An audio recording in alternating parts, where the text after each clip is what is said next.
Welcome to Update 28.2.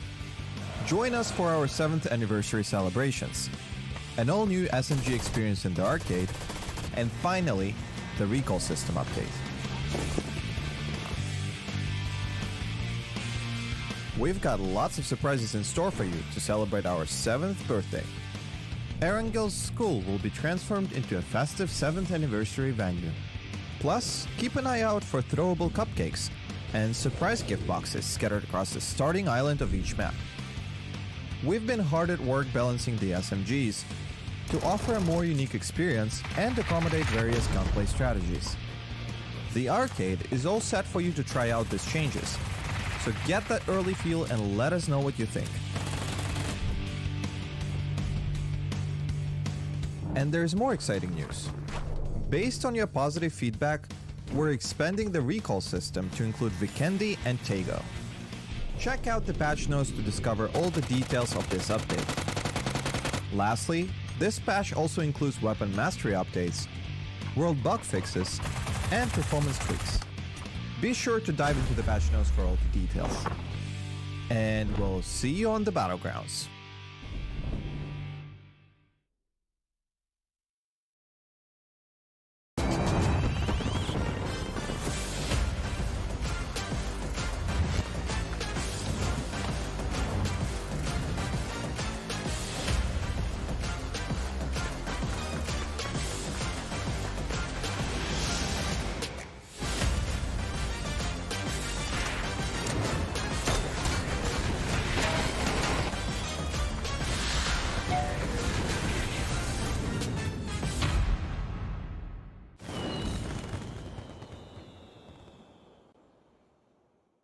Welcome to Update 28.2. Join us for our 7th anniversary celebrations, an all-new SMG experience in the arcade, and finally, the recall system update. We've got lots of surprises in store for you to celebrate our 7th birthday. 𝐿 school will be transformed into a festive 7th anniversary venue. Plus, keep an eye out for throwable cupcakes and surprise gift boxes scattered across the starting island of each map. We've been hard at work balancing the SMGs to offer a more unique experience and accommodate various gunplay strategies. The arcade is all set for you to try out these changes, so get that early feel and let us know what you think. And there's more exciting news. Based on your positive feedback, we're expanding the recall system to include 𝐏𝐷𝐀𝐈𝐄𝐒 and 𝐾𝐿. Check out the patch notes to discover all the details of this update. Lastly, this patch also includes weapon mastery updates, world bug fixes, and performance tweaks. Be sure to dive into the patch notes for all the details. And we'll see you on the battlegrounds.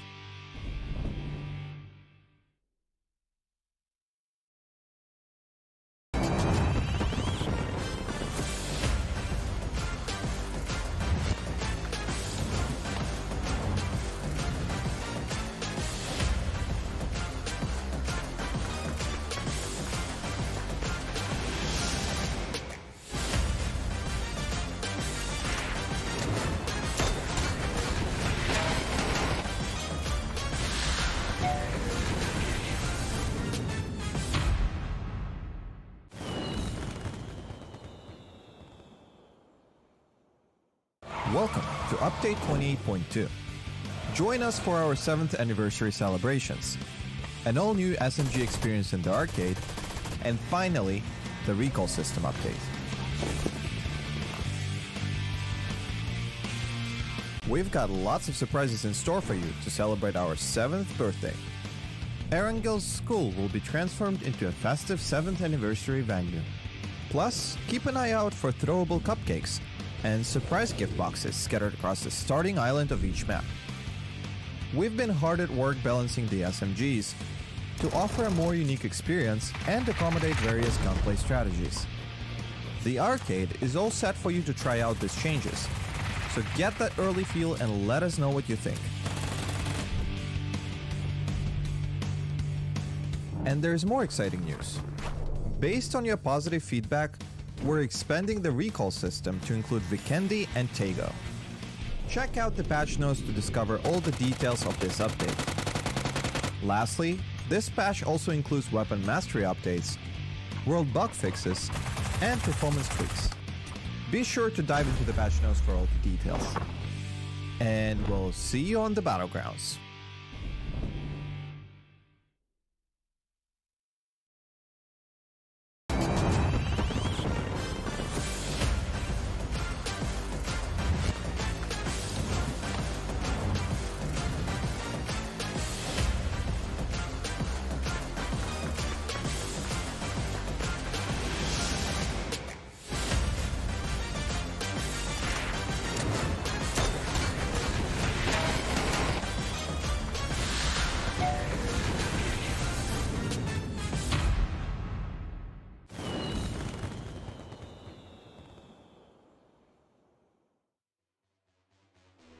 Good evening, ladies and gentlemen, and welcome to the PUBG Global Series APAC Qualifiers Phase 1. This is Contra here alongside with Extreme to bring you all the action as we've got lots of chicken dinners to cover for the entirety of the day. And Extreme, of course, just got to check in on you for a little bit. How you feeling for today? I'm feeling exceptional. I truly am. This is the big one. You know, this is the big qualifier in APAC. There's PGC points on the line. There's qualification spots on the line. Obviously, we're going to be playing for those. First, though, we have to get through the playoffs. We went through all these qualifiers earlier on, and then now we've got more qualifiers. But it's the final qualifier, essentially. All of the qualifiers we played before, they're done. They're history now. It's just the playoffs for the APAC qualifier now. And reminder, this goes into PGS 3 and 4. So you're playing for 2 international tournaments in this one competition. So we'll go through the playoffs first, which is 16 teams, and then the top 8 go through to the grand finals, which we will do later. I am incredibly excited to get it started because this is an incredibly stacked lobby with some very talented players. Absolutely. We've got the best of the best across Asia Pacific as we'll be looking at all the 24 teams that will be competing. And of course, if you guys are new to the PUBG scene, welcome on board. And this is going to be our schedule as we'll be running the playoffs on the weekdays from today all the way to Thursday. And on the weekend, we'll see which teams will be able to join the rest of the pack with the finals. So next week on 2nd of April, as well as on the 3rd, that's where we'll lock in the teams that will be playing in the PGS tree. Yeah, now we've got some breaks as well. We've got some breaks for these guys to hit the drawing board, essentially, if things don't go their way. We've also got breaks for them to study the finals lobby. And also, you've got that day break in between the first set of finals games and the last set. So if you really struggle, or if you really do well, to be honest with you, then you've got that day break to go over things. But it's non-stop for quite a while. It's not necessarily a grueling schedule, but it is one that's softened a little bit by the breaks in between. You're going to be able to rest in between all of these very intense games. But that said, if you are straight in the finals, you're just watching. You're watching from the sidelines and you're seeing kind of what your competition is. This is kind of where we're at. The 8 seeded teams obviously coming into the playoffs. 3 days here, 16 teams, and again, 3 days worth of action. And then there's 4 days worth of finals action with 16 teams, as it always is in PUBG Esports, March 30th to 31st and April 2nd and 3rd. And then, of course, the top 4 go straight to PGS 3 and 4, granted. I think that graphic's a bit wrong, but yeah, PGS 3 and 4. That's right. And we'll be looking at which teams will be able to join the best of the world in playing in the PGS tree. Now, gotta ask you this real quick because we got 8 seeded teams that will not be playing during the weekdays here. Would you say that it's a big advantage for them to be able to study some of the teams that will be playing here on the weekdays? Yes, it absolutely will be. In fact, they'll be looking at drop spots, they'll be looking at tendencies, rotation. I can tell you Twire is going to come into play. Lots of Twire VODs are going to be viewed. But yeah, no, this is the time for those 8-seeded teams that are in the finals to study their competition. And of course, you can kind of assume after probably the first couple of days who is guaranteed to make it into that finals lobby. Speaking of finals lobby, these are all the teams we have. The 16 teams playing in the playoffs on the right-hand side, and then the seeded teams who have already qualified for the grand finals on the left-hand side. It's a stacked left-hand side, but we've also got some insane competition on this right-hand side too. So you've got your day trades, you've got your Armory Gamings who were exceptional in the Super Cup, and then you've got some names that hopefully you're quite familiar with, like FTF, like RXE, who had some incredible performances back in that Super Cup as well. Forest Gaming as well. These are names you should know coming out of all of the Asian regions, so it should be a fun tournament. Yeah, it definitely will be super exciting. And of course, all eyes are on PTS as well as the PVS teams as they have been able to perform internationally for so many tournaments. And they're hoping to prove it once more that they will be one of the best in the APAC region. And of course, we'll definitely be fancying the chances of PJC and the rest of the regions to be able to put up really strong competition throughout this APAC qualifiers. Now, of course, the seeded teams, as listed on your left, will be playing on the next week, as we do have our matches for today to kick off with 2 rounds of Erangel and follow up on match 3. We'll be going into the Snowy Vikendi and then a round of Tego in match 4 and ending things on match 5 and 6 on Miramar.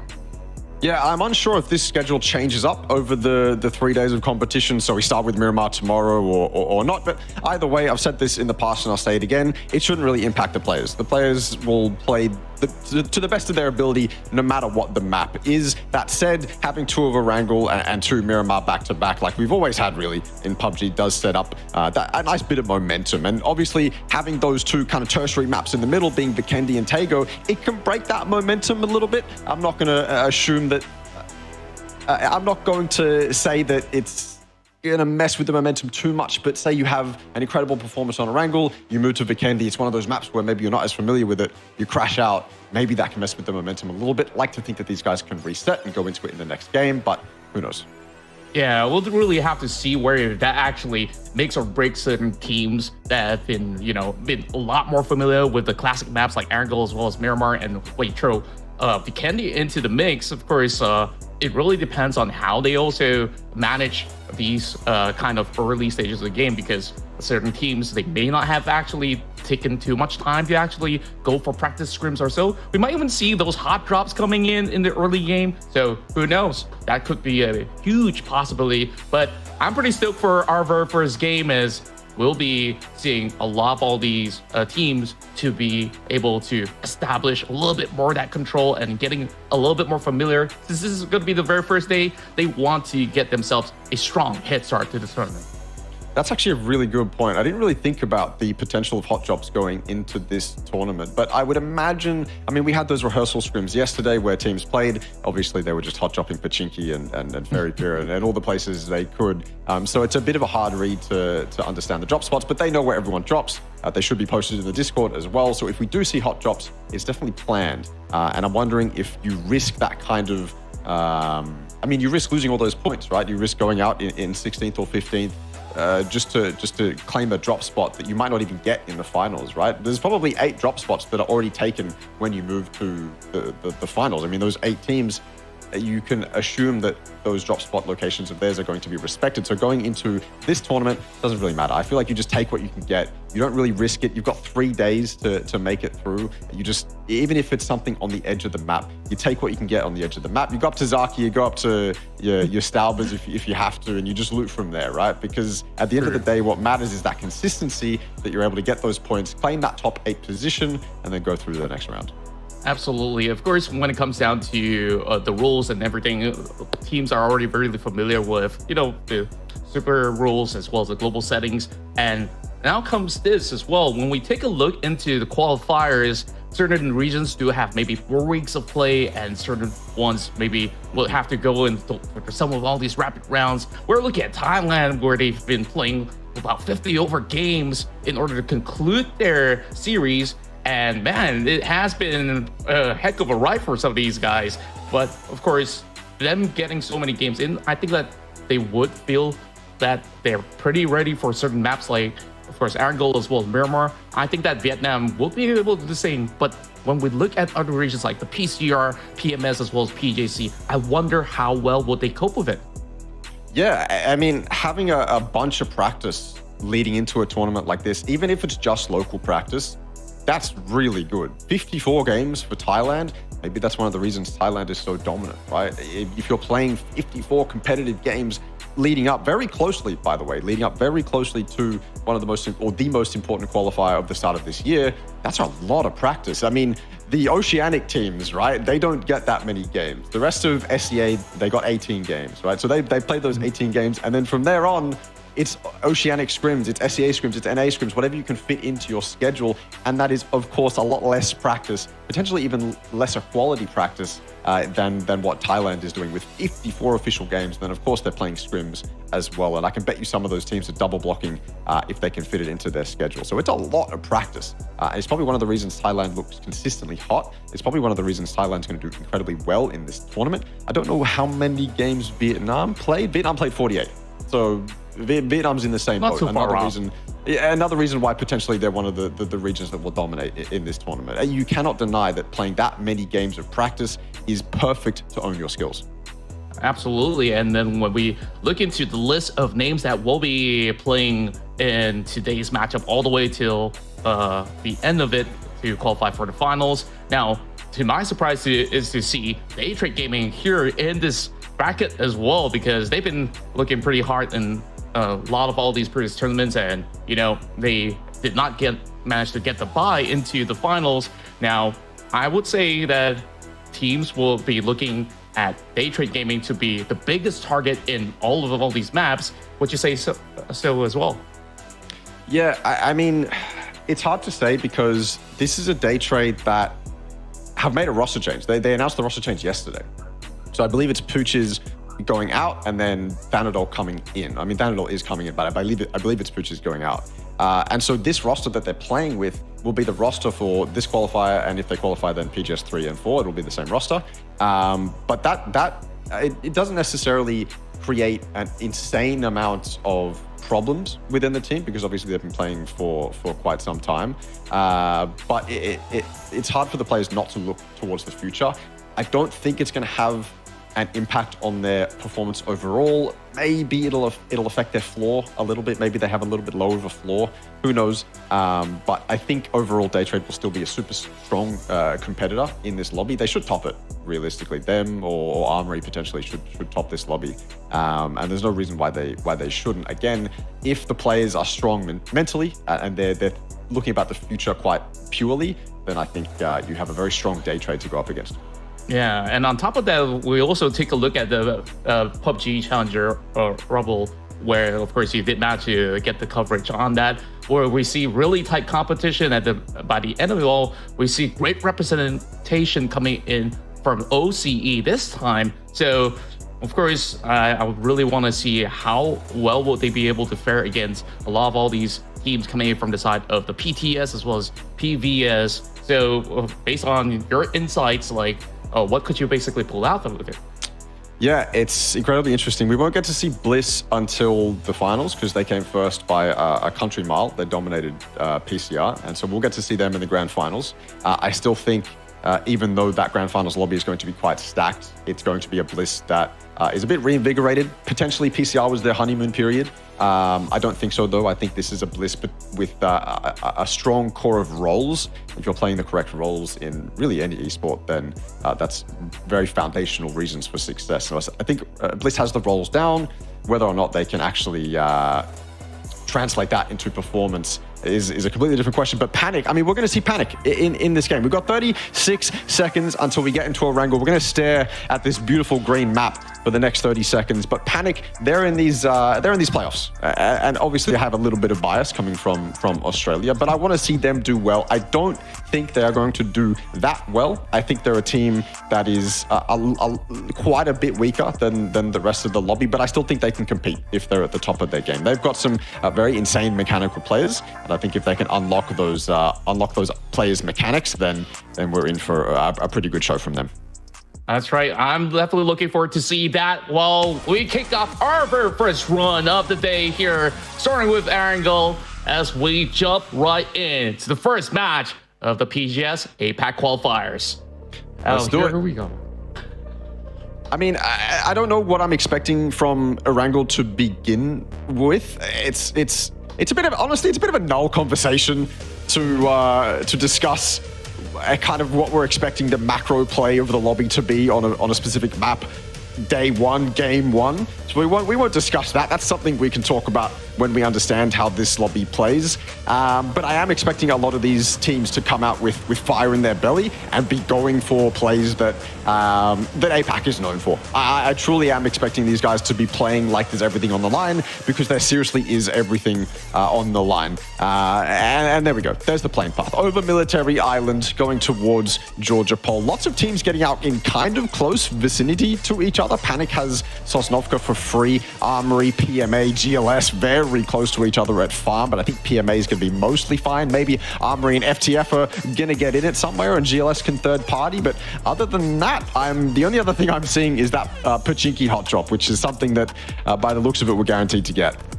Yeah, it's also really interesting to look at that collision where we see two teams sharing some of all these areas of play. Armor Gaming having a really smooth start at the very least, but there is going to be sort of movements towards them, or should I say they're just basically grabbing a couple of vehicles and will be journeying their way into their respective township.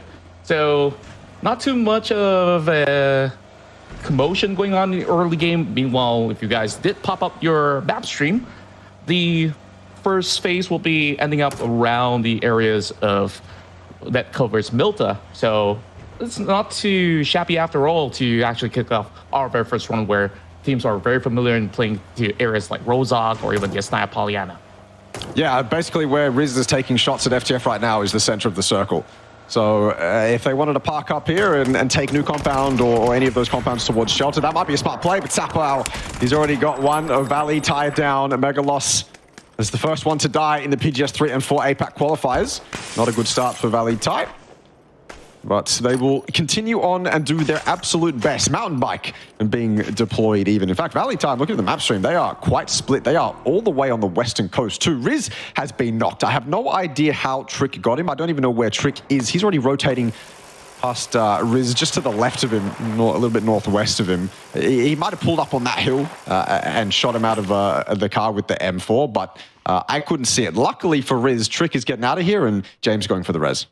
Oh boy, this is pretty out in the open though, so gotta start this out real quick. We'll be able to at least put in the vehicle, so not too much of an issue here to start for the side of Armory Gaming, but we did see, you know, certain teams when you don't really have too much choice. Mountain bikes are a decent way to get around the map at the very least, but for AG, they're going to be taking that central control, but they haven't really gotten too much loots yet, so they still have to basically loot around some of all these tiny little compound that doesn't really provide them too much as of yet.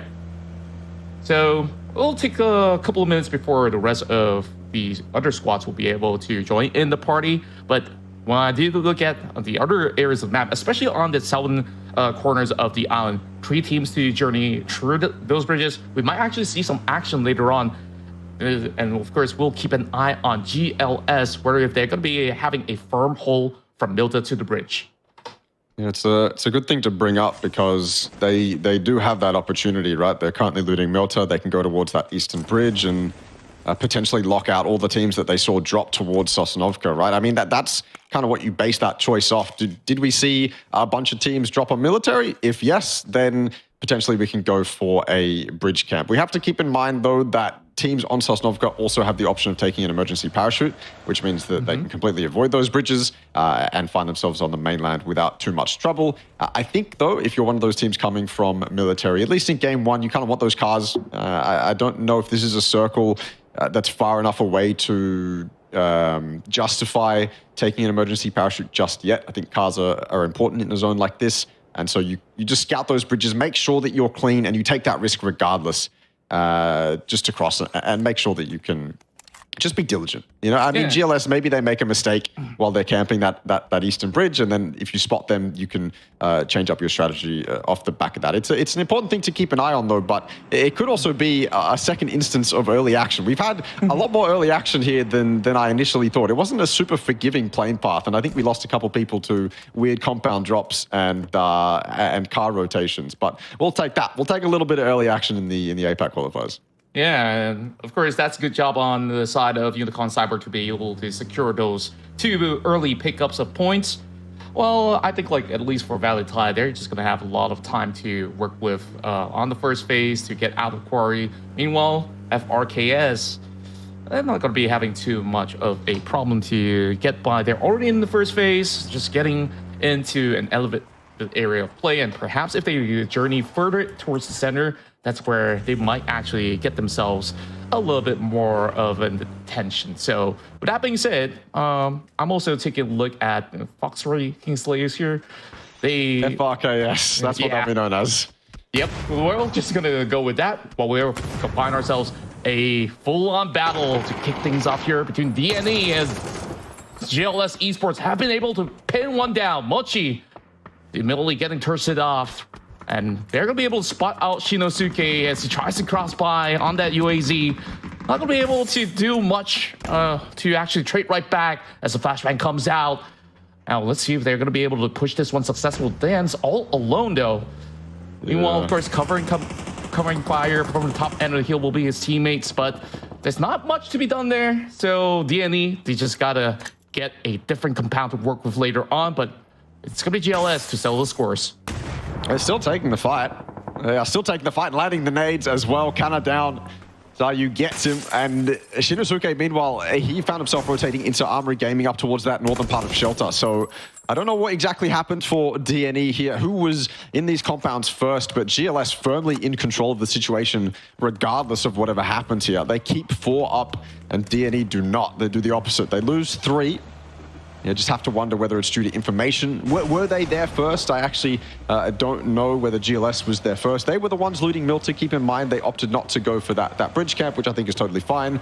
And they wanted to go for more central compounds. And DNE probably just wanted a piece of one of those compounds. Decided to fight or caught themselves a mid-rotation. And now 𝐏𝐿𝐶 wants to finish off the last guy. Obviously, he has been looking at the kill feed. He knows that this is one of DNE. It's a very weakened DNE, and he wants to finish it off, get the first elimination of the PGS 3 and 4 APAC qualifiers. But 𝐿𝐶𝐻 with a smoking car looks like he's going to get out of there. I'm not going to say he's going to get out of Dodge entirely. There are many teams on that north that he has to keep an eye on, but for the moment, he is a little bit safe.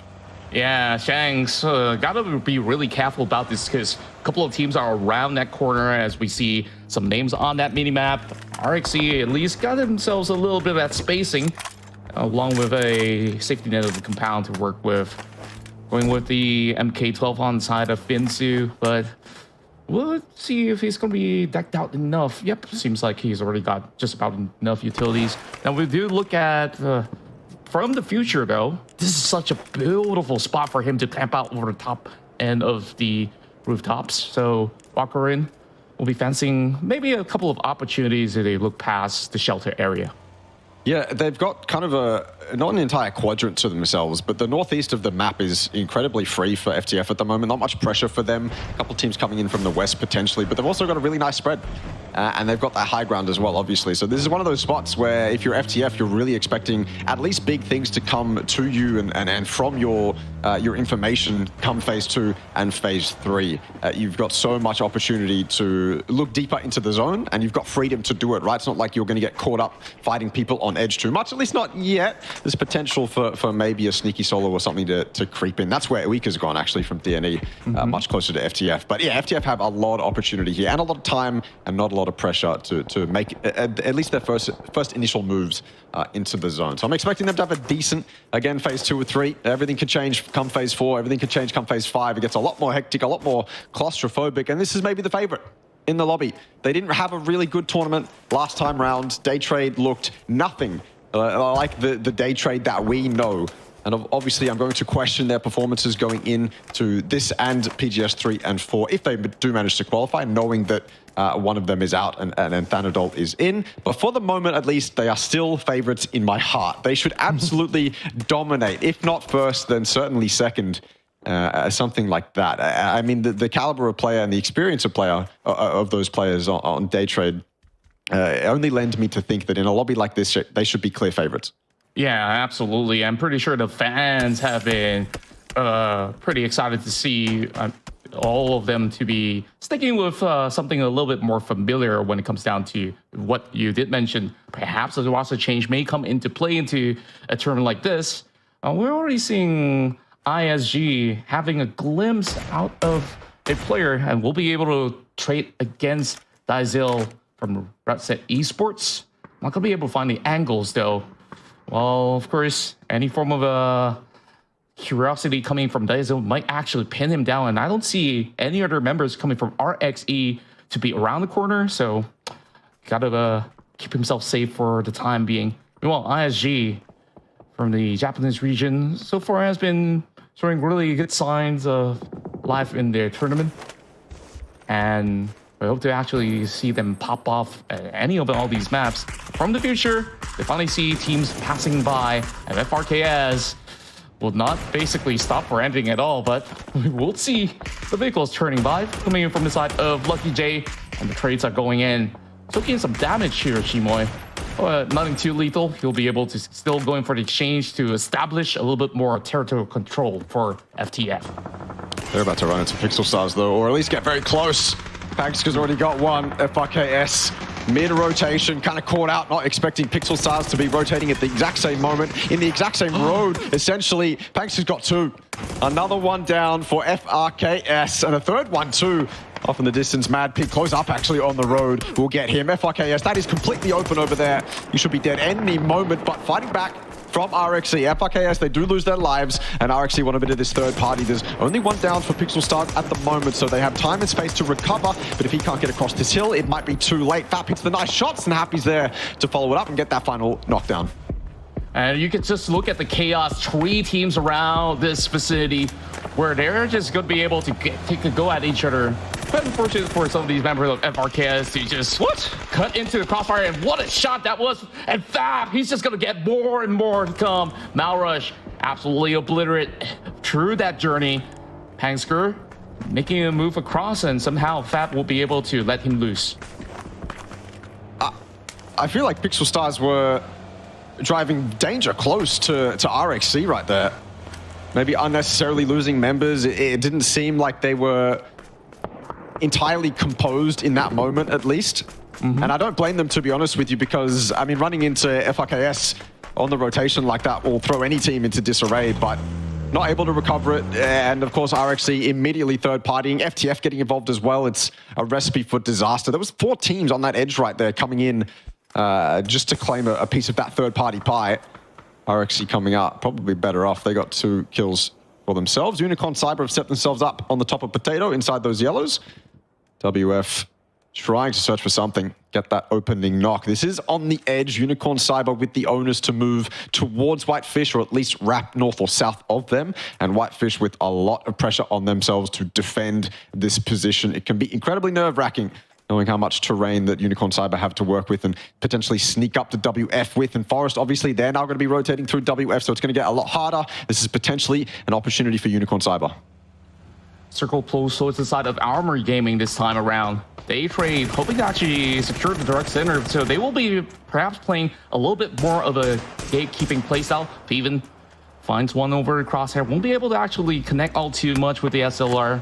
Let's see whether if they're going to give chase or perhaps secure a little bit more of a different vantage point, as teams will have to make their form of rotation over onto the northeast part of the map. So, of course, Natural Gaming, just by the outskirts here, still have to settle the scores, as there is going to be a Pangsker that's going to be hiding over on the top end of the compound. But Olympus will keep watch, and maybe not for long, though, since there's only about 15 seconds before Phase 3 closes up. And for us having to get out of here, this is not a fight you really want to take right now. Not a fight you really want to take at all. 𝐿 Cyber rotating off in the background. RXC losing members. WF absolutely destroy them. RXC have to send it into that road dip right there, and WF are ready for it. They stopped their fight with the other team they were looking towards as well, and just go off and defeat RXC just that easily. And Forest, I feel like I've seen them rotating for the last 3 minutes or so, but finally they're making their way at least to the northern edge of this circle. 𝐿 Cyber going separate ways as well. They're going to end up somewhere close to Alamo. And the Alamo right now is, I mean, it's not in zone, so maybe not something they want to go for, but here's Armory Gaming. They have been in the dead center over this circle the entire time. It's risky to go for a push like this, and you can see the punishment now coming in. 𝐿 already down and guaranteed to be out. Trick will take him, and now Riz has to do it all up close. Doesn't really have too much health, and he managed to spot him now. Great work coming from the side of Riz to be able to pin them all out, and will claim this one for themselves. Plenty of loot to go by, but of course, attention being drawn towards this corner of the map from the future have been lurking for the longest time, and will be taking positions in order to keep them into this corner of the ditch. Well, I can't really call it ditch, but good enough of a space for them to work defensively for the time being. Daytrade Gaming having some good spread across the map. Managed to spot out Trick. So Belmont's really got to relay all of that intel back to the side of the Daytrade. Though they've gotten just about enough information, there's still no points to be gained just yet. Meanwhile, Armory Gaming with 6.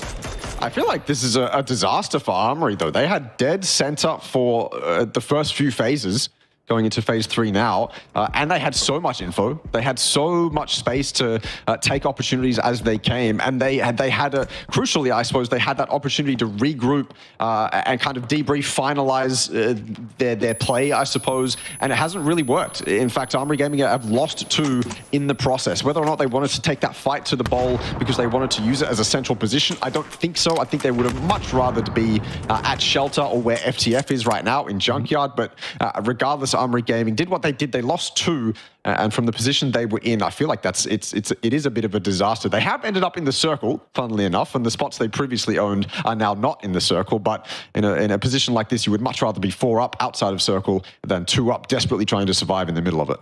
Yeah, of course, they'll be drawing a lot of attention, especially with FTF eventually needing to make a move towards their section as well, and with their numbers advantage. I wonder if Armory Gaming will be able to hold up later on. Dopeness will be able to find one. Meanwhile, it's going to be AG still leading the pack with that 6 points garnered. But like you said, losing 2 players at this stage of the game is still going to put them at a risky position in order to secure, ranking points by the end of the round. But look at the way that this Thai squad has been working out. Like, they've always been hungry to get some of all these eliminations down. Well, Unicorn Cyber will let the rest of Force pass. Oh, a little bit of skidding coming in from the vehicles. And thankfully, they're not going to be shot by either side of the team for now, since AG doesn't really have the numbers to book.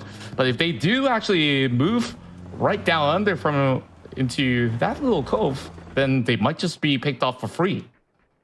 For Forest rotating again.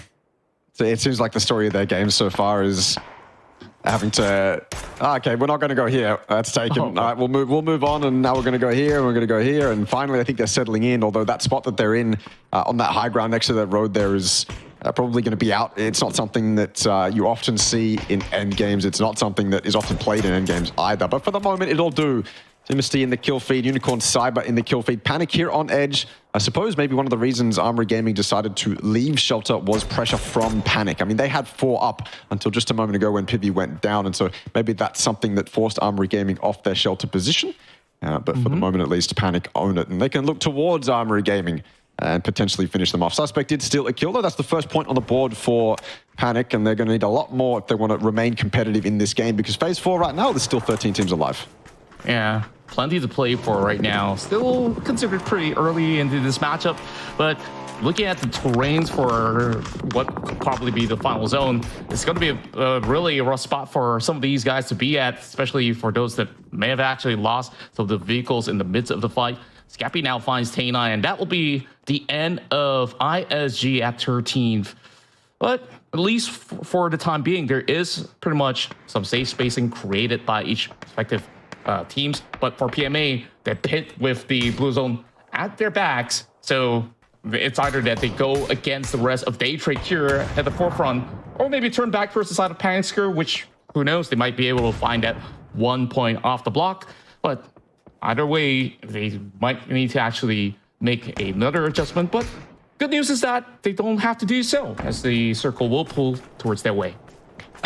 I'm happy for Forest. After all of their efforts rotating around the zone, they finally found themselves dead center. New compound. I wasn't even looking at it. Didn't even know it was free, but they found it. They spotted it out, and it is certainly incredibly free. And so they're going to be sitting quite pretty for the remainder of the game. And I mean remainder of the game. They've got a ton of time to work with. And if the zone does shift off of them, it's likely to shift into an area that they can play pretty confidently. That they can leave the compound in a pretty confident way. But this fight is pretty impactful on the rest of the game. Day Trade versus PMA, and PMA's got the opening, not Small Town Kid across the dirt road, and Teddy's trying to follow it up.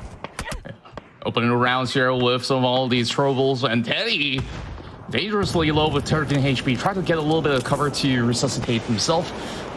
Well, that basically will have Day Trade trying to hold on here, but it's not going to be all too easy for them to actually spot the members of PMA, with them pretty much not within their sight. So they will still be holding on to the south end part of the map, which is now soaking a little bit of damage, while Pete's just going to see if he could basically pick off the POW. Only got a glimpse of it through to the Sia. Meanwhile, names are basically dropping through the map. Yeah. A couple of members of PNC getting pinned out. Yeah, Panic ended up in a really rough situation on that eastern side. They found themselves in a very struggling rotation, getting caught out. FTF down, though, completely wiped out by a combination of Panic and Armory. Armory goes at the same time, essentially. Panic as well, I believe, too. So that's 3 teams in a matter of moments that just lost their lives. 2 exposed on that eastern side. Absolute pandemonium so far, at least for the teams that found themselves out of this current zone. Unicorn Cyber trying to fight their way up the hill. PMA kind of find themselves in between fighting Day Trade, which they've significantly weakened, and fighting Unicorn Cyber on the low side, having to make sure that Unicorn Cyber doesn't push up towards them, making sure that Day Trade can't get up close and personal with them. And in and amongst all of them trying to do that, they still haven't accounted for Pangska. Yeah, and speaking of that, Pangska managed to punish one down. And just like that, he just basically fall for the trap. Pixel Star is still having a lifeline here, making it to the top 7s. And 𝐏𝐿𝐒 spots out Scappy, managing to still have a take of hit health bar left. Destroy won't be able to actually seek him out though for the time being. 20 more alive as we have 𝐏𝐿𝐒 still having 4 members strong. The rest of the squad are slowly getting weak in terms of numbers. And now, long-range trades coming out. Destroy not managing to control the recoil to line the shots. So he's really got to find some alternatives here. They do have certain spacing. Won't be too far off from the next stage itself, as Pete's going to be able to eliminate the final member of Pixel Stars. There we go. 𝐏𝐔𝐁𝐆 goes down, and a little bit of a reprieve for them to work with. All the other players around them have kind of moved off too. 𝐏𝐿𝐒 have been a constant presence in this game, and now it finally comes down to crunch time for them. Although crunch time right now isn't that challenging. It's 𝐵𝐿𝐒 inside that wizard tower in front of them. At least that's their first challenge. They can deal with him, then the rest of it's probably going to be a lot easier. Molly go into the windows. They haven't accounted for the back room yet, but they're not that close. 𝐵𝐿𝐒, though, smartly playing it on the backside. He's going to net himself a flush as well. That is incredibly smart from 𝐵𝐿𝐒. He knows all the utility is going to go into that top floor. So jump out of that top floor, secure one just on the push that they're making. He's also put up a smoke for himself to cover him off from PMA. This is masterfully played so far from 𝐵𝐿𝐒, but you could only assume he's going to be able to play it that way for so long. Yeah, time is ticking as well. There's not much spacing for him to work with. Meanwhile, we still got this fight between UNC as well as PMA, managing to pin Destroy.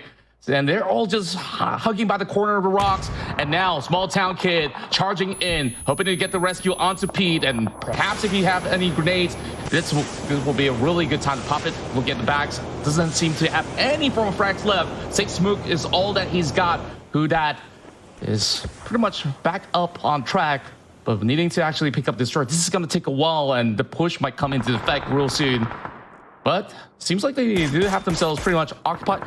But taking a look at the minimap, like we have having so much free space to work with. Yeah, this is Forest's game to lose. They can hear all of the fighting going up here on the dirt road, and they're getting all that information, right? They're getting all the information. They're calling it out to their teammates, and eventually they're going to be able to act on it. That is aggression from Long High. PMA down and out to the Ace-32 over the top of the rock. June as well fighting towards 𝐏𝐿𝐒. Reluctant squad taking fights on 2 different angles. It's a second grenade and a second knock. Destroy in the kill feed as well. Himself going down. And now June has to back off a little bit. 𝐿𝐒 doing his absolute best to continue fighting here for Unicorn Cyber. They have put up such a good fight on the edge of this zone.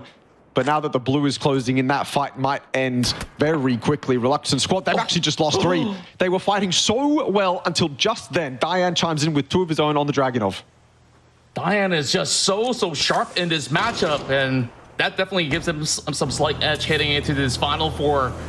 Manhung's just trying his best to stay alive. He's only got the final pack left for him to hold on to. Meanwhile, that will be spotted out by Forest as KM99 comes in from the back. And now here comes the fight here in the top 3. 3 members left for side Forest Natural Gaming, as they managed to actually get a little glimpse onto the side of RS. Might be able to restock over back as he managed to spot out the care package.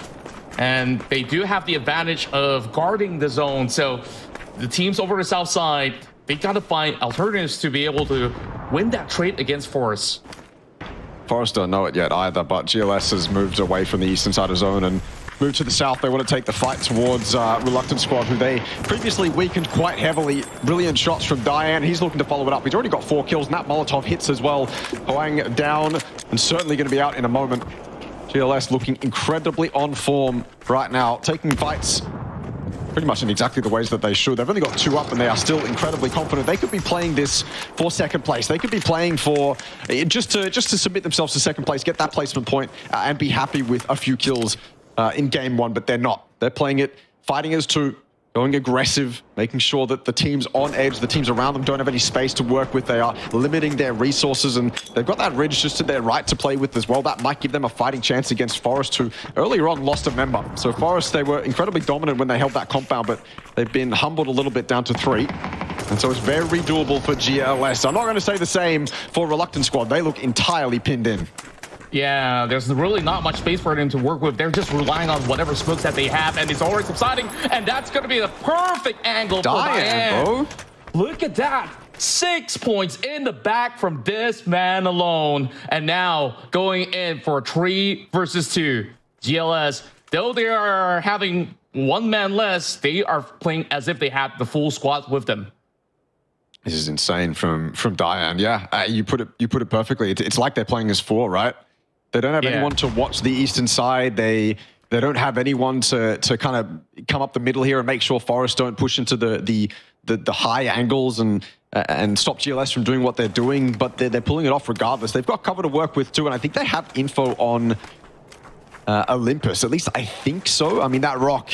I mean, in an endgame like this, any tree, any rock, especially the bigger ones, are going to be cause for concern. And he'll pack up that foldable shield and he'll want to use it somewhere else. And this might be the moment where GLS have to make the play. They are so far on edge that you still give the edge to Forest in this case. Just, I mean, look at that. Look at the minimap. They have so much control. They've got it all locked down. They're playing sound, playing information. They're playing it pretty much how they should be. If anyone wanted to stand up and be loud and aggressive and get information, it's Scrappy. He should be on the back lines, taking the DMR fights at long range, passing off the information to his teammates in KM99 and Olympus, and then those 2 players can make the play off of his information. And that's exactly what they're doing right now. Yeah, all they really have to do is just to spot out any member at all. With that form of contact, they should just easily just close in on them. And mind you, with all that rotation that they did in that early round, they've already got all the information necessary from the north end that they don't really have to look at that angle at all. So it has to be from the south. And GLS, they're already on the move, but not spotted out quite yet. It's all really down to KM99. If he gets taken down, then this could be a really good fight for GLS to make it even. Or if they get that play with the DMR in the background, they've spotted him out. He's taking shots. KM99 opens it up, though. So it's just Diane, the man of the match right now for me. 6 kills to his name, but he's got 3 more to get. He won't get double digits if he wins, but he'll certainly win our hearts with an opening 1 versus 3. He's already got the first. Don't do this. Olympus takes a 1v1 by himself. He will be reprimanded by his team if his team lose this. KM99 getting equally aggressive, and Diane can't do it. And so Forest open it up with a 6-kill win off the back of a nice compound feed, but an excellently played endgame from them. So congratulations to Forest. They open up game 1 with a win. Yeah, beautifully done this. We could see how masterful they were with their tactics as they basically played it a little bit more passively compared to what we saw coming in from GLS, but the way that they've been able to garner that control from that north point has definitely given them so much of an edge here in that final battle. So kudos to Forest Natural Gaming with this lead here in game 1. We'll see how the rest of the pack will be able to fare with these upcoming games, but that's a good way to start off our round for this evening. Yeah, it's a very exciting game 1. I'm glad we ended up with a circle on that dirt road and in and around that terrain, because that's a very testing piece of terrain. It can often be quite difficult to play, obviously depending on kind of where you come from and the position that you find yourselves in. But we go to the highlights for the moment. This is how Megaloss died. I didn't exactly see this. I thought it was a 1v1, but it turns out it was a 1v3, so it really didn't have any chance. And then, of course, we had our crazy rotational fights too. This is, to me, this is the lobby getting used to each other. This is the lobby figuring out how teams like to play, how teams like to rotate, where exactly or what exactly are their tendencies. You end up with moments like this, because in lobbies that understand how each other play, you're going to avoid rotation spots that you know are occupied by certain teams on certain circles, right? We don't know any of that right now, so we're going to get a bunch of crazy rotation fights, and this is how WF died. RXC were already sitting inside. Oh, sorry, this is how RXC died. Never mind, I got my teams mixed up. RXC were already sitting here, and WF just drove in and completely ran them over without losing a single member. What a moment for them. Oh yeah, and now we really get our answers, because that 2 seconds of glimpse that we've gotten, we just basically see them just crashing out in just a split second. But Armor Gaming really did a good job here to be able to third party closing in on them. But of course, that came into cost where we saw AG losing 2 members from the get-go, and it didn't seem like they have too much of a way out heading into the middle stage of the game. But from the future, was also from the far end of Yasnayo, as we did manage to take a glimpse of. While we hit into the late stages of the game, it's Unicorn Cyber that have to go up against PMA, then there's really not much room that they have to work with.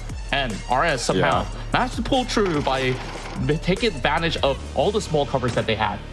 Yeah, I always feel bad for a team in Unicorn Cyber's position because you have to worry about the high side of the hill, you have to worry about the low side of the hill. It's so stressful in moments like that. You really have to rely on your card and your smokes and whatever other resources you have. RS, though, it looked like they were on for a really good game. It looked like potentially they were cooking something up, and then Diane just off in the background gets 2 nice Dragunov headshots and completely shuts RS down. And then from that moment forward, it's shambles from them. They just have to play to survive, and that's not what GLS was doing. Granted, this is a GLS that was, as you said, basically playing a 4-man as a 2-man.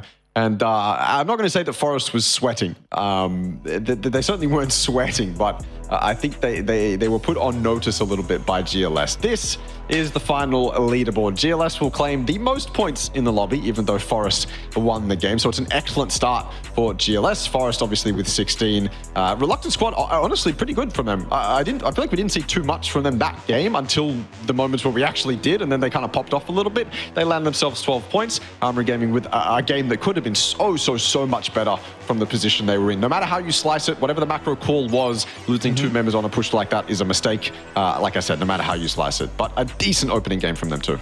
True enough, and on the middle of the pack, we also see a lot of all this team in the middle of that crossfire to be able to pick up a whole lot of points, as well as we had Unicorn Cyber to rack up a total of 8 points, alongside with AG with 9, though they were basically playing with a duo for most part. And then we saw how PMA have been able to also last pretty long with 3 placement points garnered, but we'll have to settle with 6 alongside with From the Future.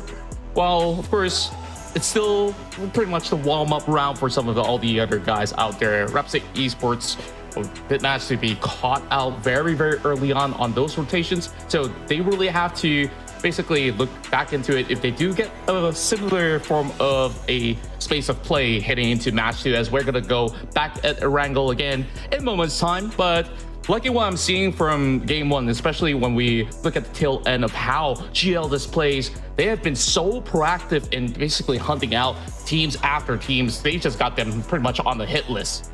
Yeah, and they were the team that finished 6th in the Vietnam series as well. So they're not, one of the stronger Vietnam teams coming into this tournament. But I mean, I feel like there's a lot of Vietnam teams, a lot of Thailand teams that no matter where you put them in that top 5, top 6, they're strong no matter what, right? You've got your favorites, of course, but everyone seems to be able to compete at a pretty decent level. That is Erangel 1 done. Forest claim it. And for the moment, I mean, look, the flow of this stream essentially is going to be us yapping. We're going to be yapping quite a lot. There's a 20-minute break in the middle of the night. So after game 3, there'll be a 20-minute break. But until then, we're on. It's us and you for the next hour and a bit, essentially. So we've got a ton of things to talk about. I almost want to ask if people have any questions in Twitch chat. Obviously, it's very delayed, so we'd have to ask or answer them quite delayed. But it would be something to do in the downtimes here.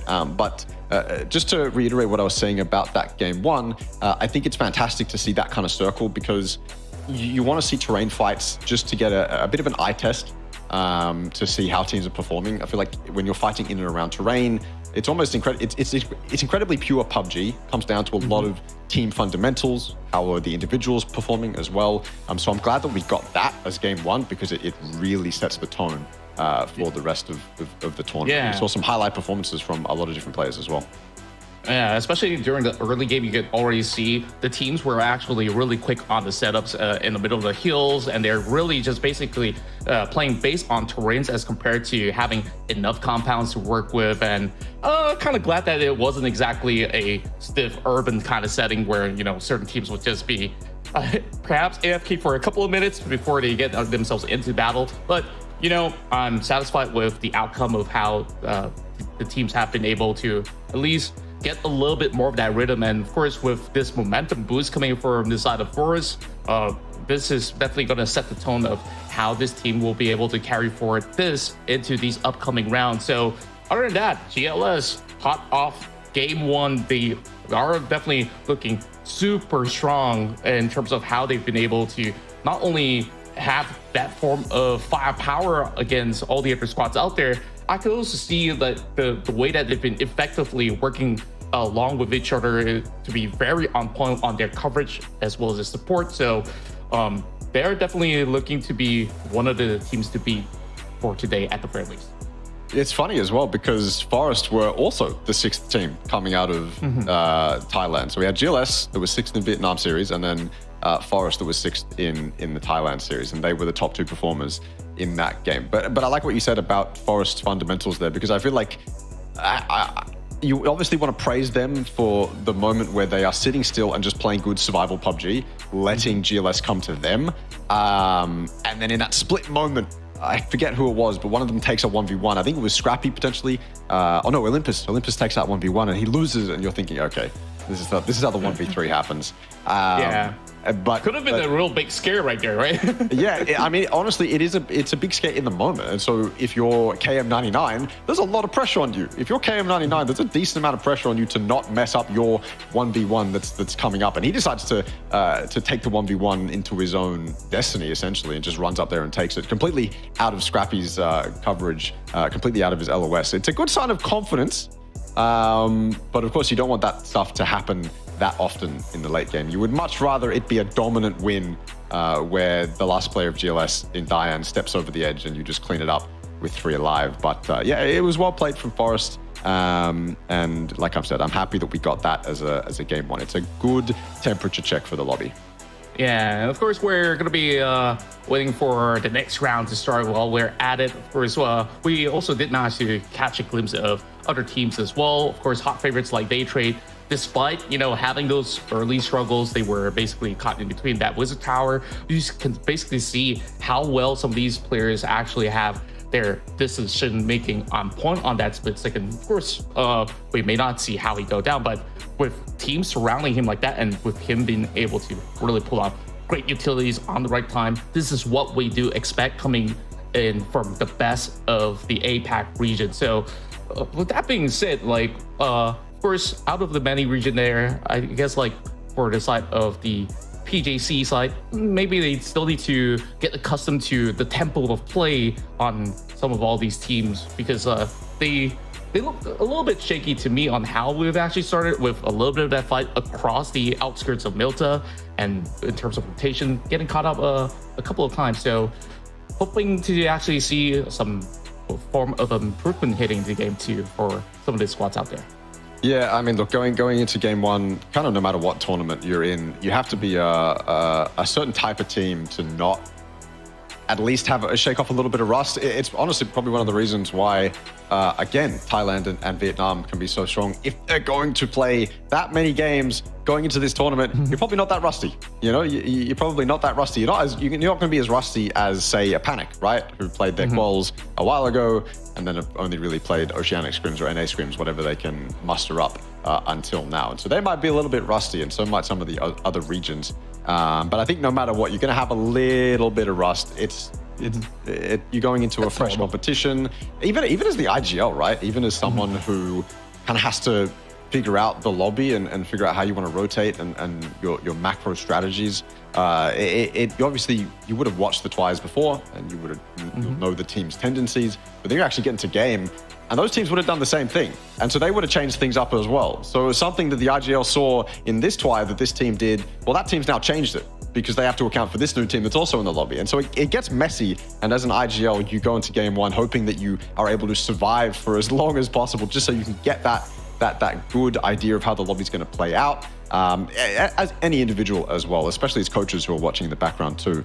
And then you can start to build kind of fundamentals of how you're going to play the lobby based off of that. It's one of the reasons comp PUBG can be quite intense, is because you only have so much time to figure out how the lobby is going to play. So I mean, that's just how it is sometimes, I suppose. Yeah, and we did actually look at that early flight path that basically cuts pretty much towards the south side, which it was a bit rough, wasn't it? It was pretty rough. Not an easy plane path to start with, I would say. Yeah, and I suppose that's the reason why we actually get some of all these early collisions that happen, because they were also trying to get themselves those advantages of vehicles to kick things off with. So if it's going to be a little bit more of a neutral setting where it will basically cover more regions around the map, then I would say that we might actually see a little bit more of a standard early play where everybody gets whatever they want, and then we prepare for say phase 3 or so to see a lot more of that action happening. But I am absolutely satisfied with, you know, how they've been able to make do with at least what they have in that early game, especially when we take a look at how From the Future goes in with those early setups, or even how certain teams like Unicorn, Cyber that have to basically take up these early fights, and they never back down. They basically go ahead to even go for chases like that. So that's what we want to see, like those form of aggressive plays coming from these teams. Yeah, we want to see the aggression coming in. I mean, not only for the viewing perspective, but also for these guys' confidence, right? You cannot go into a game one and play.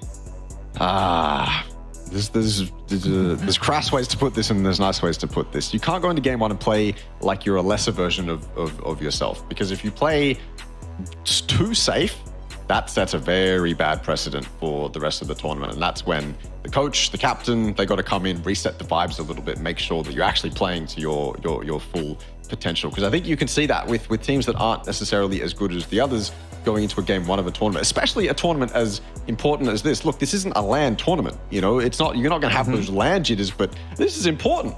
You're playing for LAN qualification spots for PGC points. This is the real deal. PUBG 2024 has absolutely started. And so there's going to be probably some jitters coming into it. And if you're the captain, if you're the coach, you have to make sure those vibes are immaculate, man. You have to make sure they're on. You got to make sure that no one is, like, if you're going to be second guessing yourselves going into these games, you need someone there to tell you to stop doing that.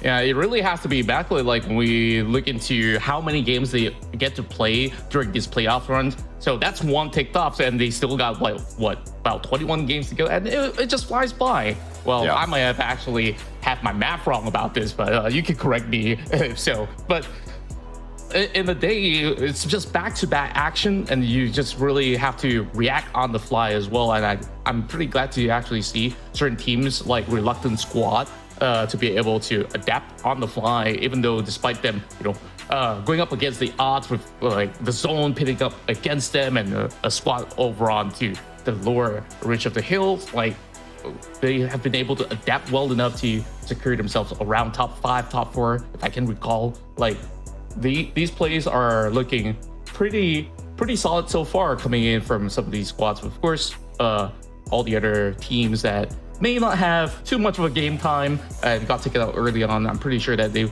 will look into it, what exactly went wrong. And now they already got the lobby pretty much set up. Well, of course, waiting for the flight to take off. So any sort of expectation coming from you, Extreme, on how game 2 goes? Because they already have a little bit of a feel of how game 1 went by. So I'm pretty sure that there's going to be big adjustments heading into our second game of the day. Yeah, I think the biggest thing obviously would be if you end up going for, because I don't think we saw any, unless I'm completely out of my mind, I don't think we saw any direct hot drops. We only saw kind of chaos in and around scrap compounds and grabbing for cars and on rotations early game. And so I think that stuff's very easy to clean up. Generally, you just have to be a little bit more careful when you drop. If you know that a team's going to go for this car, then you can either say, we'll commit to it, or we'll back off and go for a different car. That's the kind of things that are going to be cleaned up going into game 2. At least I'm expecting them to be cleaned up. Of course, we don't actually know, and the plane path could change everything up. That one was more southern, right? And so you had teams going for the hard spawns around shelter. You had teams that are going to go for the cars around the coast, in between the mainland and military island, because there's a lot of car spawns there, and that's going to create a bunch of chaos. But on a more central plane path, you don't really need to send yourself at the hard spawns too much. But that said, if it goes north, we kind of have the same problem, just in reverse. And then so it might be even harder for these guys to get a good gauge on the lobby. But you know what? Probably. Out of everything, right, even if the lobby is just chaos the entire time through, one, that's just the APAC. Less so nowadays, but I feel like that's just APAC. But two, it's good for us. Chaos is good. Chaos is entertaining. We like chaos. As long as we can see what's going on.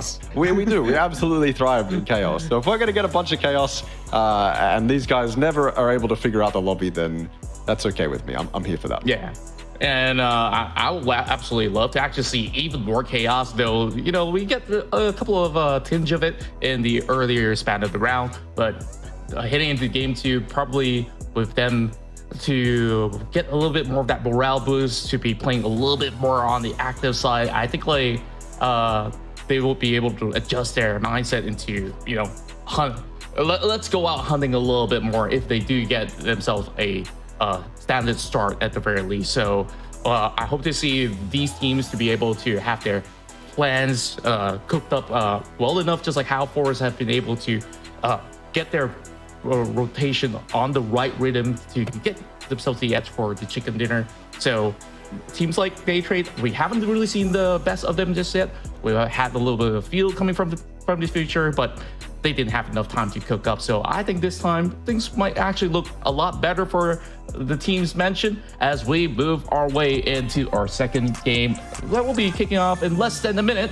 So that's it. Of course, get your popcorn, get your snacks ready, as we're gonna be having lots of matches for you as we will be into game 2 shortly. All right, 30 seconds quick. Where do you want to go? What circle do you want to see? I want to see on top of 𝐏𝐷𝐾𝐒, the mountains. What about you? I'm down for that. I'm down for an Everest finish. I would like to see a military island finish, personally, because I haven't seen many of those in recent times in PUBG. We did Super Cup, and I think we got one, maybe none, in that entire tournament. So I feel like we're on a dry streak of military zones. I'd love to see something like that, because obviously that creates a little bit more chaos, and obviously the emergency parachute is there. You can use it to mitigate that chaos, I suppose, but I still would like to see something like that. Plus, if you manage to get a bunch of teams on military island, it becomes a really good game of strategy just because it's so played out, right? It's almost like a more condensed tactical shooter when you get to Sosnovka Island, because it's such a played out circle and everyone kind of knows how those circles go down, and no matter what teams are in your lobby, you're going to be able to safely assume a lot of the tendencies. So it becomes this really kind of condensed, hardcore tactical shooter on this one island, and it's just up to the captains and the IGLs, the coaches, to figure out exactly how they want to play in and around that Sosnovka terrain. But we have no idea where it's going yet. The playing path is a lot more fair this time around. I don't think that we're going to see any direct hot drops. I had a look at the Twire in between games, and I did confirm to myself that no one actually hot dropped on top of anyone, which was good to see. All of that stuff obviously would have been figured out before game, because I think going into something like this, no one wants to risk 3 nights of games just to hot drop a team, and I think we're seeing that come to fruition in game 2. Yeah, that's great to hear. At least like for certain teams, they will have a little bit more time to prepare for, you know, some of all these skirmishes that will happen maybe towards the mid game. But from where RXC starts off, they're going to be in between both Rozhok School as well as Pochinki. So that is going to be an interesting spot for them to actually kick off all these rounds in Erangel, because they might actually have members to be called from some of all these surprise engagement, and I might actually get my wishes coming to fruition here with the first circle closing towards the region of 𝐏𝐷𝐾𝐒. It may still go to places like Fair Pier or even the Quarry, so we'll see. Can't complain, because at least I got myself 50% right this time.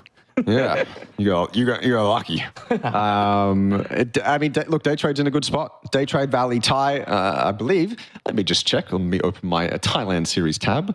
They came second in the Thai series, and so that's Megalos, UNK or Yunk. I don't know how you say that. Latte, and then Kiss. Second in the Thailand league. They were kind of close with Armory and Magnetic, and to be honest with you, Daytrade. E-Arena was the team way above them, who obviously secured a direct spot to the grand finals. But still, I suppose if you book that second spot, there's expectations that come with that. Right. Yeah, indeed. There can be a little bit of luck involved potentially to put you above the more on paper or household names that would otherwise be up there, but still for Valley Thai coming second certainly sets expectations, at least if not for us, certainly for them. That's the other thing we got to consider, right? Is a lot of teams coming into this who didn't book that direct spot into the grand finals.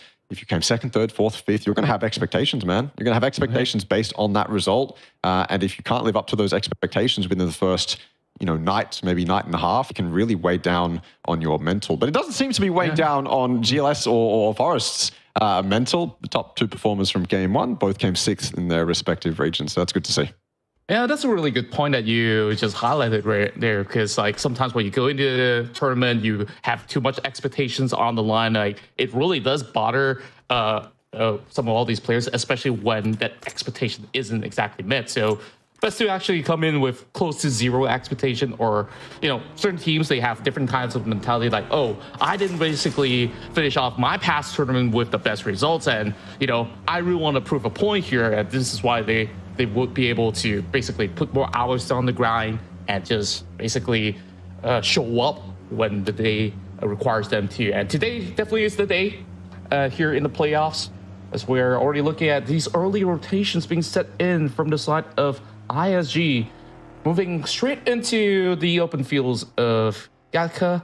Well, Whitefish will still have a member to be on the lookout, as they do witness a couple of all these teams passing by, but too long to actually take a shot. We'll be able to keep their eyes pretty closely into this. Like you did mention early on, day trade, they start off in a really safe position at the very least by the quarters of query. They can basically play this out really slowly and look to reposition much later on. Oh, Agua. 𝐿𝐴𝐂, sorry. I don't know why I said Agua. It looked like that. 𝐿𝐴𝐂 almost caught out, having to just barely escape. Okay, that is pretty damn dirty from Feven. That might be go time, to be honest with you, for Whitefish off the back of that knock. The thing about that knock is they've got so many ridges to play around. They can completely box ISG in if they wanted to. The problem being is that no one's set up for that push. No one's set up to be ready to come over here off the back of that knock. That was a knock that Feven wasn't expecting to hit, so he hits that, and there's probably a very short discussion about whether or not we should commit to that, knowing the terrain that surrounds that compound that ISG sits in. I think very quickly shut down, though, knowing that if you were to commit to that this early in phase 1, it's a fight you can take, but not this central. That's a fight that teams around you are going to look at with rose-tinted glasses, right? They're going to look at that very hungry to third party. So I think smartly, Whitefish decide not to commit to that. Yeah, I guess like they really just wanted to establish a little bit more of a control as well. Having a little bit of wear and tear to be able to at least gain slight advantages isn't going to be all too bad for them. They could basically look for another chance to push if they do get another knockdown. But for now, looking to Pochinki, which is still not going to be within the coverage area of play, which is not too far off. So once RXE is going to be done with all these loots, they might actually be the next challenger to the estate of where ISG as well as Whitefish that's currently holding by the outskirts of 𝐏𝐿𝐶 in between Pochinki for the time being. Well, AG, they are coming from the northeast side, will be able to at least garner a little bit more of a zone control for the time being. Nobody's going to be passing by for now, so it's just going to be a quick pit stop coming from AG. Judging from their game 1 performance, I think like they had a pretty decent start, to say the very least. Of course, 8 points off the block is going to be able to at least put them, well, I say 8, but it's actually 9. Still in the top 4 region. So if they do get another good game, I think they're definitely going to be able to catch up to teams like GLS as well as Force. And now, with Panic cutting by, Reels trying to shut it off with the AUG, ran out of bullets. They might be able to get that free pass for now. But oh my god, they're still hitting it. They're still hitting shots at that range. It's so scary. The powerhouse for this team is Dynasty and Riz. They dominated not only the tournament prior to Super Cup, but then they dominated in Super Cup as well. They seem to be the dynamic duo of this team, and so I really would like to see more action coming out of them as we head into these qualifiers. I think, honestly, yeah, while their Game 1 performance left a bit to be desired, I think they're probably a shoo-in for that top 8 position. I think the amount of kills that they are going to get over the remainder of these games is going to be hard to contest with, especially if you're a team like Panic. And it's a nice segue, because we're looking at Panic right now. I mean, Panic, to me, a team that I would peg to be consistent in the Oceanic region, especially in recent times. They've shown quite a lot. Honestly, not even going to talk about them right now, because we've got some early action. Pixel Start up against DNE. Omichidaten taking a lot of damage over that. Complete confidence from 2Yizzy over the top. Maybe too much confidence. He's been humbled a little bit weaker in the background. says no. 𝐏𝐆𝐒 survives on basically 1 HP. 𝐿𝐷 will be so devastated he didn't get that kill. And maybe even with no presence from his teammates around him, he could lose his life here. Yeah, it's great that he made that preemptive decision to pull all the way back with the immense cover fire coming back. And goes in for the exchange and will be able to punch him for his over-aggression. And that's going to be 𝐏𝐼 getting the last laugh out of that. He really did get the last laugh, didn't he? Oh, that's so devastating. That is so heartbreaking for 𝐿𝐷 there.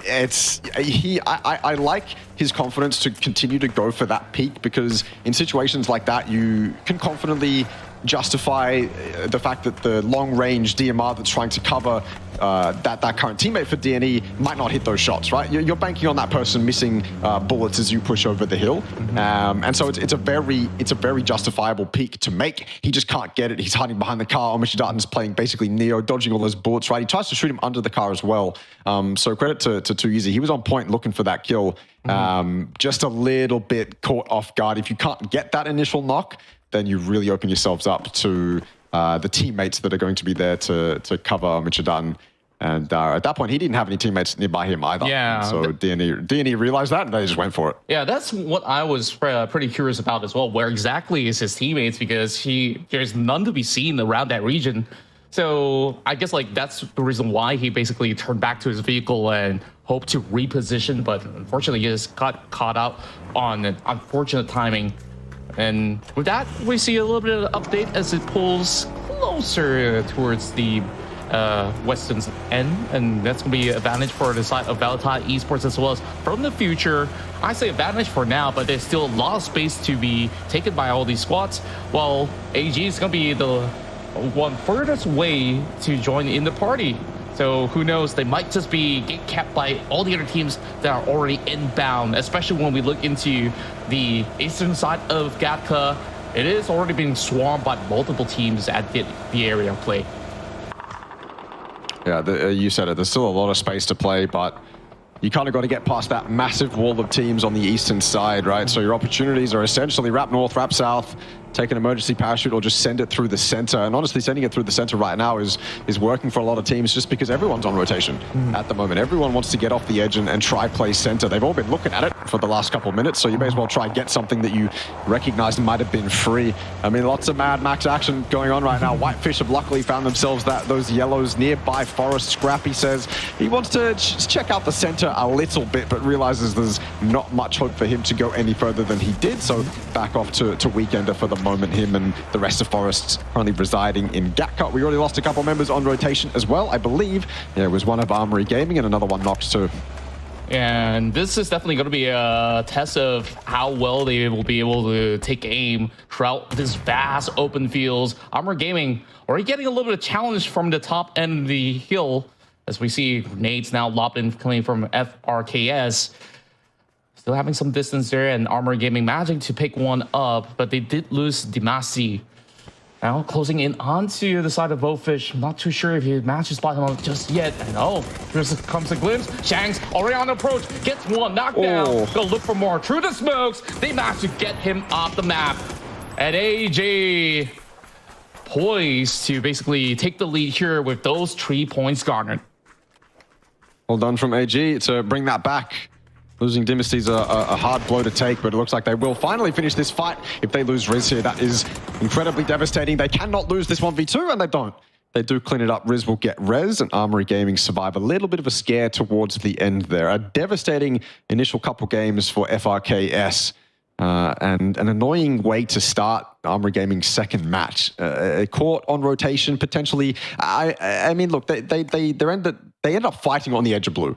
There's not much more you can say to that, but they ended up in some sort of an unlucky situation. Either that or they were intentionally camping. But no matter what, you don't really want to be fighting on the edge. Armory Gaming found themselves in that situation. Losing 𝐷𝐼 might just be something you have to be okay with, because in a situation like that, it's pressure on both teams. You both want to get to the circle, and you're both wasting a lot of time fighting on edge. And so Armory Gaming come out in a much better situation, obviously, than FRKS, and they do it quite cleanly as well. Yeah. And from the looks of it, FRKS, they were also pretty spread out in their positioning. So it was pretty much a quick work for the side of AG to just go in for that full collapse the moment that they start to lose a little bit of that vision.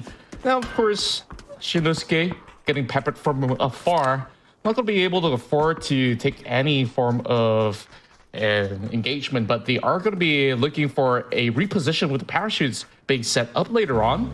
So I wonder where exactly that's going to take them. Yeah, an emergency parachute prepping themselves for this next circle.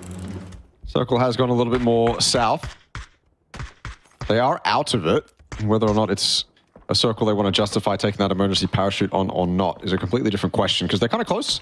I mean, you can see Mochidat and the rest of DNE on the edge there. I think a play that they could make is kind of backfill FTF or Whitefish, whoever decides to move off first and move from there. But both those teams seem to be remaining in those spots. So maybe the best play for DNE at the moment is to take that emergency parachute. Valet Tire move themselves into a nice central spot in that God compound. We can see DNE in the emergency parachute, or at least one of them. I like this. This is a much more measured play. Send one person up in the emergency parachute to get a bunch of information. He's going to be able to scout the entire circle, and then the rest of them can come in and park up their cars wherever they need to. It's a play that saves resources and potentially wins you the game if the circle decides to close in on you, because then of course you have those cars, you have those resources to play with. So it's smart from DNE. Whether or not it's going to pay off is a completely different question. Yeah, we'll really have to see if that's going to be giving them some sort of good dividends by the tail end of the match. But right now, we see a lot of engagements happening across the map. But of course, not too much of a pickup just yet. But wow, what an angle that he managed to cover. KM down for the count for now, no. But we'll need some assistance coming from teammates. Not gonna be having much time, as we can see. Dopeness already closing in. It should be a pretty clean cleanup for the side of Omochitaren, but he's got problems of his own. Trying to heal up as Olympus comes in from the side, saves the day just in the nick of time. Oh, that has to be the play. And Forest Natural Gaming isn't gonna bow out without a fight. What a classy drive-by from Olympus. He came skirting in, dude. That was insane. Okay, so DNE sent it up into the sky. Or they sent one player up into the sky. That was Canna. And Canna, the entire time in the sky, is calling out that everything is taken. There's basically no space for them to play. They might have been able to justify landing themselves on the top of the hill next to the Wizard Tower that PMA currently own, off there, just to the right or left now of where Dahlia's looking, and then just sit there, park up their cars and just try and survive. It's not a very good play, and so Canna's, he's probably not panicking while he's in the middle of the air, but he's certainly trying to emphasize the fact that not a lot of space in this circle is free for the taking, and so they have to make a play. They can't delay themselves any longer. They choose to breach Weekender. Forest is ready for it. Forest take them all out, and they keep 4 up in the meantime. Yeah, we're expecting to see a little bit more of that force play, as well as actions to be taken by some of all these teams, especially for RXE. The blue closing in on them. They have to reposition right now, and they have to actually go to the outskirts. What a shot coming from Scrappy. Yep, again, I say Scrappy. Excuse me, it's Scappy. Okay. Scappy, yes. Yeah, he managed to get Vinsu, so that's good work. That's a perfect shot to a moving vehicle as well. Now, with an update, it will basically pull towards PMA side of Gatka, drawing a little bit more attention later on, but we'll see some of all these teams going back on the wheels again, and might just be some interesting decision-making to be done by certain teams that are already around the central location. While Valentine Esports spot out one member of the RS passing by. Let's see if they will garner any form of advantage from here. A lot of bullets flying around, but none seem to be hitting the mark just about yet. But Valentine Esports will have to take a look out on if there's going to be any other teams that will be joining by, and RS looking to close in on them as well. Have to cover a little bit of that distance as they try to take things a little slowly, one step at a time.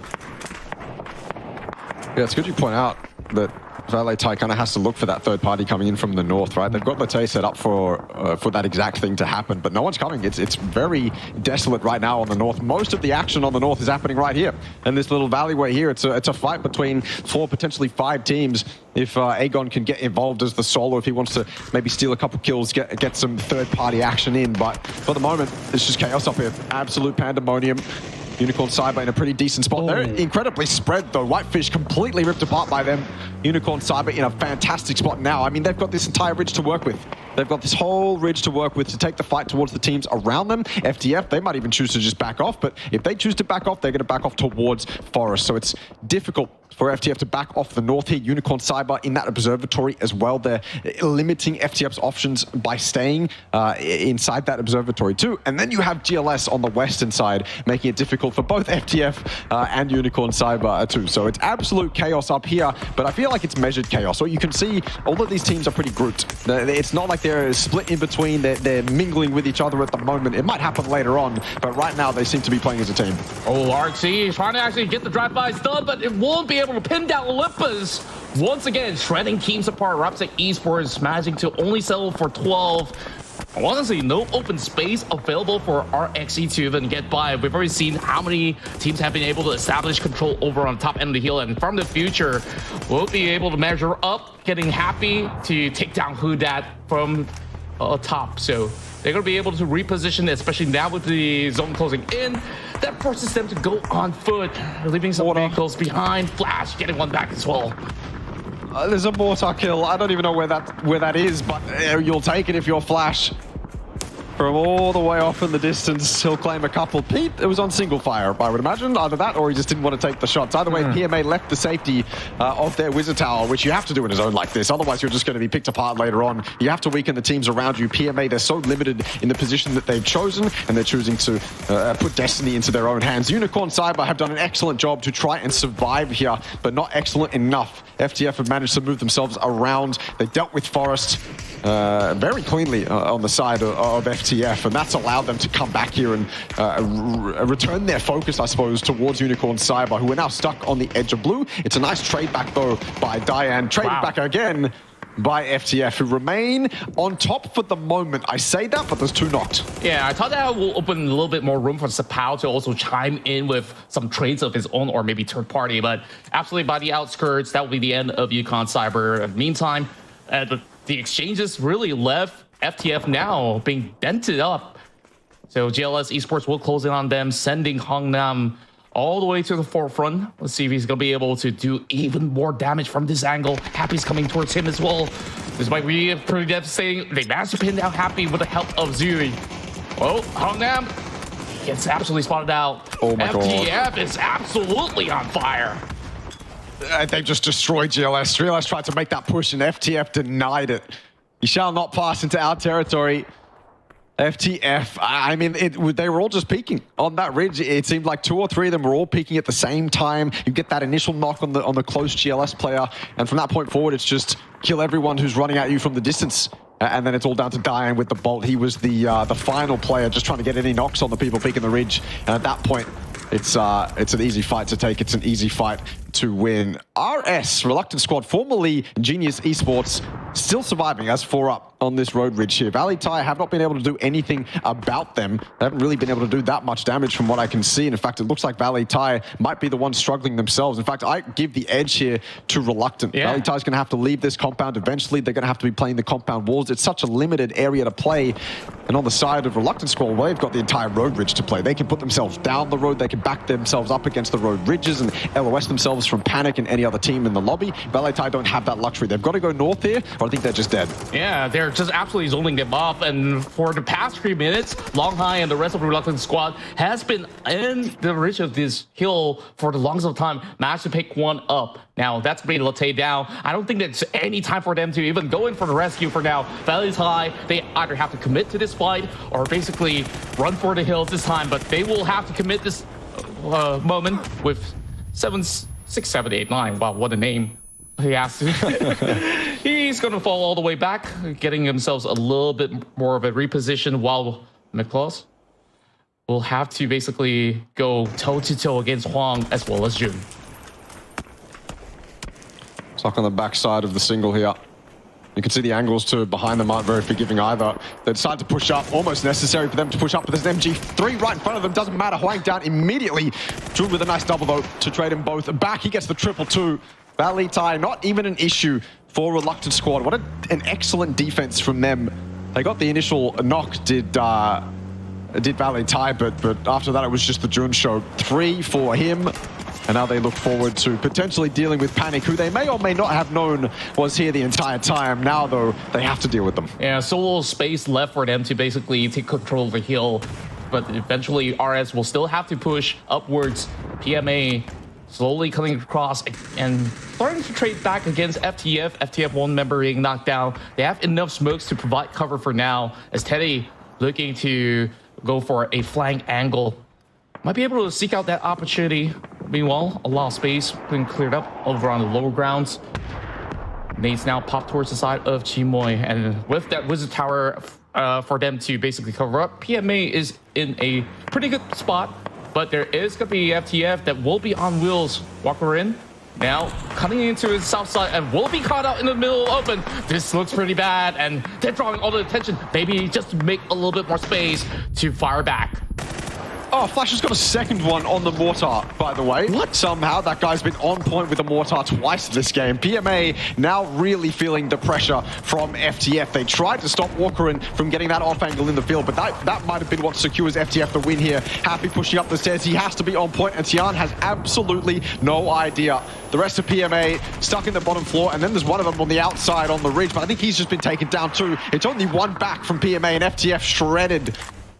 Sorry, they shred PMA there. That is what I was talking about. So hard to play that Wizard Tower if you don't weaken the teams around you. And guess what? FTF had 4 up taking that fight against PMA. Wow, the coordination was insane coming in from the side of From the Future, where we saw how they try to draw the attention away and then start to have a couple of members to close in. So quick thinking have gotten them all the way into the top 4, and with pretty healthy numbers to work with, Daytrade still in the game. Well, we have a slightly weakened side for the side of AG as well as RS. We'll see how they're going to be able to fare. Norin's now spots one out, and June, oh, come on. Oh, he finally there we go. I was concerned if they're going to be able to trade back, but here goes. Norin's once again. Gotta start hitting those Ragnar shots. Not going to be able to do so. And he's pretty protective of himself. He's making sure that he gets himself fully boosted up, while Norins will be able to eventually secure the point onto June. At least he's garnered enough information on the side of Reluctant Esports, but dealing with FTF, that's going to be a problem for later.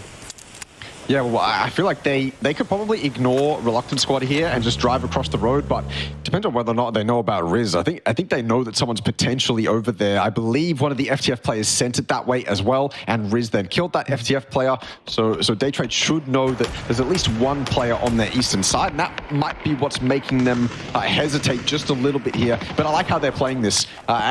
Dealing with Jun as the front man is incredibly important for Daytrade right now. It's also allowed FTF to kind of leave the safety of the other side of the road. I mean, the circle's no longer over there. They've left Samoy as the anchor man, and the rest of them have taken the fight straight towards Dynasty, who's done a ton of damage on that entry, but so has Reluctant Squad. This could be Dynasty's moment to shine right now. He's going to steal one away. Sees Samoy pulling up. There's another one in that smoke. Does he know about that second player? If he does, potentially he can get him. No utility to speak of that's going to do any damage. No mollies, no nades. He's just got to work with his weapon, and in the meantime, the rest of Daytrade try to take out the rest of Reluctant. Yeah, this seems to be Daytrade's game to lose right now, because they have FTF being occupied, being brought down to only 1, and it's going to be a showing between 4 versus 1. FTF here slightly on the back foot, but who knows if he could basically pull off something miraculous. So 𝐏𝐿𝐿, what does he have left in the tank, with the entirety of Daytrade Gaming closing in and will secure chicken dinner number 2 of the evening? I mean, that's Daytrade, right? That is the Daytrade we know. That's the Daytrade we love to see. It was a dominant late game performance. I'm going to have a look at the Twire after it updates, because I want to know what they were doing on that southern side, because unfortunately we didn't really get to see much of them throughout that game. It was a lot of all the action that was happening on the north, right? We got to see basically all of that, and Daytrade were just playing in the shadows on the southern side for most of the time. But that's totally fine. You know, I'm happy to not see them if they're going to then come out in the late game and completely dominate it. They had that high ground. They had that shack. They had all the information as well, to be fair to you. Once Orcarin sent it across that road and died to Riz, that's all information gathered for day trade. Then they can start creating their end game plan. Then they can start creating kind of contingencies as well. What if FTF sent it across the road? The circle is now off them. What can we do with that? But perfectly played from day trade. But of course, the highlights from that game, I don't think it was exciting as game one, if you ask me. It was a lot of chaos, but game one was some really good pure PUBG. Right here, it was teams struggling to kind of find spots in zone that weren't occupied, and as that zone as well, that late game zone kept popping from north and went all the way down south. It kept going south and south and south and south and south, and just made it so much harder for everyone to get involved. I do agree. This seemed to be a lot more grueling into playing for positioning for most part, but we saw instances like these, like Boatness trying to actually close some of all these opportunities, but Forrest definitely reacted very, very quickly on that. And day trade, I guess we saw a few of these battles, and they managed to also clear up a lot of all these teams from the south side. But what I really do like is their approach on how they've been able to zone off RS completely and have that bird's eye view onto the movements from the future. So they didn't really have to have too much of that commitment hitting into the far eastern side of the map until much later on. So well played overall coming from day trade, what we did expect coming from the Titans of the region. Yeah, I also want to give full credit to FTF. You got to remember, they were the ones who started out on that northern side next to the observatory hill and just fought their way down, just no matter what, right? They were fighting their way through every single team. Nice 3K from Jun, by the way, very well composed. And of course, PMA here. Another excellently played moment from FTF. They just completely destroyed PMA, who were on the back foot. Granted, FTF definitely had the momentum in their favor in that moment, but very, very well fought from FTF. If FTF won that, that's one of those almost perfect games of PUBG, because you're fighting all the way until the very end, and then you get the win too. It's just a very cathartic moment, but unfortunately, day trade were there to steal it away from them. Yeah, and of course, unfortunate for FTF, where they were basically forced to make that rotation that leaves them pretty much out in the open without much spacing for them to take cover. Yeah. And also having that one member coming, which I do believe was AG, to be holding down the far eastern corner, and they didn't really have much to work with right there. So I guess 18 points, more than good enough from how From the Future have been taking so many battles to secure this top 2 position, and it's definitely day trade here with the maximum points of 21 by the end of the game. Yeah, it's a stellar performance from day trade. Maybe a little bit missing in game one, but certainly not in game two. It's the sign of a team that can reset their mental and take it game by game, essentially. I don't think they have to reset their mental. It's just them taking it game by game. Every game is a new opportunity to claim a win. They do so in game two. Yeah, 18 points definitely deserved from FTF. It's another game for Armory, though, where I feel like they probably could have got a lot more. The position that Riz had on the edge there, imagine if they had 3 or 4 up in that spot, right? The amount of damage they could do in that late game. They would potentially have even forced FTF off rotating towards where Riz was, and they might have forced FTF into day trade. And at that point, it's Armory Gaming's game to win, right? Like Armory Gaming, they were in a really good position in that sense. Like if they did have that manpower, I would certainly agree. They could potentially take off FTF in some of all these altercations that is being said. But let's take a look at the total leaderboard right now. It is a tie between day trade as well as FTF. Okay, we're already starting off on a really tense note here for some of these guys. And on second, on third, fourth, as well as fifth, they're all within touching distance as well. Yeah, it's a very tight top 6. It's a top 6 that's separated by 4 points, which is absolutely excellent and exactly what you want to see for this tournament. We don't want this tournament to be a top 8 that's going to be set by the end of night 2. We want to see fight to the very end. That said, this gap could continue. We could see that top 6 break away, and then all of a sudden the remaining teams are just fighting for 7th and 8th, and that's unfortunately how it might go, but we have no idea how it's going to go yet because we're just getting started. But to see the leaderboard shaping up the way it is, at least for the moment, gets me quite excited. Yeah, we would expect our next match to be pretty interesting, as we'll be moving into Vikendi. So this is where, of course, a little bit of curveball to certain teams that maybe have, lesser practice rounds in this particular map, then they might feel a little bit of unfamiliarity of how to basically deal with certain teams that have a wealth of experience playing in this match. But I mean, Vikendi's been around for so many years already, right? Of course, there was that rework that went by, and it's more about how well versed are they across some of all these terrains, which can be pretty daunting to take fights on.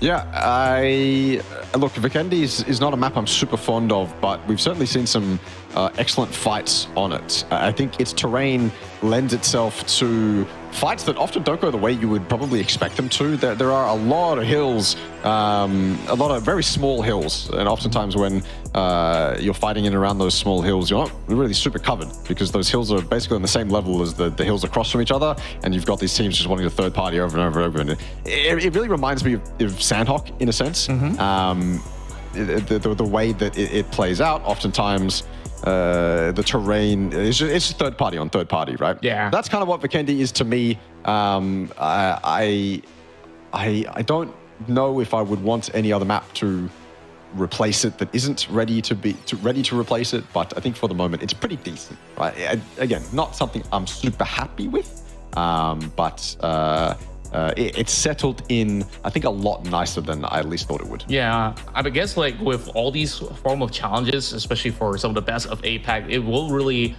showcase the best of their talent overall and how they will be able to maneuver. Like, I do see 𝐿𝐿𝐒 to be kind of like a marriage between Erangel as well as what you did mention, Sandhawk, where, you know, those hill sides as well as some of all these vast open spacing where you also get to basically set traps and to go for certain pickoffs and tons and tons of third party in between. So I guess that's going to be pretty interesting to see how it all unfolds in moments time. So for now, I guess like I'll just be having a pretty low expectation on how things are going to be moving for maybe some of all these teams that will be playing in this upcoming match, where, you know, certain teams, they are a lot better in Erangel because, of course, they've been playing so many tournaments on it, and then you also do have matches over onto Miramar. But, you know, the priority is usually given on these two maps. So this is basically the momentum breaker when we move into 𝐏𝐿𝐒 as well as 𝐾𝐿 later on. Yeah, it's a bit of a momentum shift, certainly. 𝐏𝐿𝐒 to me is one of those maps that, I mean, potentially it's one of those maps that can showcase how good you are at improvising, I suppose, just because it's one of those maps. It's familiar to these guys at this point. Like, it's not, we can't use the excuse that it's a new map or anything like that. It's not new at this point. These guys have been playing it for a decent amount of time. But I think the terrain lends itself to a lot of stuff that you have to account for. And oftentimes the teams that are able to improvise the best come out on top. The ones that, the individuals who know how to survive come out on top. I think survivability, I mean, goes without saying that survivability is a very crucial part of playing competitive PUBG, but I think it's probably a stat that is underrepresented, potentially. Just the player's ability to use smokes, car cover, terrain cover, other opponents around them, and all of the resources to their disposal to survive and just live, no matter what the circumstance is. I think 𝐿𝐿𝐒 is a really good showing of that. Just individual survivability. On Erangel and Miramar and even 𝐾𝐿 to an extent, it's a lot more team-based. 𝐿𝐿𝐒 is also team-based, but I think you get to see a lot of those individual survival moments on a map that can be a little bit more chaotic, a little bit more, I guess it doesn't play out the same way every single time, right? Yeah, of course, with that being said as well, when we look into, you know, teams that may actually excel in this regard, that you did mention, teams that can actually survive much better, like the way that how game one played out, maybe it might favor, you know, teams like Forest Natural Gaming once again, because in the very first matchup, you don't really see Forest Natural Gaming to be the team that basically roll the dice and say, okay, let's take that fight and go all out. Like, when you basically get step by step, I guess like there's a lot of ways that they would be setting up choke points or so.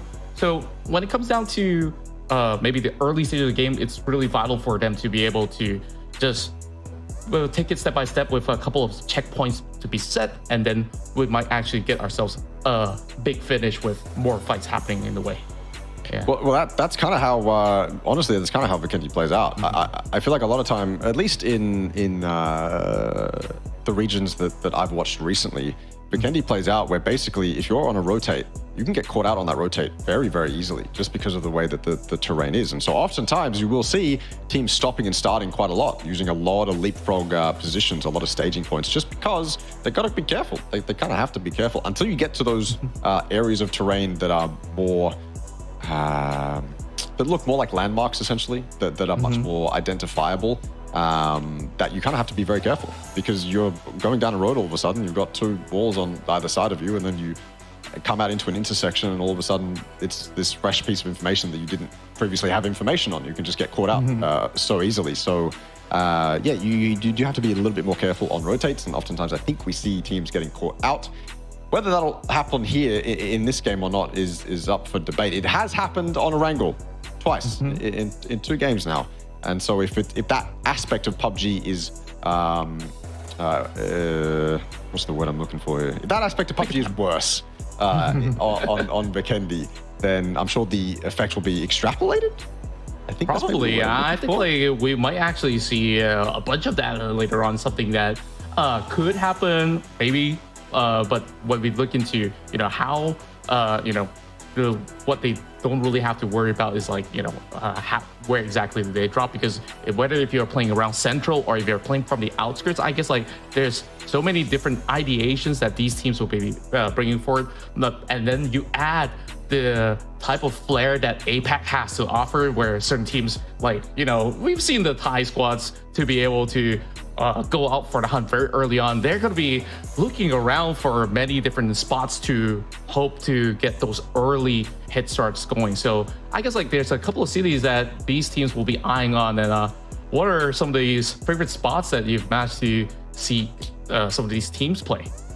Lumberyard to me is one of them. I like Lumberyard quite a lot, because it's similar to areas on Miramar, where it's just a bunch of industrial mechanical stuff that you have to kind of take individual fights around, and you've got a couple very similar tall buildings to the likes of the ones on Miramar. I called them walkers back in the day. I don't know what they're called now, but that's one of my favorite areas. The other favorite area, my top area right now that I like to see circles end in, is the frozen over lake or river, sorry, in the northwest of the map.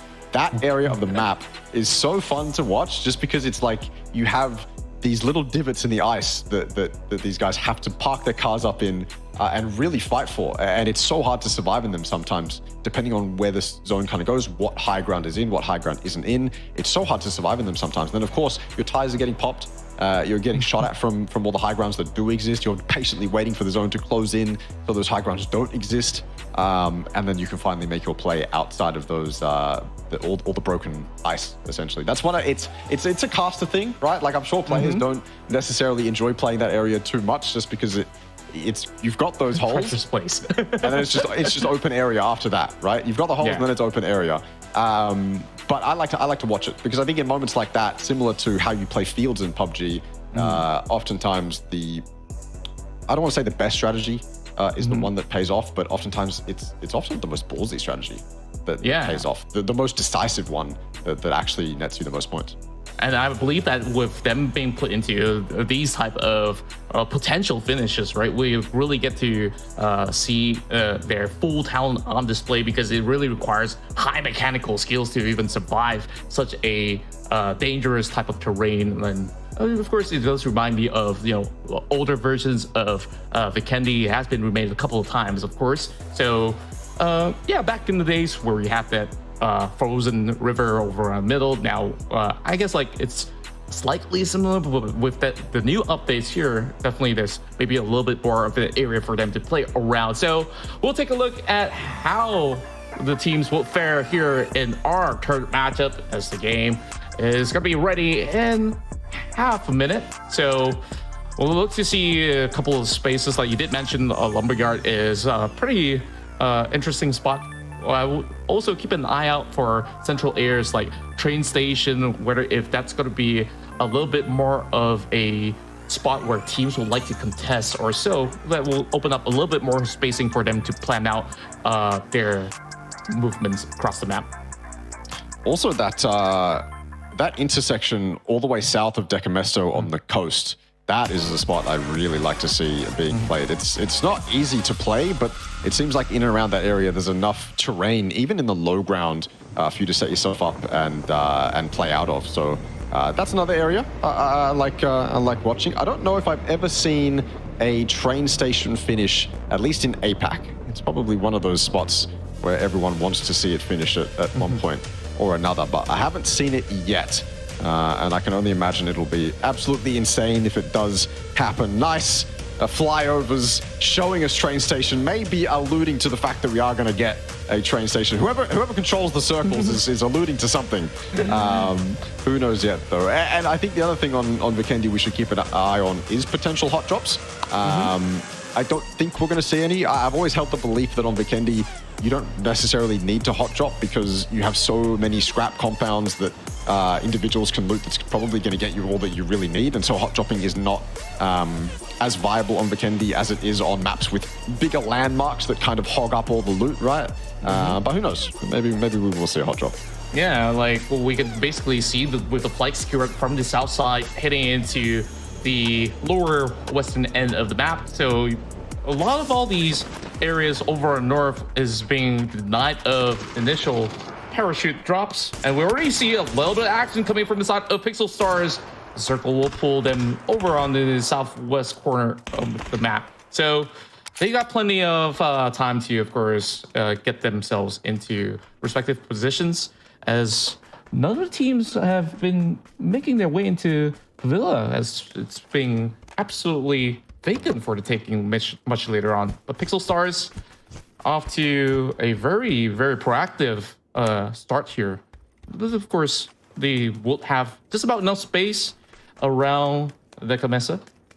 So we'll have to see if they're going to be able to recommit into the battle later on. Pixel Stars have the edge of 𝐏𝐿𝐴. ISG sat inside it. I have to wonder if Pixel Stars will choose to commit to this fight or just leave because they have the option to. Honestly, both teams have the option to. ISG have access to their own side of 𝐏𝐿𝐴. And so for both of these teams, it's really just down to whether or not they desperately want to fight for this position and whether or not a win, I guess how much a win means to them here. If they want to continue to fight for 𝐏𝐿𝐴 in this lobby and the next, if they qualify, then fighting for it here and getting that secured win might mean a lot more than just leaving. I don't think 𝐏𝐿𝐴 is exactly a city like Los Leones that you can share, at least to the same extent. Certainly can do it, but I feel like one team is going to be a little bit lighter on loot than the other. Whereas in Los, you can kind of end up pretty good for loot. Same with the team you're sharing with. We go to 𝐵𝐿𝐼 though, who is at, I believe he was at Castle. Yeah, Daytrade has a nice split to the southeastern side of the map. They are kind of looting the compounds that I said you can loot as individuals. There's just so many around Vikendi that you can plonk yourself in and kind of get all you really need. Pooch is doing the same as well. So for Daytrade, it's nice and measured early on. Nice and calm early on for them. They've got a couple teams around them. If they kind of pass through 𝐏𝐿𝐴 or pass by 𝐏𝐿𝐴 at just the right amount of time, maybe they could third-party Pixel Stars and ISG, but that requires some pretty insane timing from Daytrade. I suppose the other thing, if you want us to do a split like Daytrade is doing, is you're going to have more access to cars. If you plonk yourself inside a city, you're only going to have access to so many cars. But if you do a nice split around Vikendi, got a lot of roads to access with a lot of hard spawns to grab. Yeah, I certainly would think that that is a really wise plan coming in from the side of Daytrade. They can also gather early intel if there's going to be teams around. Fortunately, I guess like they have a lot of open space to play with. And to your point of them perhaps going for a 𝐏𝐿𝐴 challenge, it seems like they already have Poochus moving within the city range already, and shots are currently fired based on what I do see from the map action. But we'll take a look at how PMA is going to be able to fare, because they're already moving into the lumberyard side of the hills, and perhaps we'll be able to bump into some members of Armor Gaming later on. Pixel Stars just doing their due diligence to try to spot out Poochus, which he did actually reveal himself with a couple shots being fired early on. So Pixel Stars would fancy their chances here to try to take them out. It's a problem for Pixel Stars because landing yourself in Decamesta with another team means that no matter what, you're going to be a little bit lighter on loot than you would have liked. And so you end up finding yourself on the edge of the city up against another team that's rotating by. In this case, it's Day Trade, but 𝐏𝐿𝐒 taking matters into his own hands. He's got a couple teammates that he really needs to help right now. And 𝐏𝐿𝐒, if he's able to get this knock, it would be a trade back. Nuren's already got the opener. 𝐏𝐿𝐒 needs this so bad. 𝐏𝐿𝐒 needs this to be absolutely clean, and it is. He gets the initial on Sapuches and the flush as well. The rest of Day Trade now scrambling to try and recover this situation. Yeah, Day Trade now losing one. Meanwhile, for Pixel Stars, they could basically go on the recovery, especially having real estate there for covers. So it will be a long haul fight for the side of Day Trade if they really want to commit to it. Manage to spot up to 𝐿𝐿𝐒. And it's just going to be able to quickly sprint off to get a little bit more protection. But it's all really down to 𝐼𝐿𝐒 though. How much more damage can he basically deal, and as much as Stoke, because all these hail of nades are being thrown over on his side. Nuren's still has another frag to be able to try to flush him out of this position, while too_easy tries to give him a little bit of a support from afar. Position-wise, Day Trade very well spread out. And 𝐿𝐿𝐒, if he's just going to be repositioned a little bit more, he might be able to eventually eliminate the form of threat that is being provided coming from the side of 𝐼𝐿𝐒, as Nuren's is going to see what's going to be happening on the other end. Yeah, setting up for it. And Flash is committing to it too. I think this is Day Trade just backing themselves off slightly, putting themselves in better positions where they're not, where they can't be caught out by Pixel Stars and taking shots from a distance. Malrush is flushed out, and Day Trade look for another one. They will continue to look for Pixel Stars and continue to look to try and pick as many off as they can without losing any more members themselves. I think it's incredibly smart to opt to do that, but unfortunately they have already lost one. Pooch's going down is not ideal for Day Trade, not ideal for any team, but Day Trade in that instance. And it's all because they just they couldn't get the information quick enough that one of Pixel Stars was pushing up close, and in the end that's what cost them.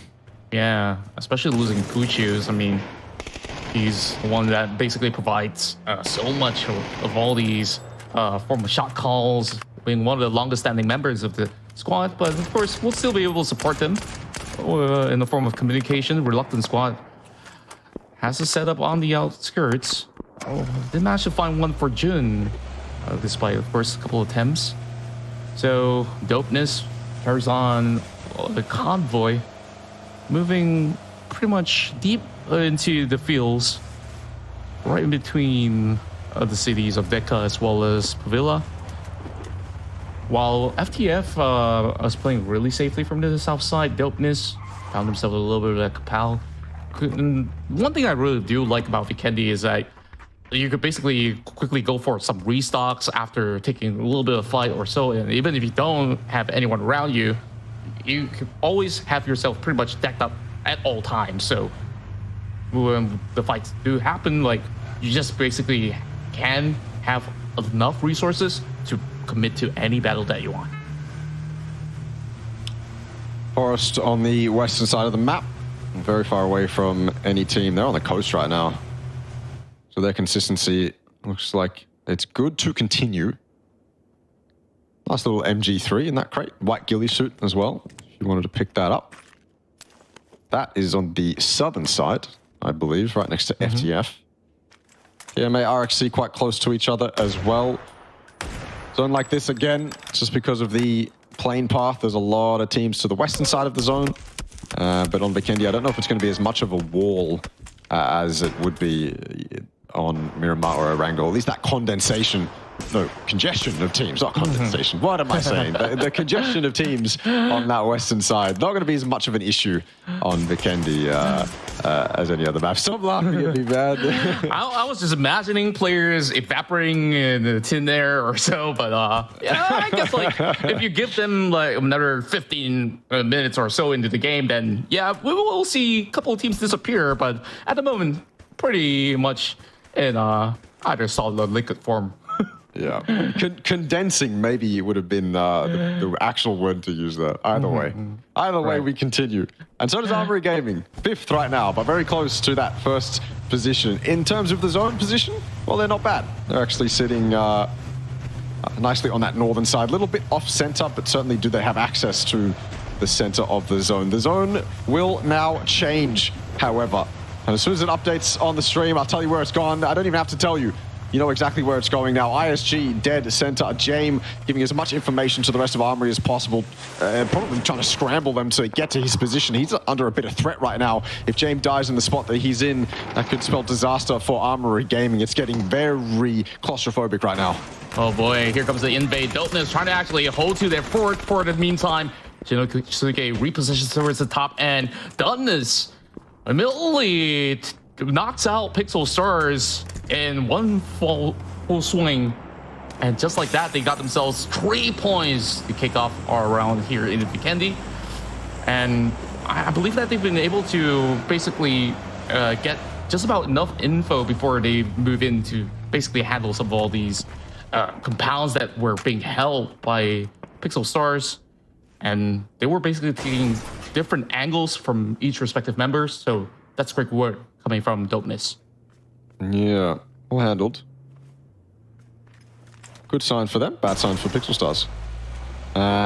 Reluctant Esports, again, formerly known as Genius Esports, Reluctant Squad, sorry, not Reluctant Esports. Setting themselves up nicely, a little bit offsetted to the south. And I like to see this from Jun as well. Outside of the compound, just sitting by a rock.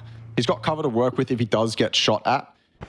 He can quickly fall back. This is classic panic. This is just panic in a nutshell, and 𝐏𝐿𝐒 is going to have absolutely no idea. He has walked into the lion's den, and they're going to eat him up. 𝐏𝐿𝐒 down incredibly quickly.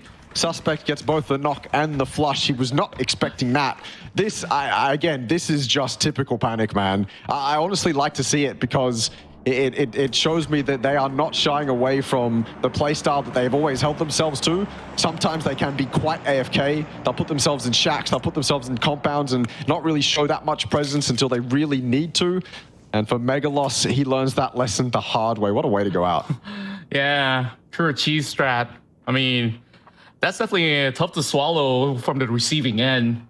Meanwhile, 𝐾𝐿, he's got pretty much better things to do than to take a peek into what's right what do you do now under. if you're 𝐾𝐿? Like what do you do? I don't know, like maybe park a couple of vehicles and you could, yeah. I don't know if the entrance is small enough for you to do that, but it's certainly a strategy. It would be risky because I think the entrance is more like it's more slanted than the ones in the bunkers on Wrangle. So you could probably get you're going to get seen essentially if you try to park a car down there, and it's very easy for panic to probably take you out of the car when you do try to do that. But I guess for 𝐿𝐼, if they want to stay, they can. It's in zone. They're just going to have to hope and pray that panic don't decide to pounce it at a very inopportune time if they're taking a fight or something like that. But at least the information is now known. Yeah, and we'll definitely like to see the updates on that heading into later phases where they're forced to maybe move out of that bunker or so. I got a care package to work with for the side of Armory Gaming. Got themselves pretty much well oiled up, and we're going to see if teams will have to make drastic shifts across the map. 𝐿𝐼 directly in the middle, so I guess like the bunkers will do them pretty good for the side of panic. Yeah, I honestly, it's going to net themselves potentially a good third-party opportunity. You can see how many teams are on the north. It looks like Unicorn Cyber are opting to rotate to the west. FRKS still in and amongst the action. Armory Gaming is the one I'm looking at. They come over here and they start to fight towards 𝐿𝐼. Panic decides to get involved, then that could be something interesting to spectate, to say the least. Forest, though, they've been pushed out a little bit, but they remain on the western side. They remain on the western side, and by the looks of it on the map, they remain in control of all the space that they want. They're going to have access, or at least information, into the center. So again, very composed play by Forest, and they don't seem perturbed or pressured by anything at the moment, at least in these first few games. Yeah, especially now with teams slowly moving by, they would have opportunities to gatekeep certain players out there. Shots now being fired over to our FRKS as 𝐿𝐼 didn't manage to actually connect it. But still having a lot of attention here from Danger Gaming to try to take off members inside of 𝐿𝐼. Managed to knock one down. Oh no. And they're now stuck in the middle of nowhere. They're just in the complete open. What do you do if you're 𝐿𝐼? you've there. The trap has been sprung by Daytrade, and they're delivering on these kills too. Norun's off in the background. All the way in the distance there will land one. The Molotov's good too. 𝐏𝐆𝐒 has to sit himself inside that smoke. Nicely played smoke. Gets himself away from the rock, which he knows is going to be pummeled by utility. But now what does he do? His teammate Hwang Nam looks like he's almost ditching him, moving himself further and further away from him on that mini-map, and he's just left now to deal with Daytrade all by himself. DNE wanting to get involved, but Shinosuke on that north has been knocked as well. Daytrade look on point right now. Oh yeah, absolutely sublime work coming in from the side of Daytrade. Fresh off a win in the past round, and FRKS, next one to be out. 𝐏𝐆𝐒 takes position, waiting for perhaps the smoke to subside. I believe there's still a couple more smokes for 𝐿 to work with. But I don't see any form of way that he will be able to survive this at all as it subsides. Well, hello there. 𝐿𝐿𝐒 somehow couldn't spot him out. Okay, there we go. There we go. Flash gets it. Interestingly enough, as we were watching Daytrade take out 𝐿𝐒 there, that knock they got onto Dopeness, who were on the north onto Shinosuke, completely, that was the pivotal move that Dopeness decided to back off from. They had that high ground just above 𝐿𝐿𝐒, and they got one knock, and they decided, nope, we don't want to mess with that, and they just left. I feel like it could have actually been a good third-party opportunity for them, because Daytrade was still in positions to deal with GLS, and they weren't in positions to deal with DNE, so maybe Dopeness could have actually capitalized on that somehow. But off the back of one knock, they decide to completely leave that fight. Yeah, if they stayed a little bit longer, who knows? They might be even finding opportunities to eventually eliminate Daytrade, because Daytrade was by the near towards the outskirts of it all. So I guess like happenstances like that will actually be happening from time to time. GLS will be the next one to falter, as we still have about 46 more players in the lobby. When we take a look at PMA now, moving out on foot, Valentine Esports will try to flush off some of all these ISG members right down under. A couple of grenades now being thrown in. Armored Gaming, though, heard all the footsteps, are really prepping up to surprise PMA. Getting closer and closer. Dynasty is essentially the teammate at the moment. Kind of backing him up, but just on a different angle. Jamie is just waiting for his perfect moment to strike. Maybe Dynasty can give him that little bit of a bait, potentially. He decides to just go. Flash up. He had the information. Teddy was making steps. The flash might have been decent. Maybe it wasn't. Who knows? Either way, Teddy's taken about 60 damage. Backs himself off to the back of that rock, but the nades are going to come in too. James got another one if he wants to follow it up as well. And Dynasty there. He is still an unknown factor for PMA, but he hasn't activated himself yet. He hasn't gotten into the fight yet. And Armory Gaming playing it almost perfectly as well. They probably could have got a couple kills onto PMA there, but if they didn't, and if things went haywire, they've got two players back down in that compound to make sure they're covering them as they fall back off the top of that hill. Yeah, pretty good discipline coming in from James as well to not overcommit the moment that he, with a couple of shots, he knows that he might not be in a great position after all, because he's basically leading the forefront. And now we're seeing a little bit of an incident here with Dahlia having her axe very much falling off the vehicle. So at the very least, they are still within a safe distance from Valentine Esports, while Daytrade will have to push through. Zone closing in against them, as they will have a couple of teams surrounding them from left as well as right. Okay, let's see how Daytrade fares in this fight. Yeah.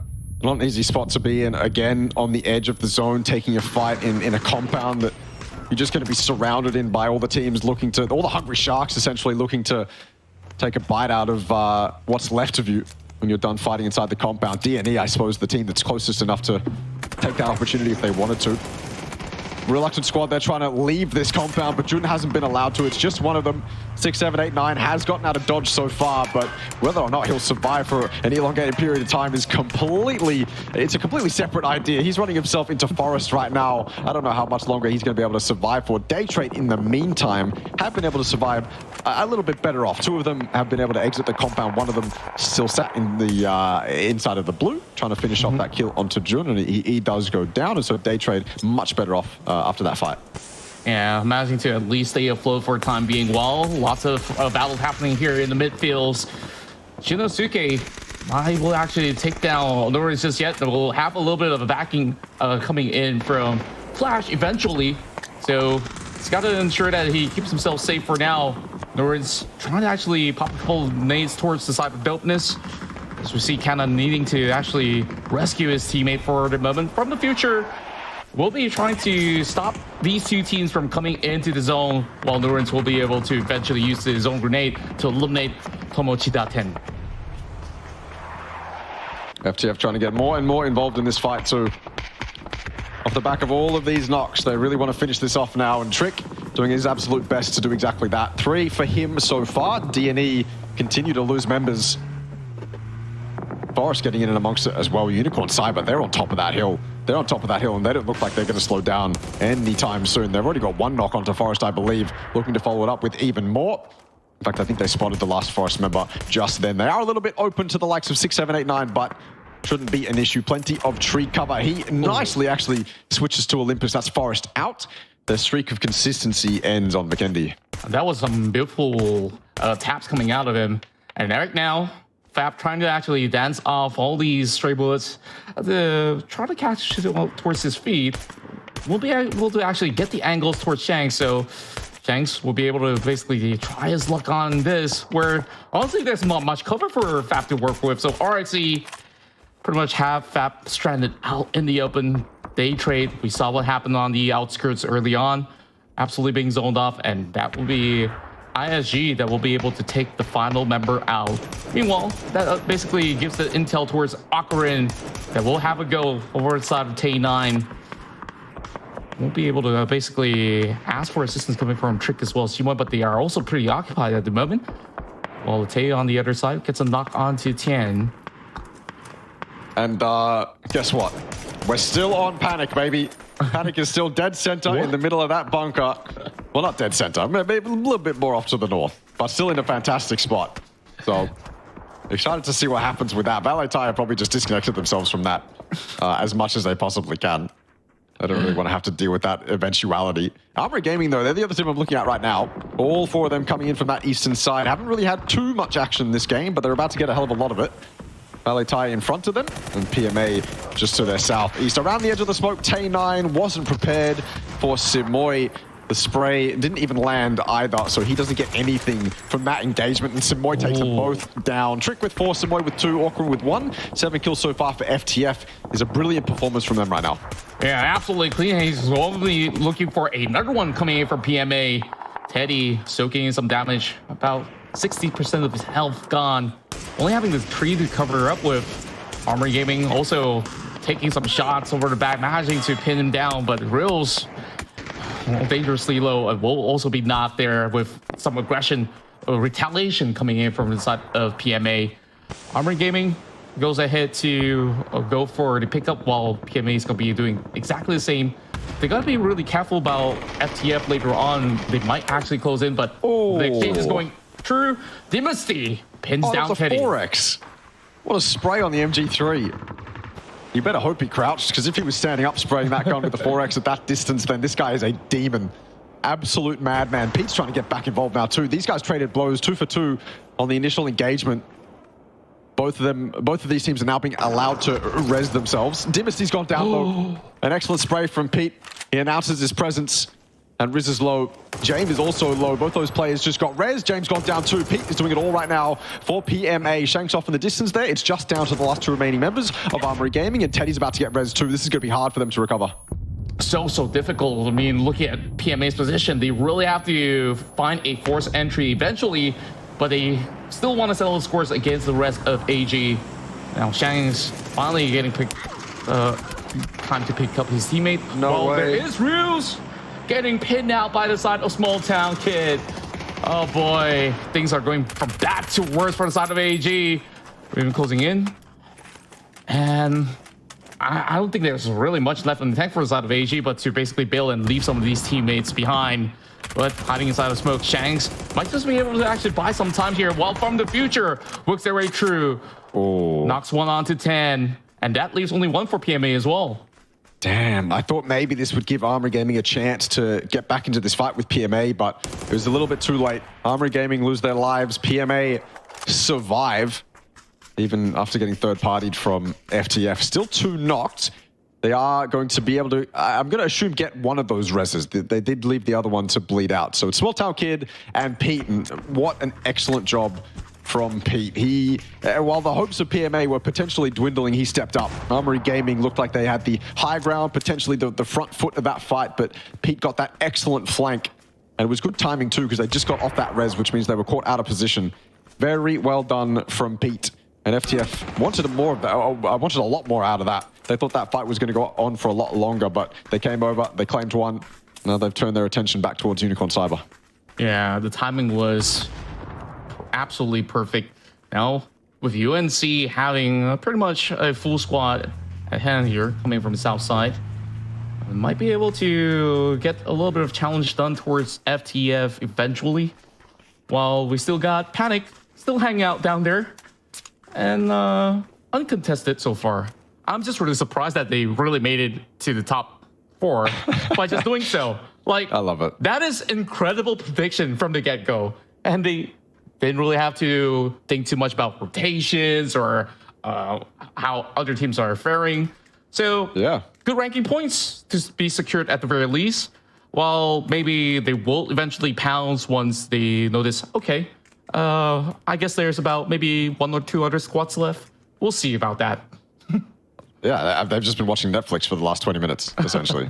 That's been their lives. They've just been taking shifts. I'll watch the entrance now. You guys can watch YouTube for the moment. And then they just take shifts for 5 minutes each, essentially, for the last 20 minutes. And now they have to come out, though. They've got to play a little bit of PUBG eventually. And for their efforts, even though it wasn't too much effort, they are being rewarded with a bunch of crates on that northern side. And I don't think they're going to be too open for Panic to go and claim. Excuse me. I think they should be able to at least grab some of those crates. I think they, if all 4 of them were to go and grab all of that loot, they'd be caught out of position a little bit. Because, I mean, PMA, Unicorn Cyber, FTF, they're all in and around this high ground, right? And I think if you peek over to that northwestern side, you're probably going to be able to see at least some of those crates. And so Panic have got to be a little bit careful, but at least they have them. They have access to them. Zone's closing in. So maybe, honestly, they already went for them and I missed it.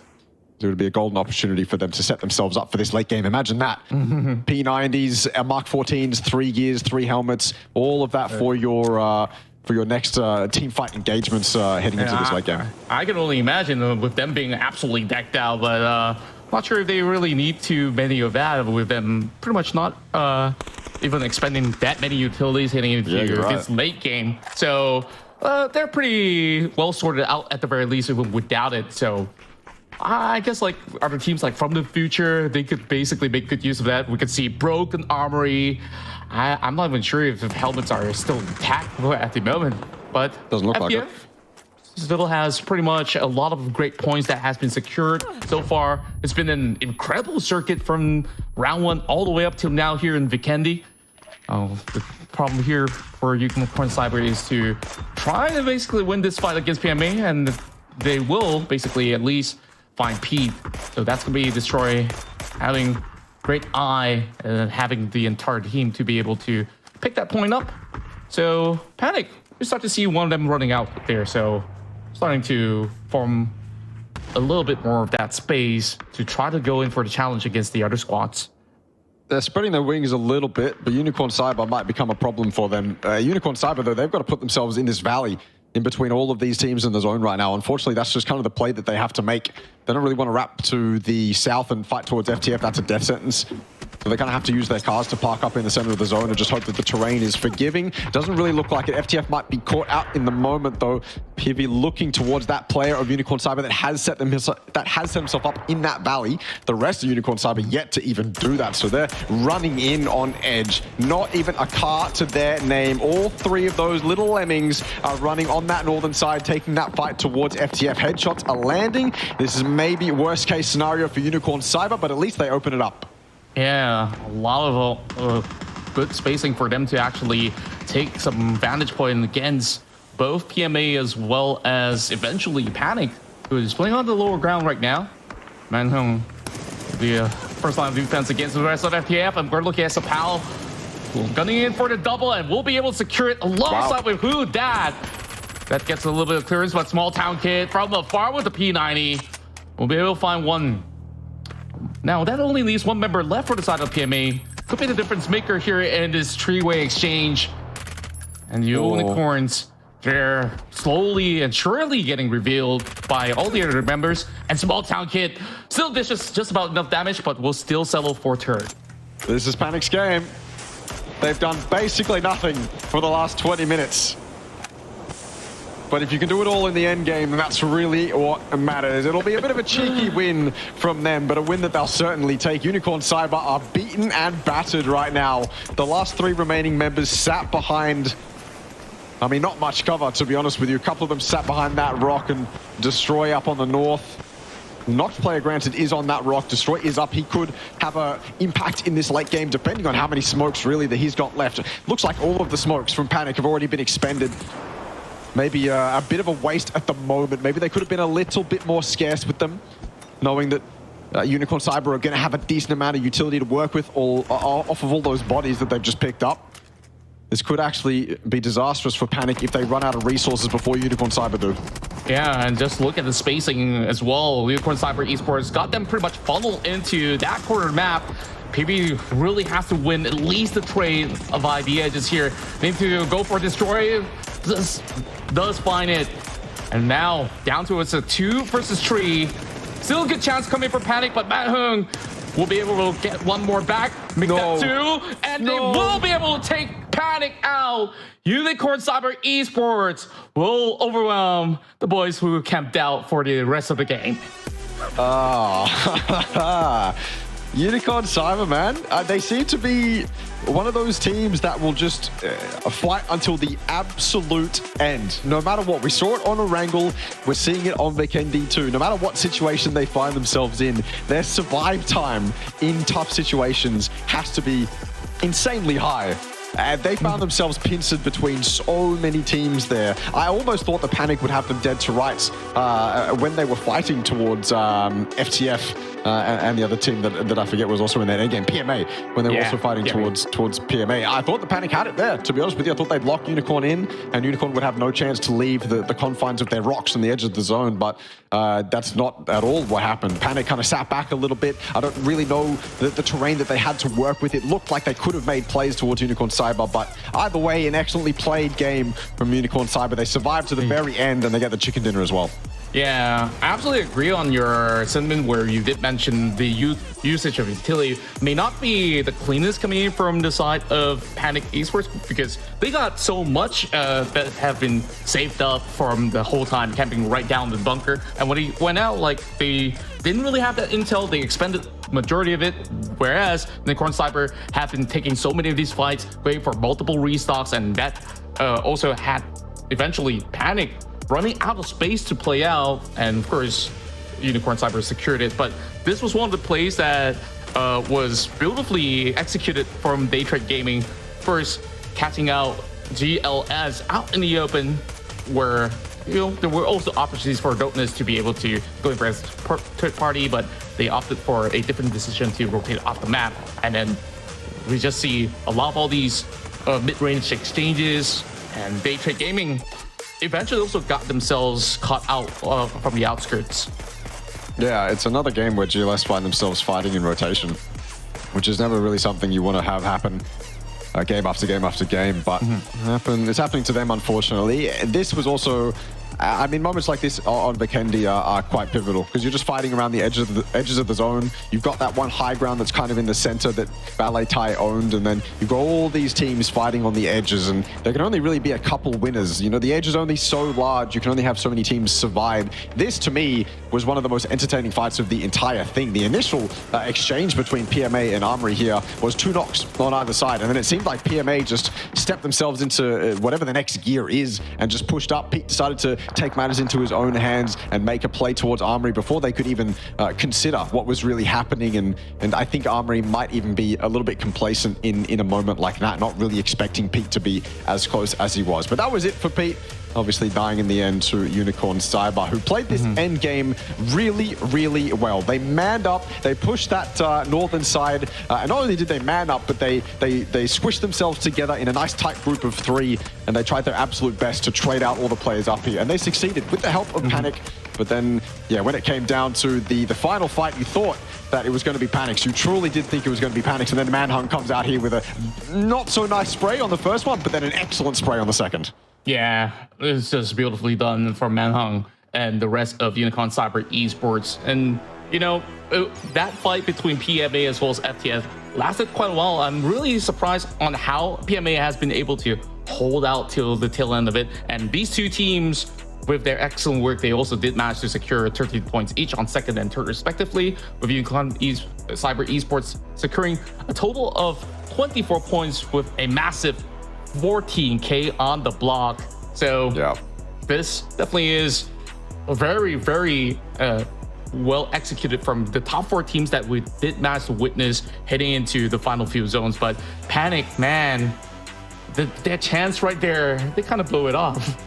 I mean, look at them. Unicorn Cyber with 24, then PMA, FTF with 13, Armory with 10. That's the top 4. And then Panic, who came second that game, were 5th for points overall. They only got 9 total, which in a game like that, when you put yourself in an endgame situation, you obviously know that you purposely didn't give yourself too many kill opportunities throughout the game, but then of course you end that game without getting the win, and it's kind of extra devastating, right? Because you're in that spot, you have 4 up, you're obviously quite confident in your ability to capitalize on the opportunities that come your way when the game does reach its climactic moment, and then you don't. It's a big punch to the gut. For Panic. I feel like, yeah, maybe they did just expend too much utility, and then when it came down to it, they didn't have much left to work with. They find themselves in the last few smokes that they have, and from that point forward, it's not easy to work with.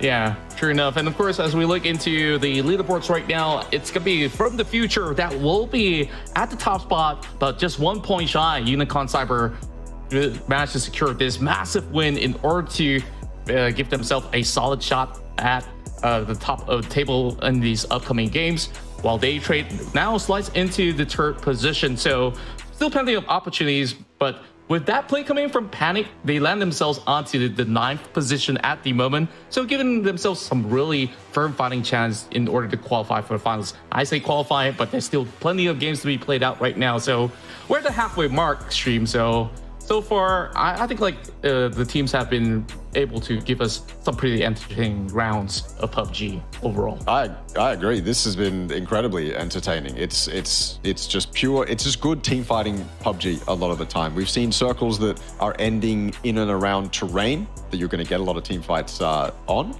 And that's what we're seeing, and I'm loving it. I'm absolutely loving it. That's where, obviously, the best teams do their best work, and I think we're seeing that. Probably wanting more from a few teams.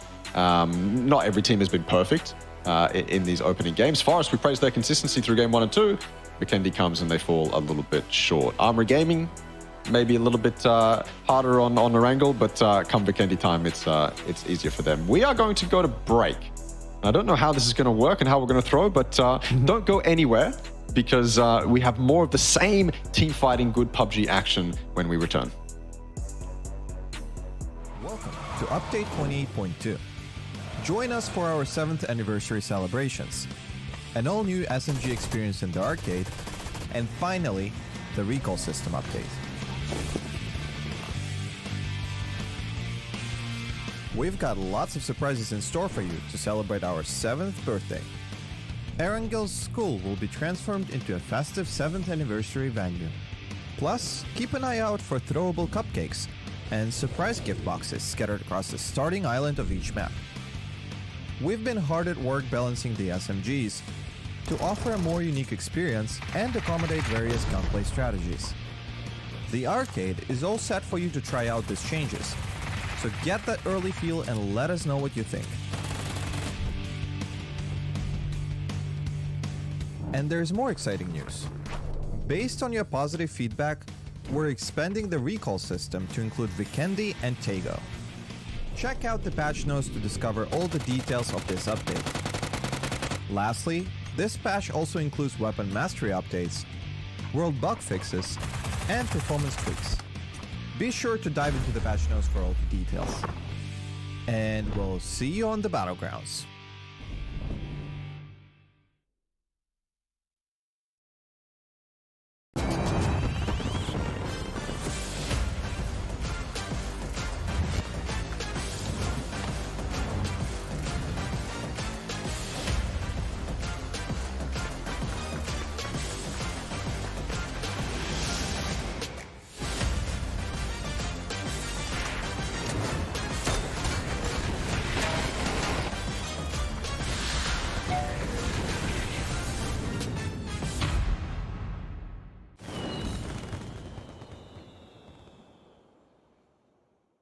Welcome to Update 28.2. Join us for our 7th anniversary celebrations, an all-new SMG experience in the arcade, and finally, the recall system update. We've got lots of surprises in store for you to celebrate our 7th birthday. Erangel's school will be transformed into a festive 7th anniversary venue. Plus, keep an eye out for throwable cupcakes and surprise gift boxes scattered across the starting island of each map. We've been hard at work balancing the SMGs to offer a more unique experience and accommodate various gunplay strategies. The arcade is all set for you to try out these changes, so get that early feel and let us know what you think. And there's more exciting news. Based on your positive feedback, we're expanding the recall system to include 𝐏𝐷𝐾𝐈𝐄𝐒 and 𝐾𝐔𝐁𝐆. Check out the patch notes to discover all the details of this update. Lastly, this patch also includes weapon mastery updates, world bug fixes, and performance tweaks. Be sure to dive into the patch notes for all the details. And we'll see you on the battlegrounds.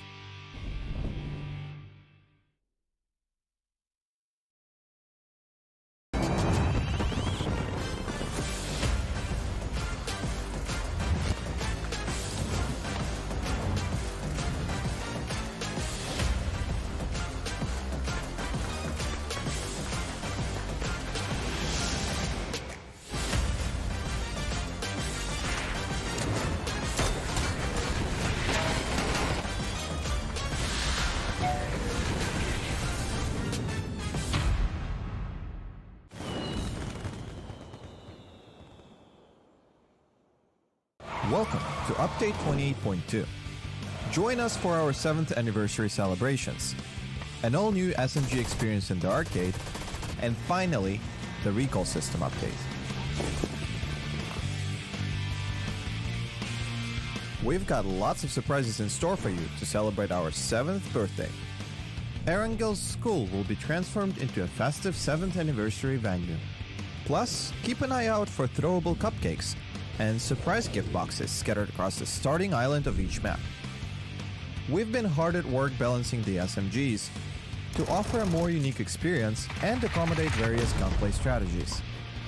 The arcade is all set for you to try out these changes, so get that early feel and let us know what you think. And there's more exciting news. Based on your positive feedback, we're expanding the recall system to include 𝐏𝐷𝐾𝐈𝐄𝐒 and 𝐾𝐔𝐁𝐆. Check out the patch notes to discover all the details of this update. Lastly, this patch also includes weapon mastery updates, world bug fixes, and performance tweaks. Be sure to dive into the patch notes for all the details. And we'll see you on the battlegrounds.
Welcome back, ladies and gentlemen, to the PGS qualifier for the APAC region. And my name is Contra. Alongside with me is Extreme, as we're on the halfway mark, as we've got 𝐏𝐿 to be our upcoming map. And we've already got all the teams pretty much putting on a perfect display with some big wins for some of these teams out there. Extreme, of course, we still got more games to cover. So how are you feeling of the team's performance so far from what we've seen today? It's been exceptional, I think, for a lot of teams. Obviously, I think a few of them are going to be left wanting a little bit more out of the initial games. But for the most part, we've seen a lot of great action. We've seen a lot of great action. We've seen a lot of great plays. And we've seen teams overcoming difficult situations. I mean, the pivotal example for me is 𝐿𝐿 𝐀𝐈𝐄𝐻 in that final game. We saw some excellent survivability skills from them on Erangel, and then Vikendi, I feel like it culminated finally in a win for 𝐿𝐿 𝐀𝐈𝐄𝐻, where they were able to survive not only FTF and PMA, but also Panic too. So it's been fantastic, and like I said, I've reiterated it a couple times over tonight, but we've had action in and around terrain where we've been able to see these guys' team fighting ability rather than anything else, or a team gets a lucky compound feed or anything like that. We haven't really had that yet. Maybe Forest in game 1 was the only example of that, but even then that's a stretch because they had to come out, fight up the hill, and obviously there was all that dirt road action. So it's been really good, solid PUBG tonight. Yeah, and overall, when we talk about all these teams' performance, of course, when we look into consistency, I think despite from the future have them going for multiple fights on all of these rounds, they have not gotten a chicken dinner so far, but every single round they go in, they go out, they walk away with so many kills to pick up, and now find themselves at #1 spot. And with these rounds going in their hand, around them finishing on top 4, I think things are really looking to be really great for the squad hailing for Indonesia. So first, with the PCR side coming up huge in these past couple of rounds, we're going to see how they're going to be doing in 𝐏𝐿 later on. Whereas as for Forest, they started off the day really well with that chicken dinner, and of course we see them having the struggles with the rotation. I wonder how they're going to be faring inside of 𝐏𝐿, because you did mention before, we of course have some off-stream conversations, there's going to be a lot of movement in this map itself. Yeah, 𝐏𝐿's the map in the pool that lends itself very heavily to team fights. A lot of these guys are going to be fighting in and amongst the trees and the hills that are below those trees. It's going to be a lot of team fights. That's always what I think of when it comes to 𝐏𝐿. And I don't think all the time you're going to have the best team come out on top in 𝐏𝐿. Like if you were to name the best team fighting team in the entire lobby, I don't think they're always going to come out on top on 𝐏𝐿, but I think they've certainly got an advantage, because if you've got those fundamentals down pat, 𝐏𝐿 is a playground for you to work with. There's just so much terrain for you to maneuver around, and I think it's an excellent opportunity for the likes of FTF, who I think are one of those teams who certainly have those fundamentals down. Remember, FTF as well, they came from the PUBG Challenger Rumble. They came from rest of SEA, including OCE. So they're amongst your Team Blisses and your Panics, and they are outshining Panic entirely so far as the two teams from that region in this specific lobby. Trick right now is top frag in the lobby too.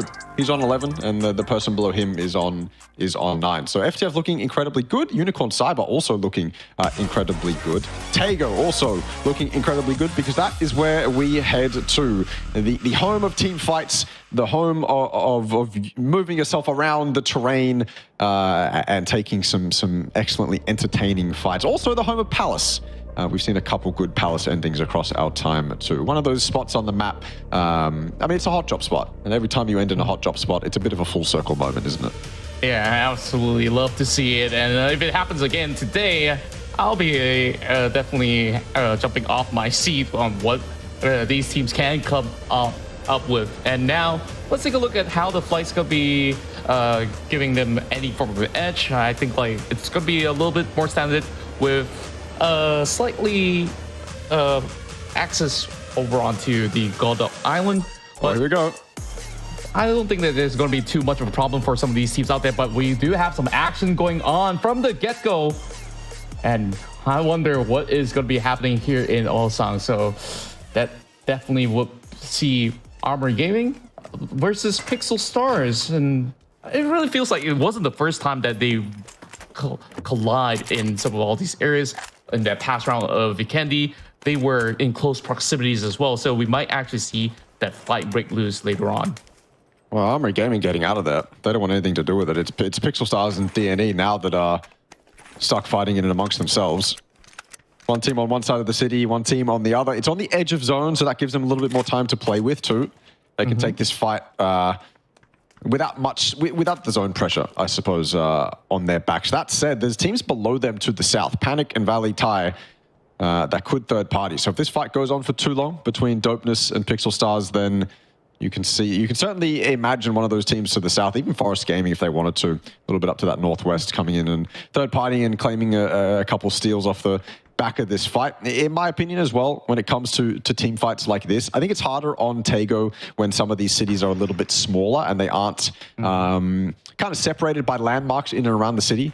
To kind of pick off one player, but generally I think it's a really good idea as soon as you drop to identify who's weak, who's the solo player right now, and then that team then groups up as 3, maybe 2, ideally as 3, and then you can leave one to kind of watch the back. You take out that weak player, you take out that solo player, and then from then on the hot drop is a lot easier to manage. Right now for me, that's 𝐏𝐿𝐒, but they don't know 𝐏𝐿𝐒's there. So DNE could take 𝐏𝐿𝐒 out right now, and it would make that fight with the rest of Pixel Stars a lot easier, because 𝐏𝐿𝐒's alone. So it wouldn't be too much of a fight with him, but he's being very silent right now. At least from my understanding, he's been incredibly silent. So DNE don't know he's here, which means he could open up if they find themselves in his crosshairs.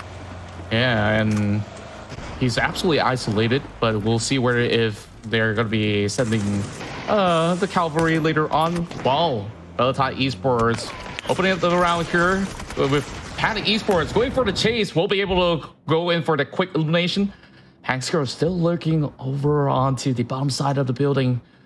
I hope that he'll be able to get that cheese going for him. So let's see what he cooks up later on. But Panic Esports, very proactive start as they managed to get 1 point off with Dusky's advancement. Yeah, proactive is a perfect word to describe it just there. I think they realized that Valley Thai was kind of split into duos and solos around Panic. And, well, if you drive it at a solo person in 2 cars, 2 people in both cars, then, yeah, usually the people driving, they'll get that kill.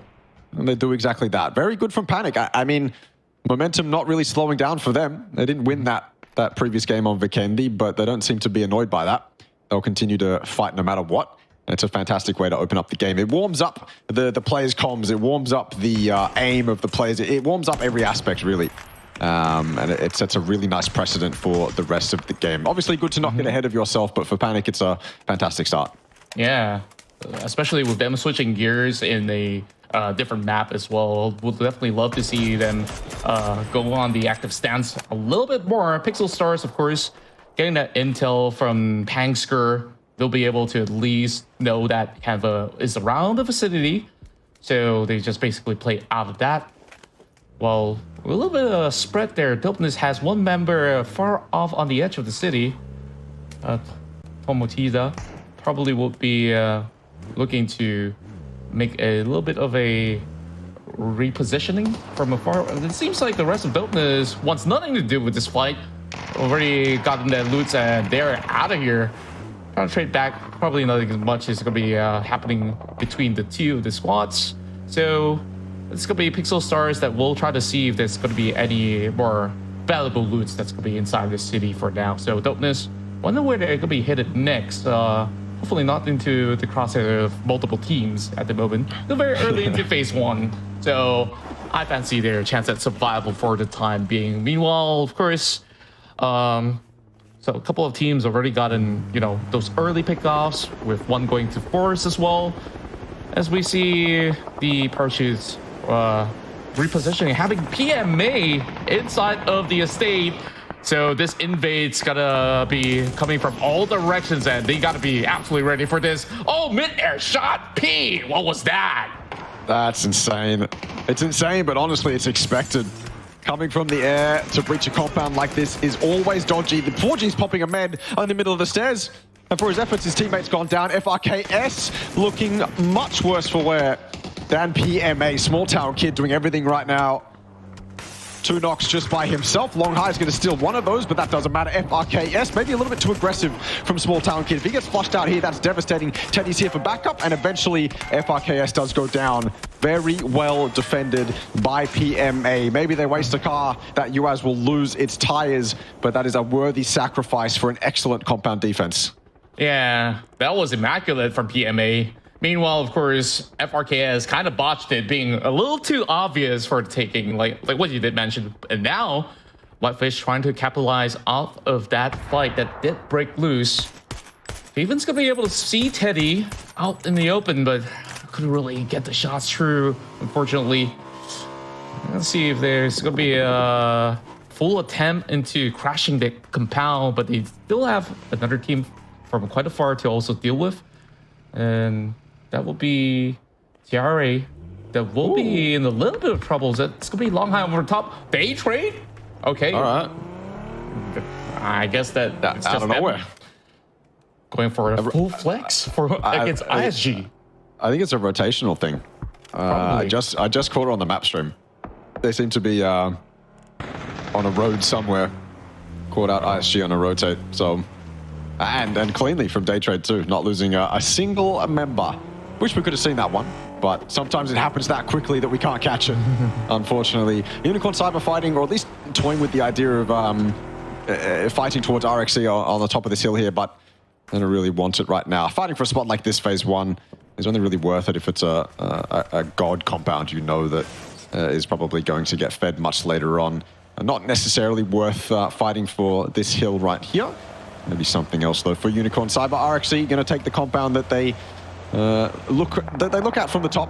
I mean, that's one of the reasons why they're up there, is so they can gather as much information as possible, and their rewards will be whatever compound they deem to be free.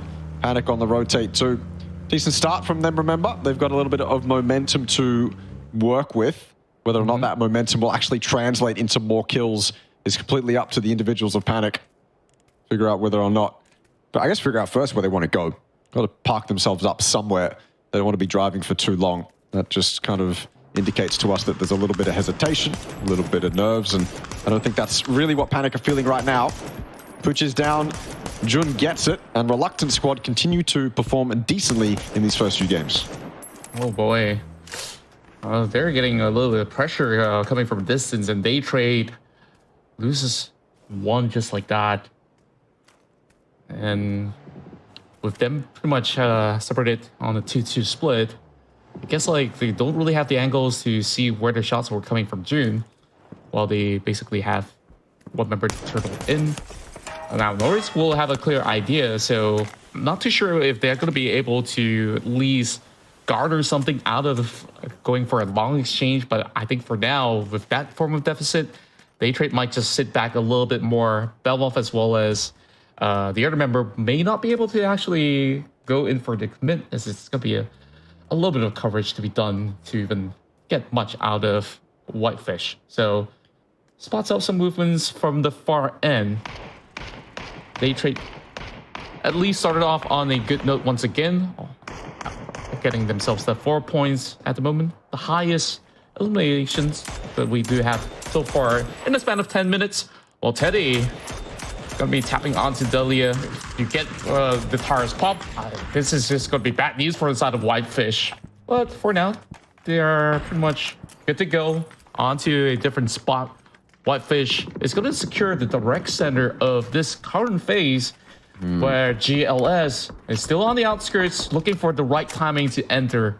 There's just gonna be Belly Tie as well as Unicorn Cyber that will be maybe guarding them later on. So we'll see what happens over on that section. Meanwhile, it's going to be AG making a deep convoy, trying to dissect some parts of the map, as they will have one member across the river. PMA, they're looking to be pretty solid to start off with here, with those 3 pointers that they've been able to pick up. And here comes Panic. They have reposition in between and will be able to get themselves perhaps an edge against the rest. They find themselves on the edge with Armory Gaming in front of them. And if Armory Gaming is opened up onto here by FTF, Happy takes some shots, one lands, but no more than that. It's potentially an opportunity here for Panic to get ahead of Armory Gaming. Armory Gaming have kind of set themselves up here on the edge to cover all their bases. They've got 2 on one side of the river and then 2 on the other side. And it can be a lot of pressure if a 4-man of FTF decides to breach onto Shanks and Riz here, or at least just apply a little bit of pressure. In fact, I was wrong. They don't have 2 on the other side of the river. They have 1 on the other side of the river because they lost James earlier on. So a little bit more pressure now onto Armory, but smart to put 2 members on this side where you know teams are going to be coming in from the edge, and so we're able to pressure them off a lot easier and I guess put on a bigger show for those teams to make them know that presence is known. If presence is known, then generally teams will at least consider hesitating in terms of rotating into that team or around that team or taking a fight with that team. And Armory Gaming have obviously announced presence as 2 in this compound, and that's enough to persuade FTF to get out of there. And it's also enough to persuade Lightwork to get out of there. He's going to back off toward the rest of his team. He was out there as a little bit of a scout. Dangerous work here from Lightwork, but he does survive on 100 HP, and in fact, he's going back in for seconds. Yeah, and good decision making coming from the rest of Panic as well to basically avoid that bridge ever since, of course, Armory revealed their presence over onto that corner, because that could have been a really deadly choke point, especially with from the future coming in from the back. Eventually, if it does close in maybe towards the western end, then that is going to be a little bit more problematic. So they will have a lot of spacing to basically put in some good work, and basing off of where Armory Gaming is currently positioned, they're hoping to have the zone closed in, and by then, who knows, they might have Valley Thai crossing alongside with the rest of FTF. So it's more about the setups right now for the teams as they wait for phase 2 to close out. Panic now being spotted up by Hang Skur. They're gonna be at least applying a little bit of pressure, dopeness, having the MK12 versus an AUM. Oh, I don't think he knows that there's an AUM on the opposing end just yet. As we see the shift going on, it's going to go towards the favor of RXE as well as PMA at the moment. Yeah, RXE, PMA in a decent position, Unicorn Cyber as well, although they're a little bit split, so you can imagine them regrouping quite quickly unless they kind of want to hold their edge, which I wouldn't blame them if they wanted to do that either. D&E, they're not in the zone on the southern side. Space to play with, fields to play with, but certainly they've got to start moving in a little bit, make sure that they're not wasting too much time getting into this zone and hoping that no one leapfrogs them. Armory Gaming finally contested a little bit by Panic. I believe this was the position that Dynasty was in on the other side of the river. And obviously, if you're a solo in a compound like this, your car is ready to get out of there. It's parked in the opposite direction to where teams are going to breach you from. And I think that it was exactly the case. Panic rocked up, and Dynasty just got the hell out of there and grouped up with the rest of his team. Got to be careful when you're playing as 3. Losing another member basically solidifies defeat. We've seen people do wonderful work as 2, but it is a rare occurrence, especially in a lobby as stacked as this. Nurans feels like he's just getting out of that one. Those Mark 12 shots were incredibly deadly and on point. I think also Reluctant Squad know that the rest of Daytrade are below them. I want to assume that because there's a compound down there. I think Daytrade are popping off shots too. So RS should know that Daytrade is in front of them. They can hear that car moving now as well. Whether or not they opt to go for a little bit of rotational camp is up to them. Picking off in the distance, Pankska's gone down. Maybe it's an opportunity for Armory Gaming to get involved in third party this. Oh, there's a little bit of chaos here in the Great Migration of Craig. Trying to stay alive here with this convoy going on. Matt Pig hoping to actually pick one up as we still have another target on the opposing end, trying to go in for the trades, hoping that he has enough bullets to basically work this out. FTF will basically sacrifice Chimoy as AG managing to pick one up, as they've been holding on to that compound for the longest time for this scenario to happen. So great work from the Thai squad. There is going to be Pixel Stars right behind AG though. As we look in the map, they will crack in. Matt Pig, the Mad Lad, trying to actually flush them out of this site. Oh, the bot through the window. I swear it never pans out, man. It just never pans out. Shanks has been traded out, though, by one of Pixel Stars, flushed as well. So it was almost acting as a bait, essentially. Looks like Pixel Stars will come out on top. Dimisi's here to back it up, though. He's put himself inside these buildings. A little bit of a building that's a bit further back. Riz is getting out here, trying to get in the faces of Pixel Stars, but there's one on his fence. He has no idea. Dimisi's got 2 with a nade. If Riz can get this one, it's a disaster for Pixel Stars. It's all over the place. That double nade basically secured their demise. Riz can now just peek over this fence. If he knows where 𝐏𝐿𝐒 is, it's game over. It's a 1v2. The dynamic duo of Armory Gaming putting on a show for us here. Pixel Stars absolutely decimated. Yeah, and basically they did put in quite a lot of effort in order to actually seek opportunities like this, but Armory Gaming so well prepared coming in from this direction. And oh boy! What? What? A mortar hit? No! At this corner?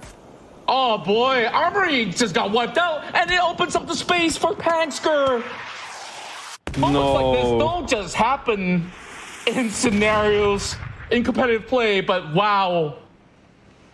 Where was that from? That's devastating for Armory. They were so pumped up. The momentum was so heavily in their favor. And then 𝐿𝐒 just comes out as soon as one of them gets knocked by a mortar. What a shot by Pivi.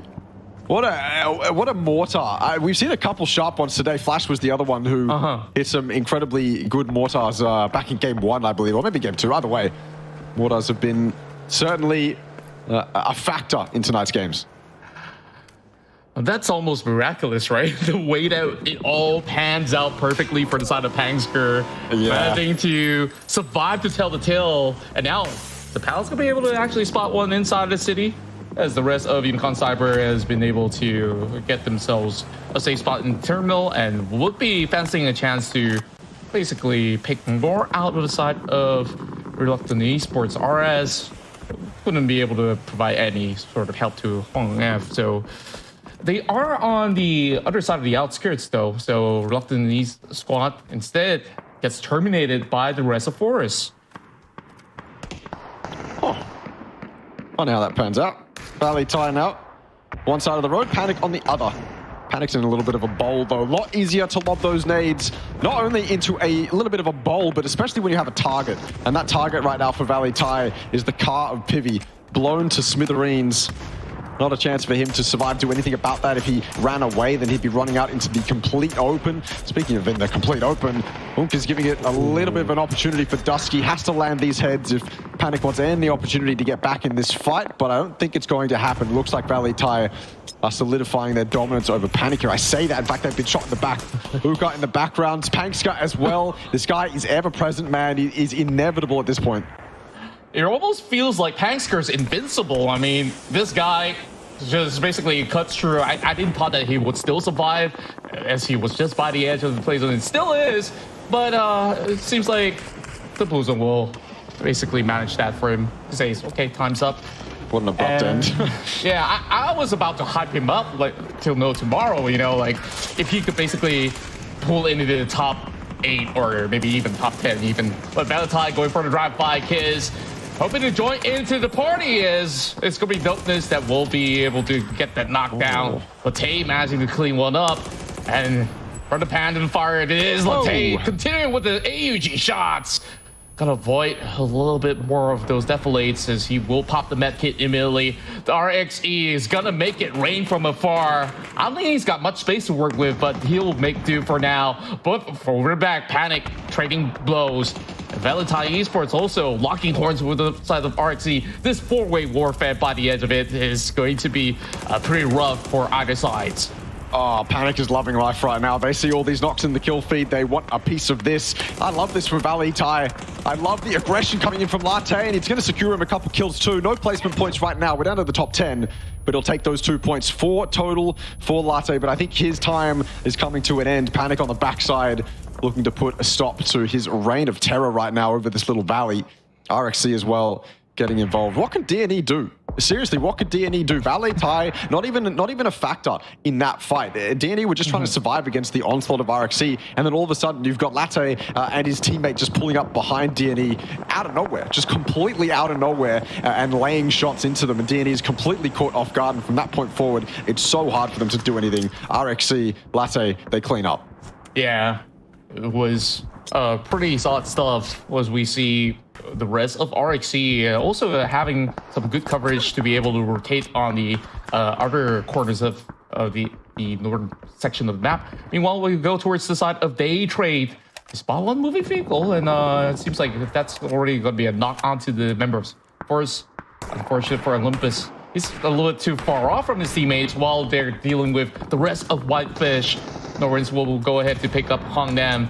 Well, suspect will be able to go in for the exchange while 𝐏𝐿𝐼 going up close and personal. Got some flashbangs to work with, but he's cut across, going so close, but he doesn't really know. He's sort of past the smoke. 𝐏𝐿𝐼's still wondering. He has no idea. Chiari's got past. No idea, and Chiari's got past, but it doesn't matter. Forest is there for the trade. 𝐏𝐿𝐼, meanwhile, knocked. That could have been disastrous for Forest, but it seems like they got off a little bit better than Whitefish. Runax now, I believe, he's the last one up. Stuck inside the other building. He has got that first aid off, but he's also got the Panzerfaust. He's good for one. Good for a minimum of one, and we'll see what he can do from there, but he doesn't even get his one. Can't even land that. In a moment of pressure like this, I don't blame him. And this is Forest just taking fights on two different fronts. Panic trying to get involved, and Master's just here to completely deny them, stop them in their tracks. They wanted to third-party this, but Master is stopping them right now. And he's really got to go and recover for now. There's not much that you're basically going to do about 𝐏𝐿𝐼 being left outside of the building, while KM try to hold off the defense, but with all these flashes making it a little bit harder, all cornered up, so they got to make these angles work, especially now with some smokes to be popped right in. I guess it will basically buy them a little bit of space. Runax trying to trade right back, but here comes the rest of the members of Forest to clean up the house. And there we have it. Heading in with 8 more teams remaining. Forest absolutely popping off in these final few moments. Excellent from them. Oh, and there's Faps all popping off to small town kid down. 𝐼𝐶 have been a constant factor in this game, it looks like, but they've still got challenges ahead of them, namely a solo for FTF in that shack. Forest as well. They've been consistent throughout the first 3 games. It seems like they're not going to slow down anytime soon. Top 8 for them. Placement points already gained, but of course they are going to want more. Panic, what kind of defense can you put up against this? The onus is on Panic to catch these guys as they exit those buildings. Smokes are up to try and create a wall that Forest can use to evade Panic, and I think they might even be able to do that. There's a little bit of a ridge on the left side of Forest that they can utilize, and Panic is trying desperately to not let them reach it, but I don't think they have any choice. 𝐏𝐿𝐼 might be left behind. It might be too late for him. There's no smoking between him and safety. He's almost certain to go down. If Panic don't watch him, it'd be an incredible throw from them to let him go by. They just really have to fight this. And 𝐏𝐿𝐼's got no way out. Blue zone's already closing in, and he's just basically relying on a couple of seconds of smoke for a cover for now. He's got the Panther. Oh, he connects it. KM down, but then 𝐏𝐿𝐼 trading back. Forest, they're pulling this one out of nowhere, and with the reels going through, he's got to switch up. That's insane. Forest genuinely scrape by. That is unreal to survive with all 3 there. Panic literally saved by the bell. Yeah, genuinely saved by the blue. He ran out of ammo, and Destiny said, "I got you, bro. I got you." Unbelievable from Forest. 10 kills to their name too. This is some incredible consistency from them so far. Couldn't beat the script, it seems. Now, yeah, it's our top 5 here with Day Trade from the future, Forest, PMA, as well as 𝐼𝐿𝐼. Each one actually taking different sides, with PMA directly in the center. So perhaps that's going to be a good chance for them to stock up with all the loots that's currently available. Massive drops, basically hand-delivered to them. Meanwhile, we got a lot of good weapons on almost everybody out there. Dragunov for Pete, as he's trying to look towards the rock. He might have actually spotted that solo member of Day Trade for now, Flash. I'm not too sure if he's going to be able to make it out, especially with the pack of 𝐼𝐿𝐼 that may actually go towards his way later on. 𝐏𝐿𝐼, after going for that recovery, look at Forest. They got a massive 10-pointer out of all the battles that they've had over the south side. Masters also picked up himself a Mark 14. 𝐼, kind of like Unicorn Cyber, just survive no matter what the cost. Helped out potentially by fate, destiny, the universe, karma, whatever you want to call it. They've got something on their side. 𝐏𝐿𝐻 still in the picture though. On top of that hill, they've got a bit of high ground to work with, and 𝐵𝐿𝐻 here on the low ground, just making sure that 𝐼 don't do anything too crazy. I think I just heard a mortar pop off. I'm not sure. Sounds like it. Maybe that's the... Oh, there. No, yeah, it is the mortar. It is. It's onto 𝐼. 𝐏𝐿𝐻's trying to deal some damage. Oh, FAP's like... Nah, FAP's annoyed. You're trying to mortar us? Well, here's my orb. Yeah, a much more accurate weapon for sure. Going for the crates. So, 𝐼, I think they've been doing really well. They technically haven't really left that spot for quite a long time, and they have been able to control potentially 30% of the map right now. So they would definitely have a huge impact heading into this late game. Meanwhile, Forest trying to close in from the south side. That may or may not overwhelm PMA. Once again, PMA playing a very solid defensive game throughout the course of Taego. And I really want to see whether if they will be able to make it all the way through the last run here. Who knows? Maybe this might just be their chance for a chicken dinner with PMA last round securing a top 4 finish. And once again, a lot of these teams really have found that momentum, found that consistency. Even FTF squeezing by with that one man and decide, though this round looks to be a lot rougher for the side of FTF with only that 1 point gain so far. Not sure if they're going to be able to pull in more, but I guess he's happy for now. 𝐵𝐿𝐻 down. 𝐼 gets the flush though, steals it away from Teddy. Another Mark 14 in play, actually. I guess when you've got this many crates dropping around the final circle, we're going to end up with a lot of 3 gear and a lot of crate weapons. Rooftops as well for the Mark 14s to sit on top of later on, but 𝐼 have decided that it's time to push inside the compound. Either that, or the zone decided them to push in. Either way, Pete's got the opening with a nade. PMA already had an excellent defense in this compound earlier on against a emergency parachuting team. Different scenario this time round. The team's coming in from the ground, but it doesn't matter. Pete's gone down to Flash, but at least they've got a kill onto 𝐼. So 𝐼's momentum has been stopped just that little bit more. Teddy suffering in this blue zone grenade, just able to survive. Yeah, making sure that he'll be able to basically last a little bit longer with a couple of boosts to be able to work out if there happens to be a couple more blue zone grenades to be thrown in.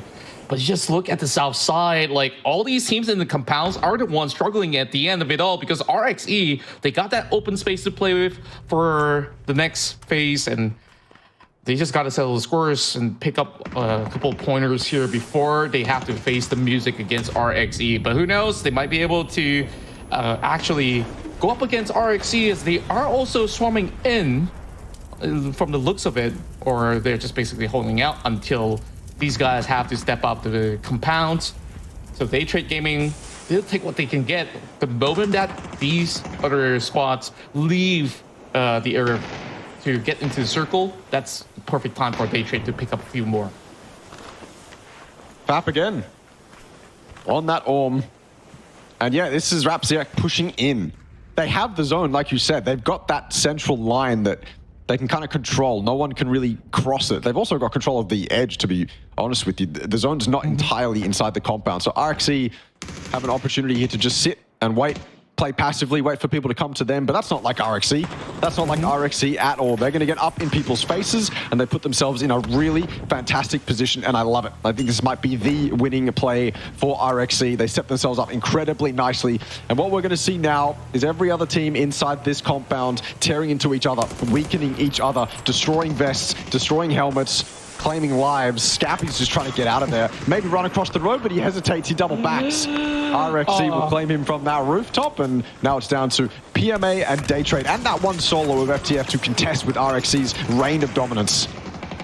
Boy, oh boy, it's going to be rough if you're not on 𝐼's side. Everyone's just trying to book it. 1 HP left for the side of From the Future. And somehow, Happy managed to survive all the way to a top 2 finish. Unreal. Unreal. 𝐼 claim it. As you know, they absolutely will off the back of that excellent play.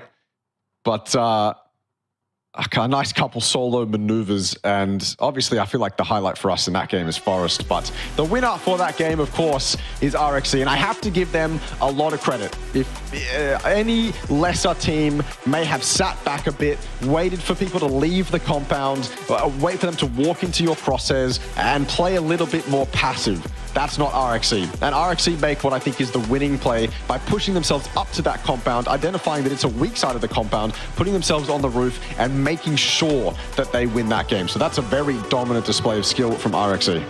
Yeah, and I just love the fact that they have that advantage and they basically push that advantage forward. Like, if they do allow some teams to pass, that's a lot of points that they could potentially gain to be lost out. So they were very decisive. They managed to eventually choke literally every other solo targets out. So good going for them. They managed to walk out of this matchup with a hefty amount of points. And while, of course, surprisingly enough, I was expecting maybe day trade or even, like you said, 𝐵 that has done so well throughout the course of the game to be able to reap a little bit more. But of course, that form of instance, it really could have just been anybody to last till the top two. But over on the side of PMA, I think they've really played a great defensive game here in Takeoff. Oh, I didn't even realize in this highlight there that there was a team kill involved. That's devastating. Didn't notice that in the moment, but that's probably what lost it. 𝐿𝐶, he definitely had a couple highlight moments here and there from him. This, to me, was just so sick from Armory Gaming. Like I said, dynamic duo, Riz, Dynasty, they always show up, and every time they're in a clutch, you never count them out of it. And then to lose that all to a mortar from Pivi, just off in the distance somewhere, it just came out of nowhere. He knocks one of these Armory Gaming players, and then 𝐿𝐶 pounces and claims the other one. And then from there, we thought maybe he could do more, but then he dies to the blue. So it's a little bit of an abrupt end to an otherwise exciting life. Yeah, literally raining on a parade. And then we got this form of crossbar going on, which we saw. I loved this. So many chaotic plays breaking loose. And then we see latay taking full advantage, although being stuck into a very difficult position. He just basically did whatever he can to basically put himself around with very good amount of points to book out the round. I still feel bad for D&E in that moment. They're just trying to survive, and then all of a sudden these cars come out of nowhere and people start shooting at them from a spot they didn't even know existed. This is also kind of pivotal for me.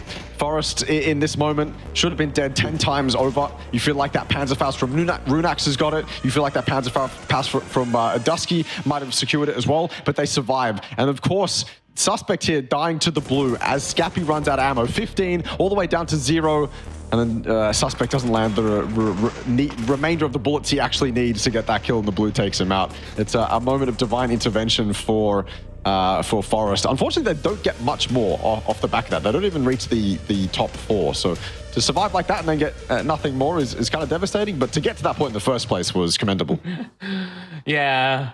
I don't think that there's any words to put it better than what you just said. Divine intervention. Like, literally, Scappy, from what it looks to be almost a dot of HP left, and he somehow managed to walk away alive and also play for that top 4 ending. Of course, by the end of it all, 𝐴𝐿𝐶, they have been able to secure the best spot possible. But from the looks of it, 𝐴𝐿𝐶 have been taking that center stage for the longest of time. They have been unshaken throughout the course of the run. It really shows that they've been able to not only manage the area very well, but also have actively seeked out for those opportunities. By the end of it, it goes to tell you that this Vietnamese squad is really not here to sit around and wait for the chicken dinner to be delivered. They also did so much work in the midst of the round. Yeah, I mean, I'll reiterate it, right? If you're watching that, you're watching 𝐴𝐿𝐶 in that end game, and you're thinking that the smart play there is to sit back, wait for everyone to leave that compound, just let everyone come to us, right? You can play it that way. If you're 𝐴𝐿𝐶, you can certainly play it that way if you wanted to. I think you open yourself up to risks playing it that way. You open yourself up to a stronger team exiting that compound. You could probably still get the win. I think 𝐴𝐿𝐶 were in a fantastic spot no matter what, because obviously the blue is shifting that compound out. But with 𝐴𝐿𝐶 taking matters into their own hands, what they do, I think it was probably based off a lot of information as well, they identified that I think it was just a solo of day trade in that side of the compound. And so knowing that, you can pretty confidently walk up to that compound and start to take fights and make the winning play. And that's what they did. And I think doing that, obviously, it's got its own risks. If the player on the roof goes down, if any of the fights with the day trade player go incorrectly, then everything can go kind of wrong. But that's not what happens. RXC play it to perfection, and that's the winning play, right? What they could have done was the safe play. What they made was the winning play. And of course, I don't think that there's any better execution than that. And when we look into how teams have been coping so far, especially in the early game, I think this by far to me is one of my favorites, not only because of all these miraculous moments out there. I love all these different types of weaponry put into good use is what I love to see. So with that, we'll see what Miramar has to offer us, but we'll take a short break, and when we do come back, it's back-to-back rounds of Miramar to close the night. Welcome to Update 28.2.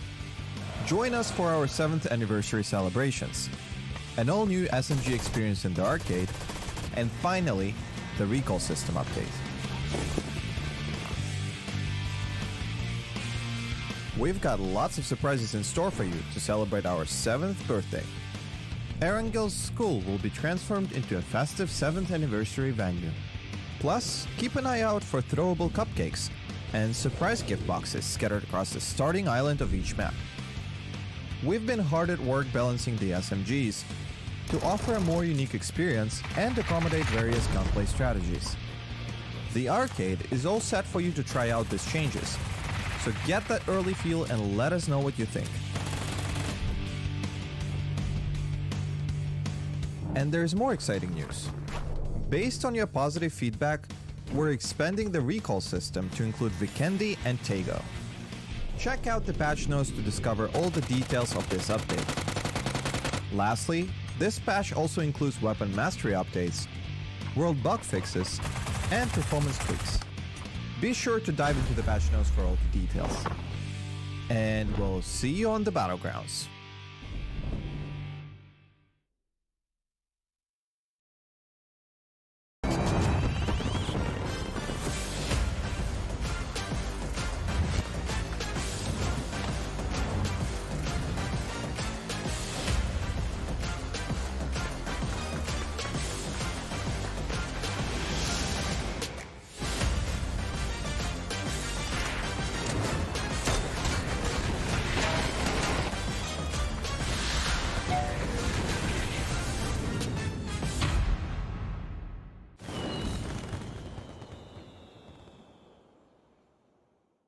Welcome to Update 28.2.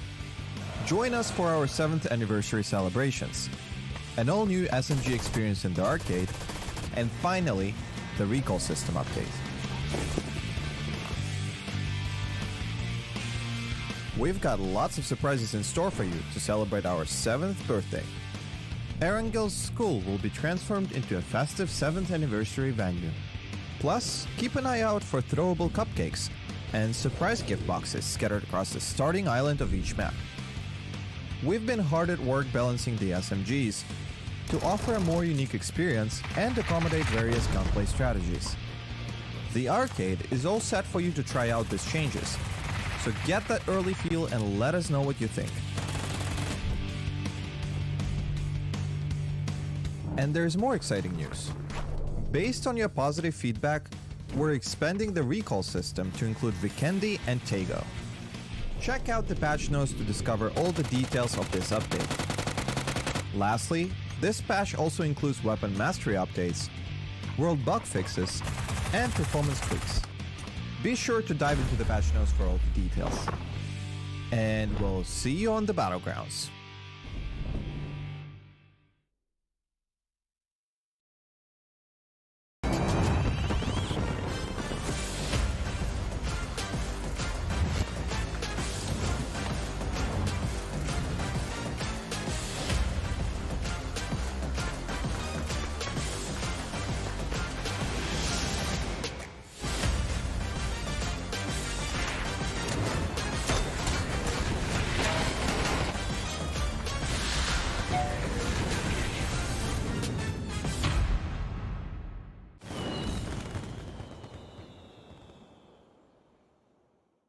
Welcome to Update 28.2. Join us for our 7th anniversary celebrations, an all-new SMG experience in the arcade, and finally, the recall system update. We've got lots of surprises in store for you to celebrate our 7th birthday. 𝐿 school will be transformed into a festive 7th anniversary venue. Plus, keep an eye out for throwable cupcakes and surprise gift boxes scattered across the starting island of each map. We've been hard at work balancing the SMGs to offer a more unique experience and accommodate various gunplay strategies.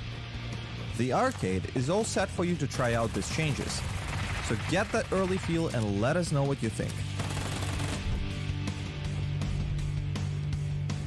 And there's more exciting news. Based on your positive feedback, we're expanding the recall system to include 𝐏𝐷𝐾𝐈𝐄𝐒. Check out the patch notes to discover all the details of this update. Lastly, this patch also includes weapon mastery updates, world bug fixes, and performance tweaks. Be sure to dive into the patch notes for all the details. And we'll see you on the battlegrounds.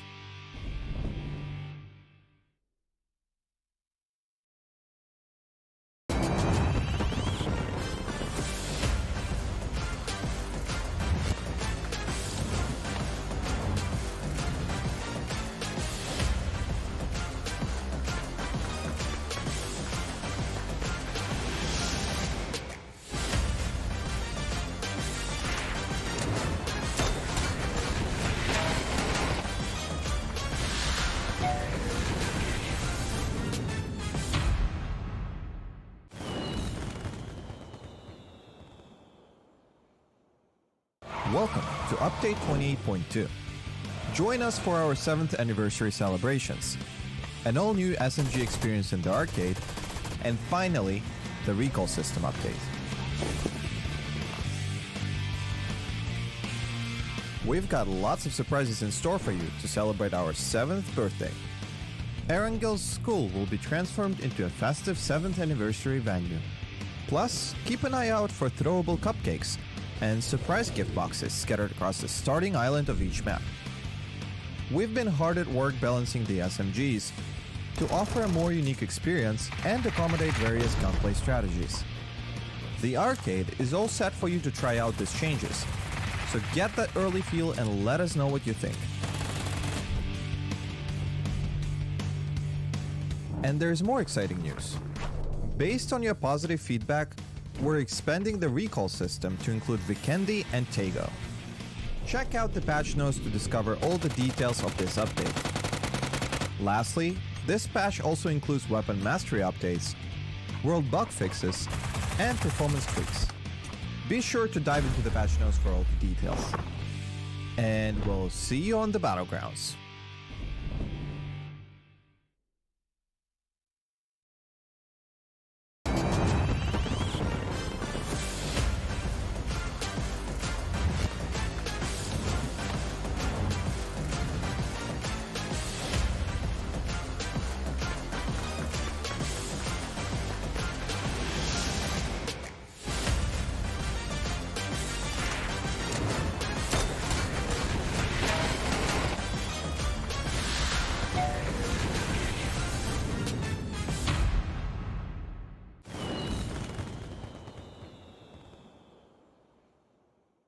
Welcome to Update 28.2. Join us for our 7th anniversary celebrations, an all-new SMG experience in the arcade, and finally, the recall system update. We've got lots of surprises in store for you to celebrate our 7th birthday. 𝐿 school will be transformed into a festive 7th anniversary venue. Plus, keep an eye out for throwable cupcakes and surprise gift boxes scattered across the starting island of each map. We've been hard at work balancing the SMGs to offer a more unique experience and accommodate various gunplay strategies. The arcade is all set for you to try out these changes, so get that early feel and let us know what you think. And there's more exciting news. Based on your positive feedback, we're expanding the recall system to include 𝐏𝐷𝐾𝐈𝐄𝐒. Check out the patch notes to discover all the details of this update. Lastly, this patch also includes weapon mastery updates, world bug fixes, and performance tweaks. Be sure to dive into the patch notes for all the details. And we'll see you on the battlegrounds.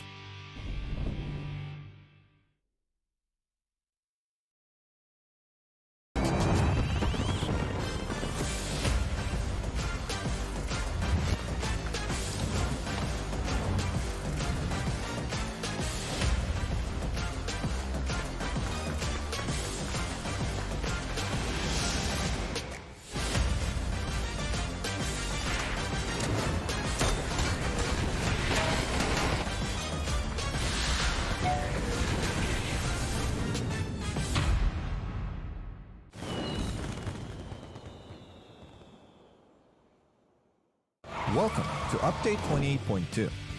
Join us for our 7th anniversary celebrations, an all-new SMG experience in the arcade, and finally, the recall system update. We've got lots of surprises in store for you to celebrate our 7th birthday. Erangel's school will be transformed into a festive 7th anniversary venue. Plus, keep an eye out for throwable cupcakes and surprise gift boxes scattered across the starting island of each map. We've been hard at work balancing the SMGs to offer a more unique experience and accommodate various gunplay strategies.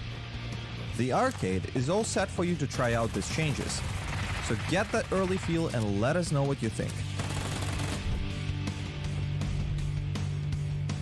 And there's more exciting news. Based on your positive feedback, we're expanding the recall system to include Vikendi and 𝐏𝐿. Check out the patch notes to discover all the details of this update. Lastly, this patch also includes weapon mastery updates, world bug fixes, and performance tweaks. Be sure to dive into the patch notes for all the details. And we'll see you on the battlegrounds.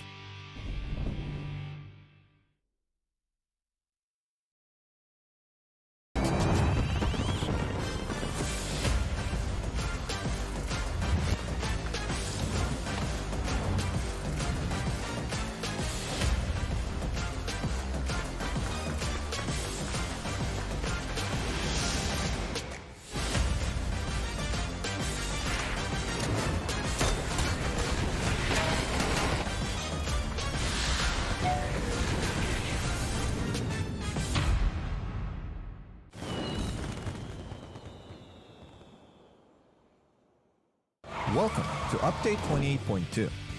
Join us for our 7th anniversary celebrations, an all-new SMG experience in the arcade, and finally, the recall system update. We've got lots of surprises in store for you to celebrate our 7th birthday. Erangel's school will be transformed into a festive 7th anniversary venue. Plus, keep an eye out for throwable cupcakes and surprise gift boxes scattered across the starting island of each map. We've been hard at work balancing the SMGs to offer a more unique experience and accommodate various gunplay strategies. The arcade is all set for you to try out these changes, so get that early feel and let us know what you think. And there's more exciting news. Based on your positive feedback, we're expanding the recall system to include Vikendi and 𝐏𝐿. Check out the patch notes to discover all the details of this update.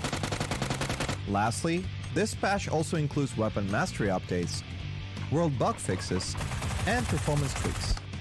Be sure to dive into the patch notes for all the details. And we'll see you on the battlegrounds.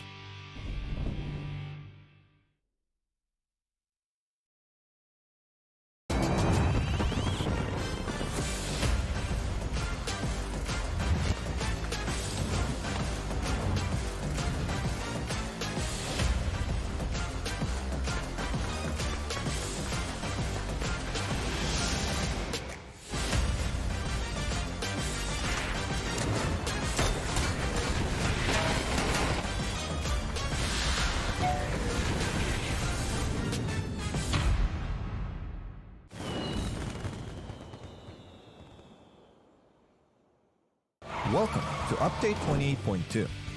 Join us for our 7th anniversary celebrations, an all-new SMG experience in the arcade, and finally, the recall system update. We've got lots of surprises in store for you to celebrate our 7th birthday. Erangel's school will be transformed into a festive 7th anniversary venue. Plus, keep an eye out for throwable cupcakes and surprise gift boxes scattered across the starting island of each map. We've been hard at work balancing the SMGs to offer a more unique experience and accommodate various gunplay strategies. The arcade is all set for you to try out these changes, so get that early feel and let us know what you think.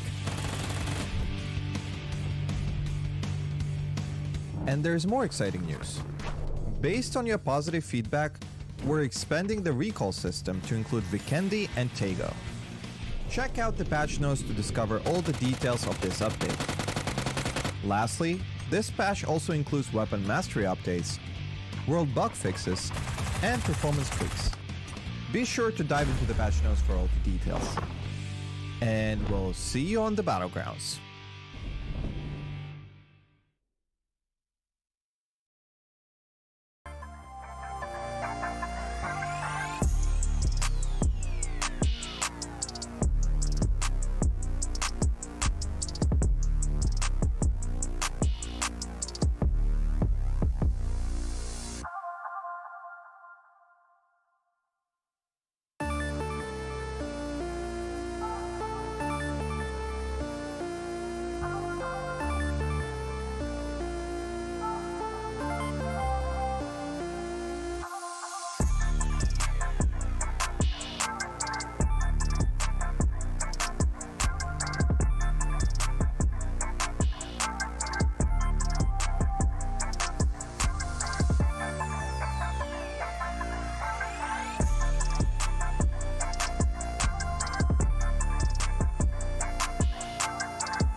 Welcome back, ladies and gentlemen. Hope you guys managed to catch a quick break as we will continue on our journey here with 2 maps of Miramar left for our day 1 of action. Extreme, we've got some really good run here inside of 𝐏𝐏𝐀𝐒 that just went by, and now we are going to be seeing probably a huge shift when it comes down to how the leaderboard will be favoring certain teams. I am very intrigued to see how Miramar shakes up. We're going to see the leaderboard eventually. I'm just having a look on Twi myself to refresh my memory of kind of where we're at. FTF is on top, Daytrade in second, Unicorn Cyber in third, and there's a bit of a gap between them and fourth. But Miramar to me is always this interesting map because when you're playing Miramar, there's all these massive barriers. Like if you're new to PUBG Esports, or if you've never played PUBG before, you find yourself on this stream, whatever the case be, Miramar is one of those maps where there's a ton of unplayable barriers, lots of rocks that are hard to get around and things like that.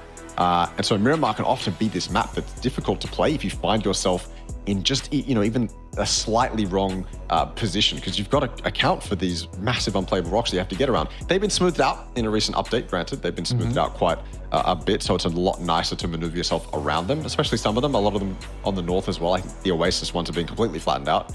But you still have these barriers, and they're quite hard to get past. Obviously, the circle is dictated by these unplayable rocks as well. And so I'm interested to see, because we've been seeing some great action from all these teams tonight, like some really good action. This is not a passive lobby by any means. So I'm interested to see how that macro playstyle of this lobby pans out on Miramar. Yeah, Miramar has always been my favorite map out of it all, because like you basically see all these players put to the test on their prowess from how they manage some of their resources when they're playing on the terrain side, and also on how well they'll be able to take aim. So let's take a look at the leaderboards right now, as we have the first match being won by RXE, accumulating a total of 20 points, and we see Forrest really pulling off quite the round there with 13 to be able to secure a second place. Daytrade comes in third with 12, and from the future, despite only having Happy surviving to tell the tale, they managed to squeeze 3 eliminations to top off with a second place finish. That'll be a 9 points finish for them. And what you just mentioned, FTF, with this record, they're still pretty much on the right track at that #1 spot, so maybe they will be able to hang on to it. Yeah, it was a nice enough attempt to keep them in the lead, essentially. And Forest, even though they didn't make that the top 5, they still find themselves with the second most points, as we saw them pull off some pretty incredible plays in that final game. And then, of course, I mean, it's Daytrade. Daytrade have been relatively consistent all night. I think game 1 for Daytrade was a little bit dodgy, but since then they seem to have picked it up. Obviously, they took that win out as well. So for them, it's been a decent night. They're obviously very much in contention for first place. And going into Miramar, I wouldn't be surprised if they're still in contention after these last 2 games. Yeah, as we basically look at the pecking order right now, it really feels like for Armory Gaming, they're still trying to look for a certain rhythm into how they basically manage some of all their team fights, as well as when we look into a lot of all these matches, they haven't been able to place quite high into the later stages of the game. So I guess like this is going to look pretty rough for a squad like AG with so much of experience going into tournaments, whether it's online or even LAN. So they're not exactly in the best spot possible, but they are definitely somewhere in the middle of a pack for now. So that's for the match. We'll get you guys updated with the overall results accumulated for the past 4 matches right after this. But any surprises for you going into Taego based on all the team's performance? On Taego specifically, or on the overall leaderboard? I guess like for Taego itself, before we get to the overall. I mean, I would have expected Armory to do better on a map like that. That's for certain. Potentially GLS even. But I think that those top placing teams make sense to me. I guess is probably the best way to put it. But this is the overall leaderboard. As you can see, FTF still in first. Armory Gaming, even though they haven't had, or they didn't have the best Taego, they still find themselves in 5th. And I think I want to put a lot of emphasis on Armory. Again, they won Super Cup. There are expectations for them. I believe in the Thai series, they came 3rd. Yes, they did. They came in 3rd, just behind Valley Thai. Obviously, Arena had a massive performance. They weren't even close to that. But they did come 3rd. So expectations are high for Armory. I think as well in the Super Cup, they showed incredible tenacity, not only in difficult moments, but again, that dynamic duo of Riz and Dynasty is something that you have to look out for. And so for them to be sitting in 5th right now, I feel like they can definitely be much, much, much higher and be up into that 40-point mark. But we cannot analyze or overanalyze, I should say, day 1 of games. It would be unfair to the teams to create set in stone narratives after just day 1 of games. And to be fair to Armory as well, they are still very much in the fight. Being in 5th, 12 points down, they are very much in that fight. So Armor Gaming still all good among with a bunch of other teams. But here's Miramar, baby. We're about to get ready. The plane path is probably already set. Just haven't gone over the plane yet. But yeah, we're about to get into Miramar, so I'm excited for it. Yeah, me too. Like, especially like what you did mention. Like, yes, we may have actually had certain scrutiny. Like, oh, certain teams are maybe not up to mark at the moment, but we can definitely see the pacing of how they've been able to cope with the pressure of the tournament so far. Still pretty much on a very healthy state. So I guess like with the day to be played out tomorrow, that's where, you know, things will be pretty much set better for some of these spots out there as we are getting ourselves ready for our run into Miramar. Of course, we will be seeing how teams will be able to maneuver their way into a successful round at the very least. So, of course, do fill me in because it's been a while since I've gotten into, you know, the updated Miramar. Like, what are some spots that we would be looking out for, especially on the northern side? As in spots that I want to see it end? Probably, yeah. Okay. Well, I mean, obviously we want an island ending. We barely ever get island ending. Like the Far Eastern Islands. Obviously, that's my hope. I feel like even if I was still playing at this point, I would still at some point want an island ending just because it's been so long and they're exciting in their own rights because you basically only have two options. It's either try and get across or fight and just get as many kill points as you can. But we haven't seen an Eastern Island ending in a while. That's the one I'm definitely hoping for. But I've got a couple other favorites as well. I think every time we end around Power Grid, it's often pretty exciting because Power Grid is this massive structure that you can fit so many different players and teams inside of that oftentimes it gets quite hectic. Yeah, that definitely will be very fun to watch. If I could basically alter how this basically ends, I'd love to actually see Prison all the way down south. So yeah, that's true. Definitely going to be pretty difficult to play out. But I mean, Prison's also kind of in the same boat as the Eastern Islands, but it very rarely ends there as well. You often see it ending kind of where Partona is or around the eastern side of that southern island. Okay, we've got a hot drop. Maybe not the first hot drop of the night, but on a map as big as Miramar, maybe you don't expect it that much. It's for Monte. It's between FTF and Pixel Stars. Happy, I feel like he's got a gun. Is that a Vector in Happy's hand? I can't actually tell. Something in Happy's hand. It's an M4 and a Dragunov to start it off up against the Pixel Stars players with no helmets, no armor, or very limited armor to begin with. That Dragunov is going to be deadly. Yeah, we got it off the bat by landing onto the outskirts of the stadium, and Happy will be able to actually hold on for now, managing to at least pick up an AR for the time being, needing to heal up. Haven't found any helmets or even the vest. Now he does, the level 2. Oh, a little bit of a dicey start for these guys from FTF, but I think like at least they managed to get that knock to, you know, hold some members from the side of Pixel Stars. But they definitely do know Pangsker is going to be right in there, unable to leave. Only got an AUG as well as a S1. So we'll see how they will be able to hold on. Oh, damage. What an angle. That's insane. Oh, and he gets punished. Happy went for the nade. Throwing nades like that through windows, it can go sideways so quickly because you have to open yourself up to actually throw that nade out the window, and they're ready for it. They're absolutely ready for that angle. Pangsker picks it up. Devastating mistake to make in a moment like this. And of course, there's another hot drop, this time in El Azahar. Honestly, a pretty weird city to have a hot drop in. It's often kind of an alt drop sometimes for multiple teams. Forest, though, it looks like their run of consistency might be coming to an end in the first game of Miramar. KM99 doing his best to cover that road cross on top of this roof here. And to be fair to him, he's done exactly that. No, it's not like FRKS have decided to cross the road, but maybe off the back of KM99's presence, they are deciding to opt out of doing just that. Yeah, Freaks managing to find Master, so they would be having a little bit of trouble here, especially now it being a 2 versus 4, I do believe. Was it 2 versus 3? Gotta take a better look at that, but here is the first zone that will be appearing towards the northern end. I think like it shouldn't be too much of a hassle for the rest of these squads. For this one, away would be ISG all the way in the corner of Porto Paraiso, but it's gonna be a clear passage for them. Meanwhile, FTF still having a little bit of commotion inside of Monte Nevo. Of course, Natural Gaming still trying to deal with this situation right now.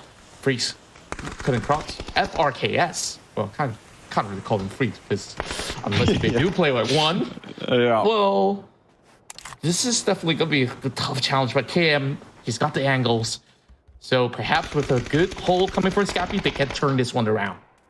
That's what they need, is a good hold right now. That's why we say FRKS, by the way, because I ain't saying Fox, Ray, King, Slayer over and over. Scappy on the roof. 4G trying to do it. 2x AK. It's ugly. It's not what you want as any PUBG player, but he's trying to make it work. Another one down onto FRKS. 4G doing his absolute best to try and get a knock. That's desperately what they need. They just want to trade it back, make it equal ground. The Forest is coming out on top so far. Through the window as well. I heard a DBS pop off. In close range scenarios like this, it is absolutely dangerous through the window, though. This Freaks player isn't letting it happen, and finally he does. Master out of the window. We'll get that opening with the DBS. Another one traded back, though. KM99 down, but I think Forest are firmly in control of this scenario. Beautifully done. The way that they've been able to work this out by applying pressure from both sides, basically leave no opportunity for FRKS to be able to respond. And now 4J absolutely isolated. 70 HP and no resources available. I don't even know if you can even find the card to try to play for survival. And when you're in Miramar at this current state for FRKS, they're kind of done for. I mean, it's still a long game to be played out here. Yeah. We're 5 minutes into the game and you've already lost 3 members. That's what happens on a hot drop. Good to see the hot drop. Okay, and there's FTF winning their hot drop. So we've got our 2 victors of both these hot drops. The 𝐿 won by Forest, although they didn't clean up the member of FRKS, but they did win the hot drop quite firmly. And then obviously FTF won theirs. So there's our 2 victors over the 2 hot drops in the early game. It means we're down to 47 alive by the time we're almost 6 minutes through the game. So the mid-game of this game might be a little bit boring, just because being out 2 teams means there's a lot more space that's going to be opened up for people to slide into, and they don't have to fight for as much terrain as they might. Every other team in the lobby will be happy with the fact that they haven't lost any lives of their own. But the game has opened up a little bit off the back of these 2 teams going out. Yeah, good point, and especially with the circle being all the way up to North Point, so there's a lot of open, hillside that they will be able to get a lot of covers on. Still plenty of space for them to siege certain compounds, so we expect to see maybe a little bit more action heading to phase 3 onwards, but they trade. They're happy enough to start off in a pretty solid area for now. PMA is honestly not too far off, so we'll definitely see if they're going to be coming into any form of contest. But Unicorn Cyber Esports are starting to make their move. Armory Gaming spots out the movement coming out of Dopeness. Shinosuke thankful to stay alive for now, but Oka is just across the corner. He could be able to also trade back. Now it's gonna be James' turn to basically cut the cross. So I guess like these 2 teams, they're very willing to go in for a longer exchange between each other. Very spread right now. Yeah, between these 2 teams. Riz on high though. Should have info on Dopeness if one of them was to extend themselves out onto that rock. Those unplayable rocks just to the left of Shinosuke. But there's no reason for him to do so. Riz has no idea that Unicorn Cyber is creeping up behind him. I believe Destroy and the other player of Unicorn Cyber that were in their car, Silent, breached up towards the hill. Did he hear something? No, he's just turning around. A normal 360. Again, it would be divine intervention if Riz just hopped in his car and got out now. Dynasty announcing his presence is going to activate Unicorn Cyber. This is going to do nothing but convince them to peek over the top of those hills. And now they've been spotted. Hudat's been spotted, but it's too late. That is the dynamic duo of Armory down at the 8-minute mark. Down and out, mind you. They could do nothing. They had absolutely no idea Unicorn Cyber was this close. It's so unfortunate. I mean, the moment that they heard the roaring engines off the bike, like that was instant response coming in from Unicorn Cyber. Now on the lookout for Shanks as well. Managed to get a little bit of a glimpse, and with that many more units as compared to AG, they're definitely very willing to pick up all 4 points if they could. But it's just going to be a long-range tap for now. It's going to be pretty dangerous for them to basically drive downwards to go in for a full challenge for now. So they're happy to basically play the war of attrition at the very least. Yeah, I don't know. I guess for Armory, there's an argument to be had about putting yourself on the absolute peak of this hill. But obviously for Riz, it's he wants to be as close as possible to his teammates who are currently, potentially going to fight with dopeness, or at least he wants to be able to catch out DNE when they leave San Martin, right? Or he just wants to gather info. And if he's on the very peak of that hill, he's less close. He's a bit further away. You can probably still gather info. You might not be able to hit the shots you want if your teammates do get involved in a fight. So arguments have to be had either way. FRKS do finally go down. 𝐿 is firmly in the control of Forest. They do win that fight quite convincingly. Losing 1 in trade for 4 is something you'll take every day of the week, especially on these hot drops. And ISG is getting a little bit involved, and Scappy's seen him. That little old look, he saw the tip of the head, the little rogue pixel from Tay9, and Scappy decides to back off a little bit and then choose his timing to cross the road safely. Really sharp eyes. I mean, he's just basically seeking out to loot off of all these fallen players, while of course it's gonna be pretty tough for a full challenge up the hills as well, so they won't really bother all too much about going for any form of scout up the hills for the time being. Will probably also make their journey into the deeper territories of the north if they would like to do so right now. After clearing off 𝐿, we're going to be taking a look at RXE, having exchanges coming from Tanan, having the M24 at hand. At least he does gather enough intel to know that that spot is going to be slightly off limits for the time being. They don't really have to move too far off, as this warehouse is going to be within the phase 1 to play out for. As they trade, they're just going to be waiting for better opportunities to come by. AG on the far corner of the map as well. As more and more teams start to join this area of play, Norris will be able to get a headshot towards Shinsuke. So I wonder what's really going on there against Dunnes. Guess we'll have to wait and see. He's not inside of San Martin. Quite a way away. Should get res. It's on the edge. And maybe Daytrade want to flirt with the idea of trying to flush him out, but should get resed. Shouldn't be an issue. Reluctant Squad set themselves up quite nicely at this intersection. Nice little spot to camp. In fact, they've got information on early tie. ISG coming in on their northeastern side too. Reluctant Squad might have a couple different teams to worry out for.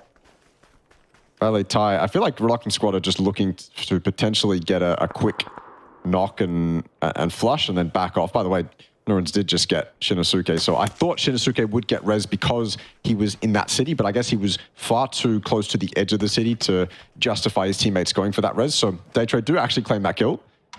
Fantastic play from Norins to go for it. I think he went for it solo too, bit ballsy, but if he's confident that he's the only one in that position and no teammate's going to go for that res, then certainly go for it. And Daytrade just as quickly regroup too. Actually, I think Norins got it from the roof.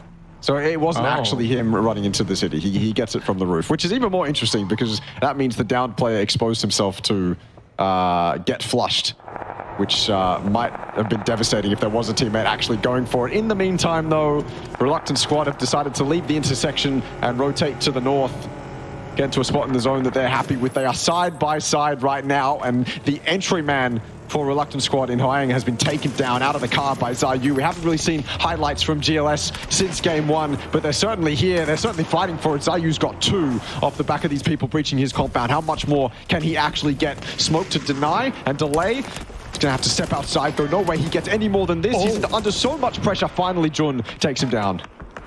Wow. The retaliation coming in from the side of RS. Looking to be able to at least put up a decent fight.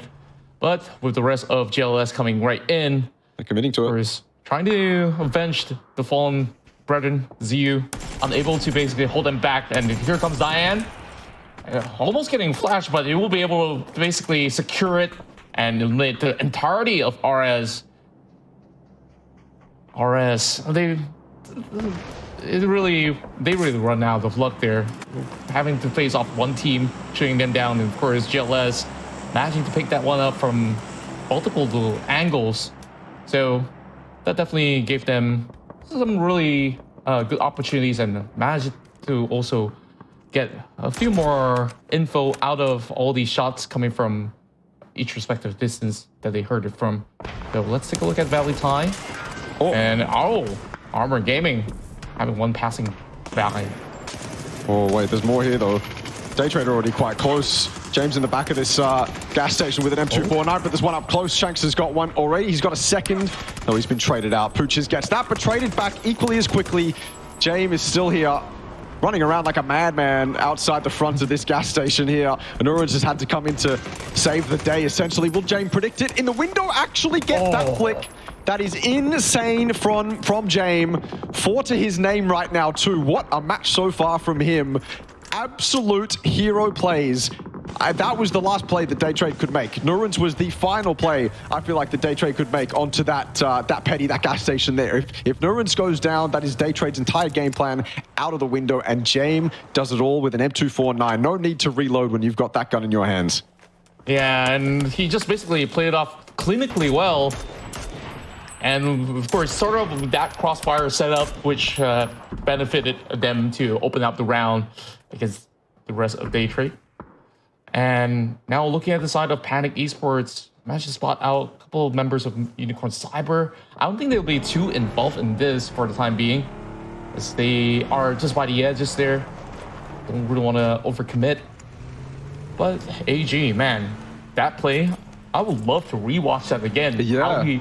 How he basically fends off all these units coming his way, and James just did it to perfection. He's just playing ring around the rosy. Essentially, he ran out back, then ran out front, and ran back inside and towards the back of the gas station again. And Daytrade just couldn't keep up. Had them wrapped around his finger the entire time. And yeah, absolute hero plays. Probably the best way to describe it, because he was the last one up. If James goes down, so do Armory. And so they will survive. Maybe this is Armory Gaming's problem for the entire night. We've seen them with 3 to 4 in a couple moments, but in the pivotal moments, I feel like we've only seen them with 2. And you can get a lot done with 2. We saw GLS do that in game 1. But you can only really have so many games with 2 members up. You want that 4 up as much as possible. 3 up is even better than 2. Yeah. So, as much as you can do that, the better. But for Armory, it seems like that's their issue right now. True enough, especially it gets even more difficult when you're playing inside of Miramar, where the numbers advantage could basically give you a huge edge heading into the late game. But here comes the rest of PMA, just cornering out Flash. Well, he stood no chance at all. Daytrade, of course, weakened up by the earliest scuffle that they had. They would basically finish off a little bit lower this time around at 11th. Whoa. Unicorn Cyber seeing an opportunity to get a third party. Small Town Kids knocked himself with a nade. I don't know how, I don't know why, but he's done it. Now there's 2 knocked onto PMA. Potentially a third now as well. The M249 spray doesn't hit, neither does the nade. Who that opportunity lost, but information gained. Information handed over to Man Hung, who's in prime position to knock this close PMA player. He has had to go prone though. Had to go prone. That might cost him his life. It absolutely does. Tian's got him and flushed him out as well. Getting shot in the back. 𝐿𝐸 being an absolute nuisance right now. And here comes Who Dat as well. He's pushed himself inside the warehouse. Time to get involved. Missed that initial opportunity. Wants to make more. Doesn't want to let these opportunities slip away. He's also got to save his teammates now. He's the last one up. Destroy's gone down. Destroy's been flushed out. 𝐿𝐸 are doing more damage in this fight than PMA are. And they are so far disconnected from it. Another M249 spray doesn't hit. That one does. Tian is incredibly low. Who Dat has to do it. It is a 1v1. The other player's low, and of course Who Dat's done it. The M249 comes in clutch, and Small Town Kid will be very angry with himself, to say the least, letting himself get knocked to his own grenade. I don't know how, I don't know why, but that might have ultimately been what cost PMA that fight. Yeah, I felt the same as well. This guy, an absolute demon on an M249. And he basically take the fights at the perfect timing as well. Now, we're also seeing FAP going up against 𝐿𝐾𝐿, who's been clutched with a little bit of a grenade. Might be able to recover now that 𝐿𝐼𝐶 is also pulling back. I believe that with some pressure coming in from another angle, which allowed a little bit more spacing for 𝐿𝐾𝐿 to try to go in for some trades. It's AG around the block alongside with Panic on top of the hill. So that buys a little bit more time for DNE. Managing to pick up those 3 points from the earlier engagements that they did have to start off the match. But it is going to be a finish here at the outskirts of water treatment, it seems, as the teams inside of water treatment, they got to make their way out, and AG is holding Panic hostage. Yeah, just a two-man as well. It is a two-man, and we know what Armory Gaming can do, but Panic seem to be a little bit more on point at the moment. In fact, scratch that. They've got the man advantage. They don't really need to be on point. They could deal with it no matter what. Shanks is now retreating back into the petty. And that'll be his home until the blue tells him to get out, until the blue evicts him. And Panic, I mean, they're in a really rough spot, to be honest with you. They've got that little lip of that dirt road to play that's just in front of them. I don't think it's enough of a lip to cover them from shots coming in from afar, but they've got another problem to deal with as well. Didn't even realize this. ISG right next to them, kind of camouflaged in with the Miramar terrain, to be honest with you, is ISG's grey color, but they absolutely are here. And Lightwork is trying to open this up, trying to make sure that ISG aren't an issue. In fact, he spotted one. He spotted the player going down low, so that's actually probably the best case scenario for Panic right now, is gather information on this low player, and hit shots on him like that. That's one way to deal with it. Confidence sparked now inside not only Lightwork, but probably the rest of Panic to finally deal with ISG. So lethal on the shot, and now going for the push against Aegon as well as Mook. Might be able to find it, but it's going to be going a little far wide. ISG pretty much needing to escape the zone closing in as well. They're really going for the full commitment in the match to spotlight work, and Dusky going for the trade, 1-for-1. Aegon need to kill up, 6 HP left, and Dusky will be able to blow them out of the match. There we go. Panic secure it. Will they be able to get Lightwork up? I'm actually not sure. Blue's closing in quite quickly, so maybe they just have to leave him. GLS remain in the compound. They've been in the entire game. Valley Thai as well. They were in the compound just off to their right, to their east. They were sitting inside that compound for quite some time. Blue decided to shift off of it, so now they've had to move out of it into the dips that surround it. Fantastic spot to play. A fantastic bit of terrain. Iconic almost at this point on Miramar. Forest inside the hay bale in front of them. For Forest, this could get quite difficult. Armory Gaming do go out. Hudat has been eliminated as well. That's Unicorn Cyber gone. And we end in a zone, to be honest with you, that I haven't seen in a while. If this goes south and prioritizes the field, it could get quite spicy, but it could also get quite boring, just because that field, you don't really have anything else to play other than the hay bales. Forest have already set themselves up in those hay bales, and so they currently own at least part of that real estate, but there's plenty more to be taken. Panic, I said that they may not have many options. I don't think that lip is high enough for them to survive behind, so it's just Suspect alive. Maybe he can prone on that dirt road, but I don't think so. I think the far angles are going to be far too much for him to deal with, and even then he's lost his teammates. So what more can Suspect really do, even if he does survive to the end of this zone? Yeah, still got a little bit to cover to run right in. So we'll see if he can basically pull through. Meanwhile, RXE, they're just by the edge of it. And true enough, it actually goes into the open field. So they won't really have to basically rely on their aim and all those small like covers. So RXE can still work out this compound for the time being, but very little time before they basically have to step out. So all the utilities of smokes probably will be thrown out for now to set up what they have to do next. So Forest, next one to go, and now we have our top four. RXE once again find themselves with the numbers advantage here in this final fight. Say what you will about the efficiency of Blue Zone grenades, but man, did they do that job. Forest could do nothing. Had to sit inside that blue zone grenade, just hope they have a blue zone bag or enough meds to outlast it, or run outside of it and die.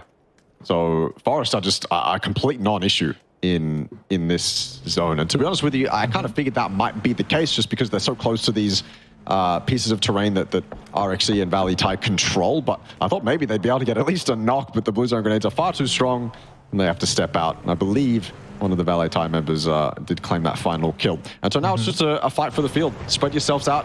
valleyTAI already doing that. 𝐿𝐼 have already done that. So 𝐾𝐆 is going to choose these hay bales as his home. He's got a lot of cover to work with. He'll be quite happy with the position he's chosen. And for the rest of valleyTAI, they can probably just sit here up on these ridges, enjoy their life, defend against GLS. Maybe putting 𝐾𝐆 down here this early was a mistake, but you definitely want to claim something. Vinsu will get it from range. Wasn't 𝐾𝐆 to get it, but maybe 𝐾𝐆 did land one of those headshots. He'll steal it away, though. He knew that kill was his all along, and GLS finally fall. They tried to make their way to Forest's all domain and lose their lives. We end up in a 4v3, and we're fighting in the field. Yeah, VLTH managing to also steal one away with 𝐼 now, creating a lot of different angles for them to slowly play this one through. Meanwhile, with the rest of valleyTAI, kind of fall into the same sort of direction, so it really depends on who really gets to open this one up. Fab's got to be really careful. I mean, he's there all alone. So once he does get knocked, I mean, this could be a really tough one. And it will basically give valleyTAI pretty good chance. Well, there's still a little bit of a coverage coming in from the compound, so 𝐼, they didn't really have to take too much risk for the time being. But now with the zone shrinking in, I wonder which one will it favor. It seems like they won't be able to still play out. As valleyTAI, it's favored no one. Yeah, it's gonna be pretty open in the fields here. So it might just be summed up in a couple more seconds. Yeah, I feel like this doesn't really favor anyone right now. Potentially it favors the people who claim that hay bale that Megalos is going to right now. He's done it. He was quick to it. I feel like 𝐼 maybe caught with their pants down, didn't have their cars ready to claim whatever real estate they could on that zone pop, because I feel like that zone pop might have settled the game. valleyTAI now have 𝐾𝐆 on the low side of zone, who's currently in the zone. He is alone, potentially exploitable by 𝐼. Maybe they're looking to do that. They've got Latte, who I think is not going to be able to play the terrain. I think he's got to find a way to group up with the rest of his team, or find some sort of tree or piece of terrain that he can play. But this is the problem for 𝐼. The hay bales that they do have to play, it's kind of a pincer maneuver from valleyTAI. They've got such good angles on a lot of the sides of those hay bales that it makes it very hard for 𝐼 to have freedom to play around them. You can see having to set themselves up with smokes. That's usually a sign that one of your angles is not favorable for you. Luckily for 𝐼, the compound is still in. That is the saving grace right now for 𝐼. With this compound in, it puts them in a very nice position to at least fight back against the DMRs of valleyTAI. Yeah, and 𝐼 making sure that 𝐾𝐆 will be pretty much stuck by the corner. So you will basically have to commit once it does shrink off of that area of play. But who knows? Maybe in a couple of seconds, it might also pull back towards the side of valleyTAI Esports. Or say Esports now climbs over the top side of the hill, having one member to be able to actually go on the lookout. And then we'll see if that's going to be a favorable trade between Latte as well as Tanan. For a little bit of jiggle, but not getting it quite done yet. Just a bunny rabbit. Hard to hit the head when you're doing that. Yeah. But it seems like they've been faring pretty well. They could basically use these vehicles as a last resort if it shrinks any further towards the middle. But still, very high risk for these players who are still on board. 𝐼 now going on a 2-2 split at least, getting a little bit more of a wider view. But like you said, I mean, valleyTAI Esports initially have a huge advantage to that, but we see 𝐼 now just tucked in by the corner. So maybe they need to actually take a couple of unfavorable steps to the front, and who knows, there might just be opportunities for valleyTAI Esports. Yeah, I feel like valleyTAI are in, I wouldn't say the best spot to win this game, just because of the man advantage thing, and it can kind of crumble at any moment. 𝐾𝐆 also has to move. His car's blown up in front of them, so that's not an option. He's got to smoke it out. And then you have to rely on your teammates to be able to provide cover that's not really realistic to provide, because 𝐿𝐼 can just LOS the other two members of 𝐿𝐼 and take the fight towards 𝐾𝐆. In fact, I'm almost certain 𝐾𝐆 is going to die here.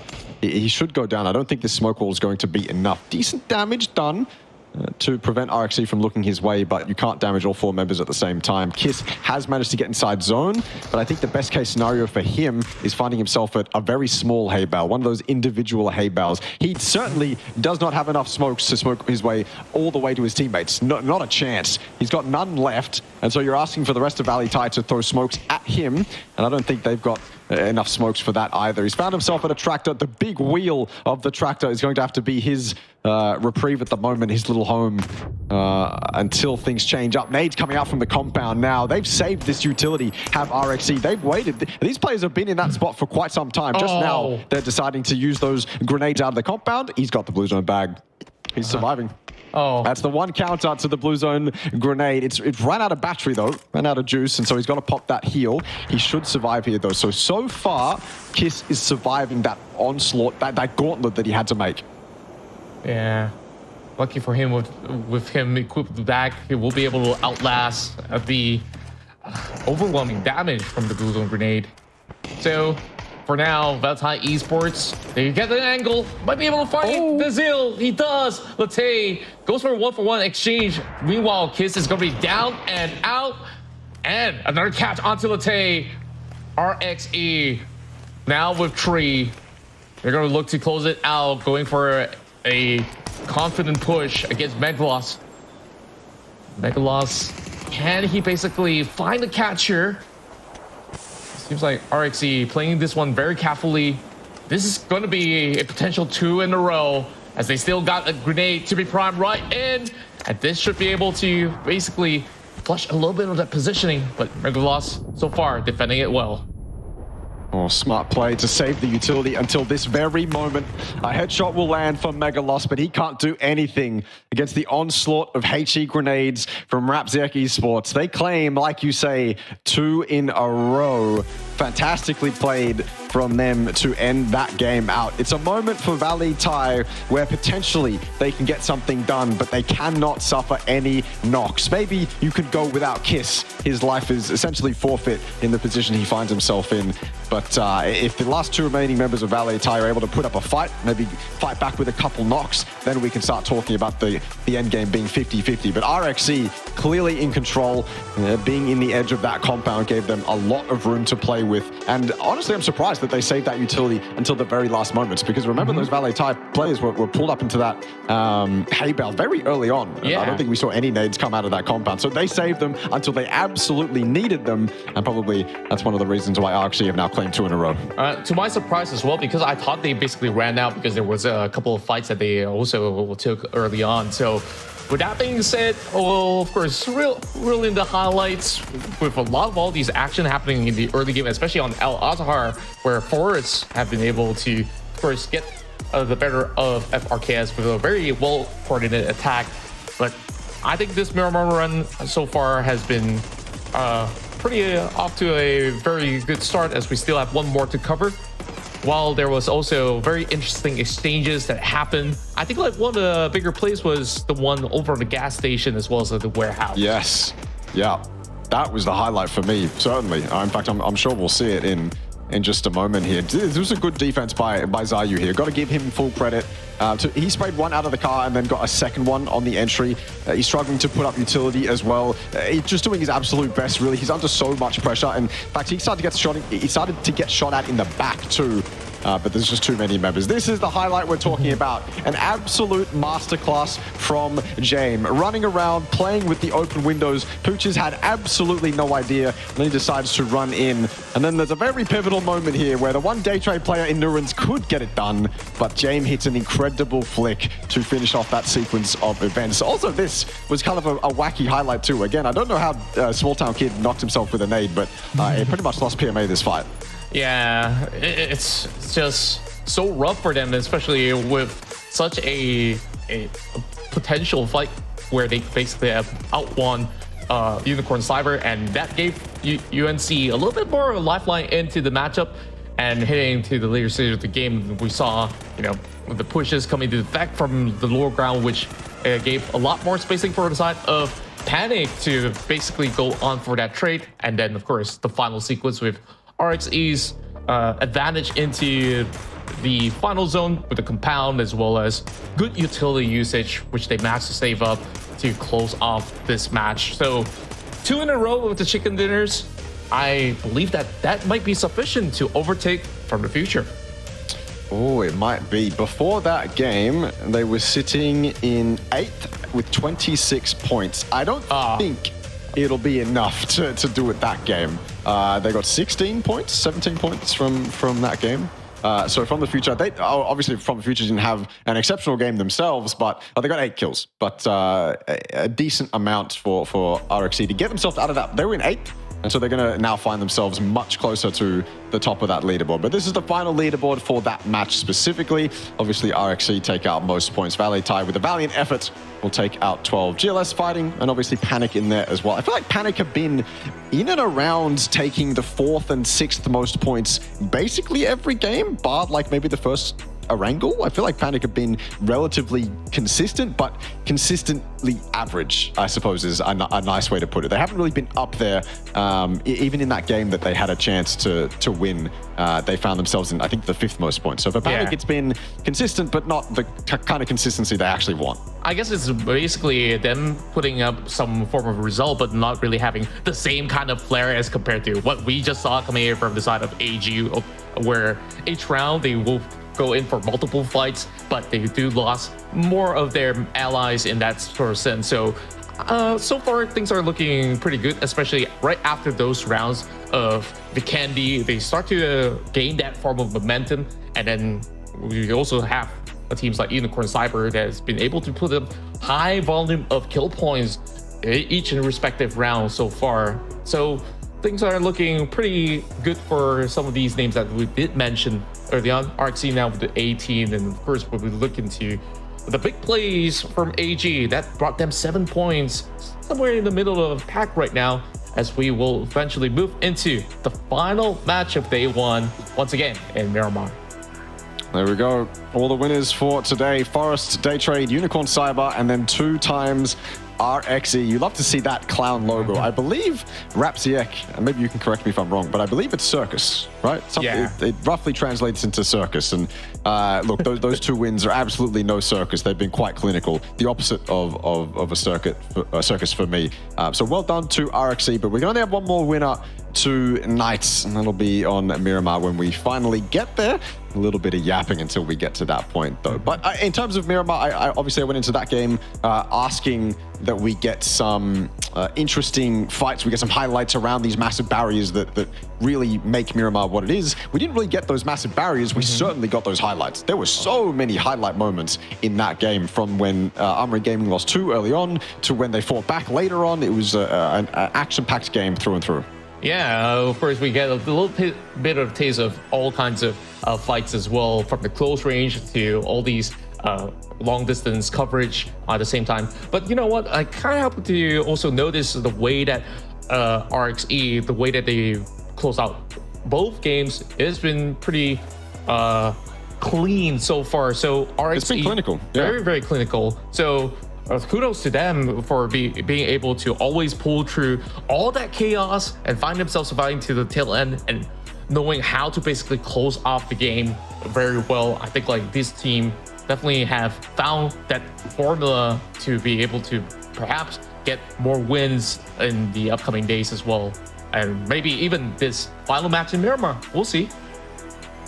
Yeah, RXE, again, when we were watching RXE in the Super Cup, we very friendly named them a team that was having a lot of fun. But again, as I said a couple times already, I believe that RXE, even when they were doing all these wacky plays and having a bunch of quote-unquote fun, they were still popping off. They had absolute highlight moments. And it was clear to us that they had some solid individuals on that team. And so to see them convert that those fundamentally talented players into 2 wins today has been exceptional to see. So I'm loving it from 𝐼𝐿𝐶, and if they keep this up, not only are they going to secure top 8, but maybe they can deal some real damage in the stacked lobby that is going to be that grand final lobby. Yeah, and just can't wait to see what really goes down in the finals. Of course, teams are fighting to survive to secure a top 8 finish before we even get to the final stages, where we'll also include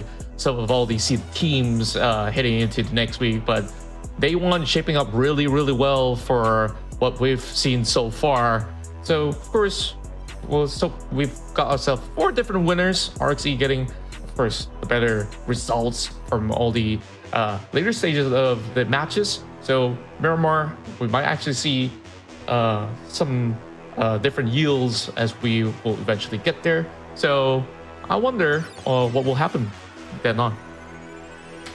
Yeah, I'm curious. Honestly, going into this this last Miramar game, I think it'll be it'll be fun to end on Miramar, I think, because we're getting to the later stages of the night, and ending on Miramar in the later stages of the night often ends in chaos.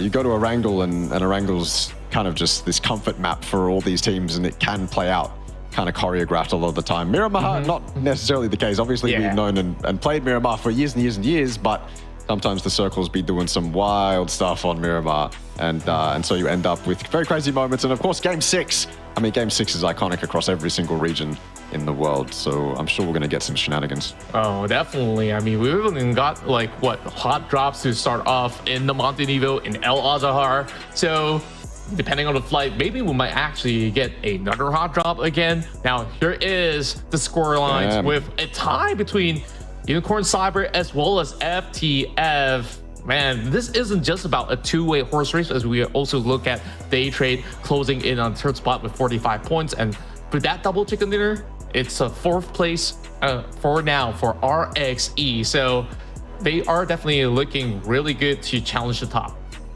Yeah, they're looking quite good to challenge the top. The unfortunate thing here is that it's only top 8. That's what we need to look for. There's no extra prize for getting 1st, 2nd, or 3rd, or anything like that. You just need to make top 8, and obviously you go through to the grand finals of the APAC qualifier. And so that makes it a little bit iffy to put kind of emphasis on teams placing. But I still think it'll be a fun end to the tournament to see who kind of comes first, who's really on form going into that grand final lobby. And then obviously, hopefully that fight for 6, 7, 8, hopefully that's a good fight. Because I was looking at the right side of the leaderboard there, and it seemed like there were probably 5 or 6 teams that just weren't in it at all. Like, were just not at all in the fight. They were under 10 points. They hadn't even got double digits yet. They were struggling to potentially even reach 5 to 6 points, and they look completely gone already on day 1, which is not what you want in an 18-game lobby, where pretty much every game counts. It's unfortunate for those teams, because I think, obviously, I know most of the names in this lobby. Most of the teams in this lobby should be performing to a certain standard, and some of them obviously aren't. And it's going to be very unfortunate if we end up with a very solidified top 8 before we go into the 3rd day of playoffs here. But if that's how it is, then we will find entertainment in what actually happens in the matches of PUBG. But for the moment, it seems like a decently tight race. Yeah, like I will always say, like, a new day will always give them maybe a better start into how they approach some of the gameplays, and maybe after looking at some VODs and reviewing with their coaches, perhaps we will basically see them coming up with a better idea of how to not only survive better, but to be able to give themselves a solid chance to qualify for the finals. But it's really too soon to tell. Now we're going into our 6th game, then with that's like another total of 13 rounds of play. So day 2 is going to be really, really important on how those teams on the second page here would need to overcome some of all these obstacles. But looking at maybe the teams that are around the 9th to 11th position, it feels like they definitely would have many of all the oppositions coming their way. I guess like 14 to 16, it's going to be a lot of hard work for them to be able to give themselves a fighting chance.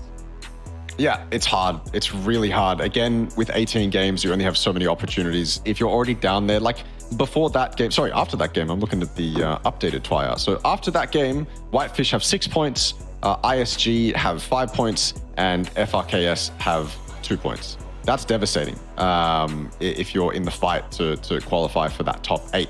I think the saving grace for those teams, even the ones I mentioned that don't even have double digits yet, the saving grace for them is one good game, one good 10-point game, or 10-kill game, sorry, with a win, and you're up there. You're actually up there and fighting for a potentially. You need to have consistently good back-to-back games, but even off the back of a win, that's incredibly doable. And then you're up there and you're in that fight. So even for the likes of, again, Whitefish 6 points, ISG 5 points, FRKS 2 points, they are still in it. No matter what you want to say, and no matter how harsh I can be, a nice 10-kill win from them, a nice compound feed from them. Even if they're just not on paper as good as all the other teams around them, they can still get compound feeds, and they can still put themselves up there if the game comes to them, and if they're able to capitalize on the game coming to them. So certainly still in it, but yeah, you can only rely on the circle coming to you so much.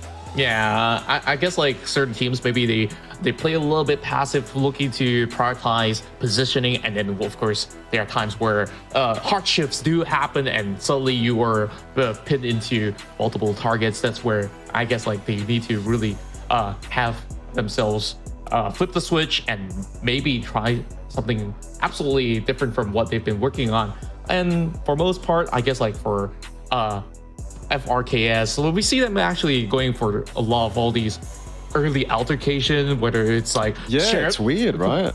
Shared compounds in certain cities, and I think like that's not really doing them any good at all here in day one. So I believe that there's going to be a lot of changes when it comes down to planning where exactly to kick off day 2, changing cities or so. So I guess like by then they will be having better runs. So meanwhile, I guess like when it comes down to decision making on rotations, that's where it's really about timing, honestly. So let's see if they're going to be able to at least get some good runs running heading into the final game of the night, ladies and gentlemen, here in the APAC qualifiers. So it's been a massive day for FTF, UNC, Day Trade, and of course a few names like RXE, who's just got that back-to-back win. Triple dinner? Who knows what's gonna happen here? Let's find out together. Yeah, let's do it. It's been a long night, and obviously apologies for that 15-minute break a while ago too. Quite abrupt, but we're back in it. And that was an exciting Miramar game. I feel like that Miramar game made up for that 15 minutes potentially, because that was a very stacked Miramar game. Lots to... I mean, look, if you want to go back and just look at the highlights from that game, then I don't think you'll be disappointed. But on to Miramar now, the final time, the final game of the night. Will we see any silly business? Will we see any Game 6 shenanigans? It's not scrims, but that little 6 number doesn't really do any wonders for the game that it's behind anytime, I feel like, even at international tournaments. But we'll see. We will have to see. I believe this is Partona down on the south, I think. It is. Look at that. Nice, beautiful Partona name. Oh, yes, Partona. Almost patron, but no, Partona. That's found in the middle of it as well. Nice flybys. Yeah. Shout out to the production crew working hard to late night, as we will bring you the final chicken dinner of day 1.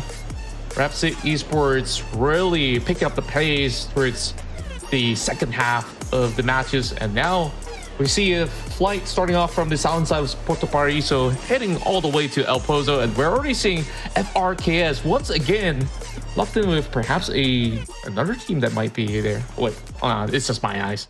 They could be safe, so that's good news for them. Wait. Is it? No, there is a hot drop between ISG and FRK. Oh, right. So my eyes aren't fooling me. Yeah, no, there certainly is. It's in Puerto Paraíso, another spot that's often used as an alt drop, depending on the playing path, but we find ourselves with 2 teams here. I guess sometimes 2 teams will have the same alt drop. It's not something that you're going to give up. It's something that you just kind of have.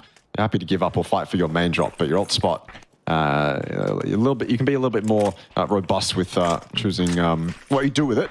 Either way, ISG and FRKS getting into it early, and FRKS again down there, 2 points, if they want to start the comeback, well, 4 free points off the bat onto ISG is one way to do it, but this is a fight I actually really want to see. Power Grid fights are always so intriguing. They always play out basically the same way. One team goes off to the north, they claim the gym, they claim that northern warehouse, and then they try to get themselves in and amongst all that Power Grid stuff in the middle, and then one team goes to the south. In this case, Whitefish, they claim the printer building, and they claim the southern warehouse as well. We're back to the ISG fight, however. FRKS, you really want to see them pick at least one kill up here. That's a nice little lean from Lucky G. He does claim one. Pixel Stars losing one as well. I think Game 6 is in full effect here, Contra. I think we're seeing some absolute Game 6 shenanigans. FRKS now trying to fight back and secure this win. Oh yeah, we just love to see it, as we see basically a full-on fight from all angles. Bowfish catching a glimpse but not being able to pick one off the wall. 𝐴𝐿 was going to be able to be spotted out. Well, it seems like it's a much better start for FRKS right now, winning the trades or picking up 2 points against ISG. And it's just rough, right? Because they're on 15 and 16 respectively, and there's just no other way than to really duke it all out. Now, of course, on the back foot, Monk, he's honestly got nowhere to run. Yeah. Where do you go? Look at the minimap. I don't think there's any gaps that he can exploit in FRK's net of control around him. He might get an opportunity with a double barrel, but he missed it. And he's going to go for the AK. Now that molly might even finish the job if it lands, but it doesn't. Gets away from it in the meantime. Definitely stops him from taking a fight from downstairs. He's got more bullets in that double barrel too, but what a weird angle to even begin to think about taking fights from. He exposes himself in that top floor window, and FRKS are ready for it. This is potentially the comeback we have been looking for from FRKS. They are out of 16th and up into 15th with 4 points in the bank. And a lot of momentum on the back of it too. Power Grid fights often lend themselves nicely to a third party. And look who's here to do exactly that. Armory Gaming aren't happy with 42 points. They aren't happy with their performance right now. They want to ensure success, and they're going to open up the fight. It's not even the two teams that have hot dropped here that will open up the fight. It's the completely separate one in Armory to do it for them. And Armory now on the open fields will be looking for some angles against the openness, or we'll be looking to the spread of this Power Grid area. Of course, they still have the control of the warehouse at the moment, so it's still not going to be easy to penetrate the defense, but they managed to wither down Olmo. Great sharp shots coming from the side of Tiari. Whitefish being involved as well, so Armory Gaming will have to prepare themselves for a little bit more, as we have a sandstorm going on. Yeah. I'm not going to be able to spot anything at all from the outskirts. It passes quickly too, so a little bit of information probably given up on the side of every team here, really. In fact, it's inspired WF to start making a move, and James spotted Dahlia out. So Dahlia, probably a free kill here for James. They know about Riz, they know about Dynasty off there on the northwest, but they have no idea about James. James got a couple freebies here for sure. Riz will finish off one. Awik has got that S12K. Deadly if you decide to come up. I said James had freebies. He's whiffed. He hasn't done it. He's got one. If he gets two here, this is WF giving it up so badly. James on 9 HP. Dahlia can't even get involved in this either. He's off in the distance with the M249. He's done it, but there's Shanks with the backup. So well played from Armory Gaming. They, again, were not happy with 42 points. And they do their absolute best to get as much as they possibly can. They are probably going to claim majority of the kills here. All 4 onto WF, potentially all 4 onto DNE. In fact, I think they've done it. That's 8 points for Armory Gaming, and we have just passed the 6-minute mark. The coverage from Armory Gaming was just unreal. The way that they basically managed to fight, and the support system that they had just really covers everything off, even despite, you know, James. Of course, we saw him miss a couple of shots, but of course, well-timed assistance came true, and Whitefish kind of have all the members all paying attention to James, and eventually that also makes up enough room for them, but the rest to react. Pixel Stars, meanwhile, will find Manhung pretty much isolated, while FTF is also going to be around this corner here in Montenegro. It seems like they have not given up the city just yet. These two teams are basically locking horns. Pixel Stars first don't really have the numbers to partake this form of commitment between FTF as well as UNC on top of those hills. So we'll have at least some distance in between them, but happy, looking forward for the push. He's got the shotgun at the ready, so hopefully he doesn't get cheesed. Oh, you can see it coming in. I mean, there's already an S12K in the mix as well. Shotgun downstairs, though. They're clearing out the building, which is good because they're doing it essentially in pairs. Mad Pig is just tapping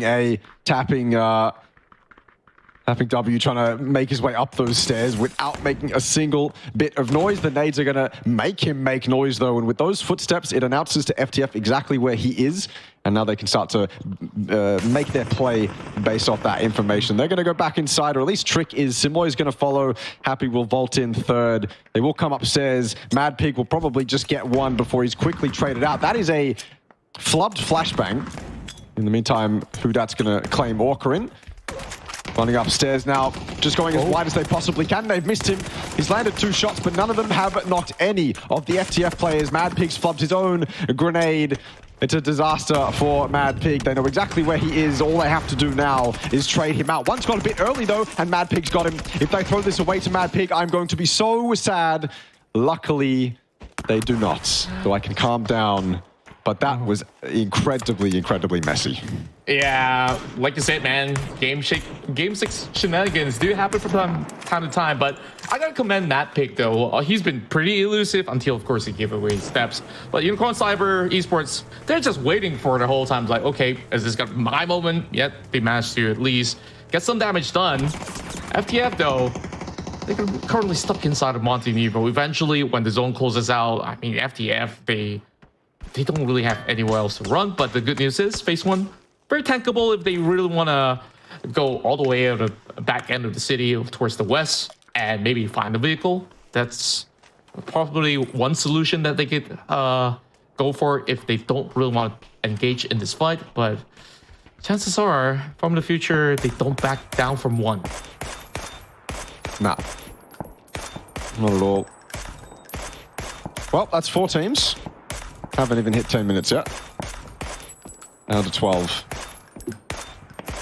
Circle is wide open for these teams to play it.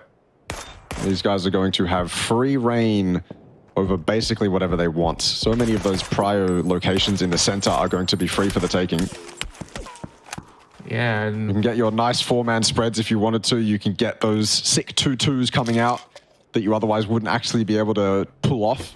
But you can now because, well, there's 4 less teams for you to contest with. So that's kind of what we're looking at now. It might be that boring mid-game, but once we get to that end game where you've got a ton of teams who are all set up, well, had all this freedom going into the mid-game, who all of a sudden lose it all, and then that's when the excitement kicks in. But for the moment, I guess we're still seeing action. We might even lose a 5th team just after the 10-minute mark. Will it be Panic? Will it be FRKS? It looks like it's going to be FRKS.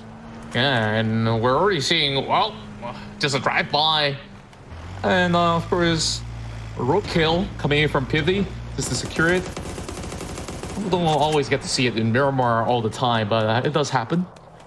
So London squad, they will be able to actually go back to their wheels to, of course, get a better position out of that. At least majority of the teams are around the central area. So it will end up somewhere around the eastern side of the outskirts of Los Leones, it seems. Some coverage onto Chumacera as well.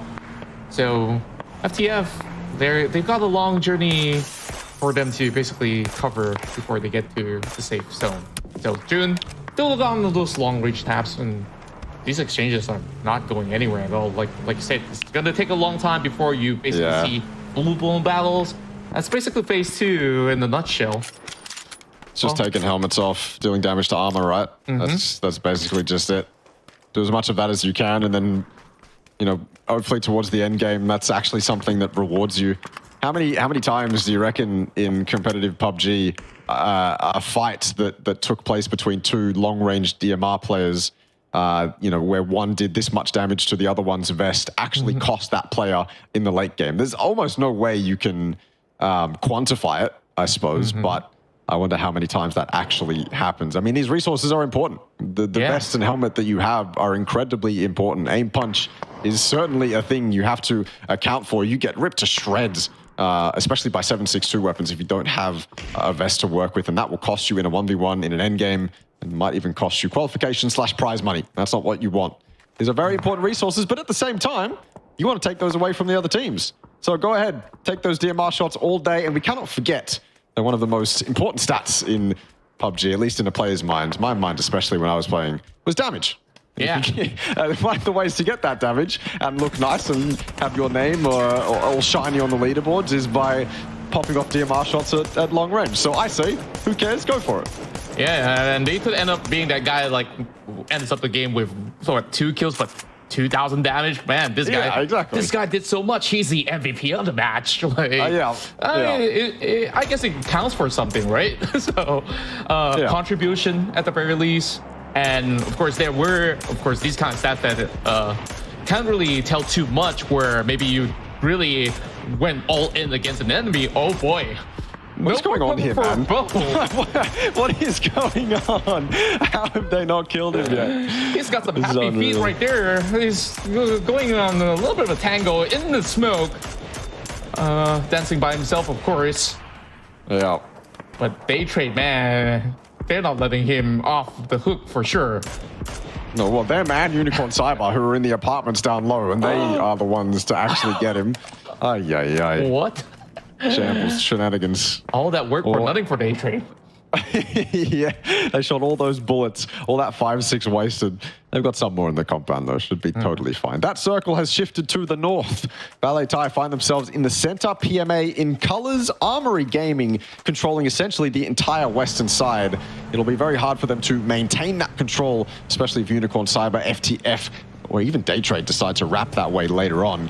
For the moment, though, they are kings of that location. And then, I guess the northern side of this zone, that's what happens when you run out of teams quite early. You're down to 12 or 11 teams super early on. You have massive open gaps. On the north, you have that compound just below the church to the north as well that's completely open. And so you end up with these massive gaps that no one can really fill, because you can only fill so many compounds with so many teams. Looks like GLS will claim a little bit of that northern control, though. Yeah, meanwhile, also focus onto the south side, as Daytrade seem to have a glimpse out of some members of Forest. So other than that, there's also FTF coming in from the western end. So I wonder how they'll be able to pull off any form of entry, because FTF's basically taking their sweet time right now.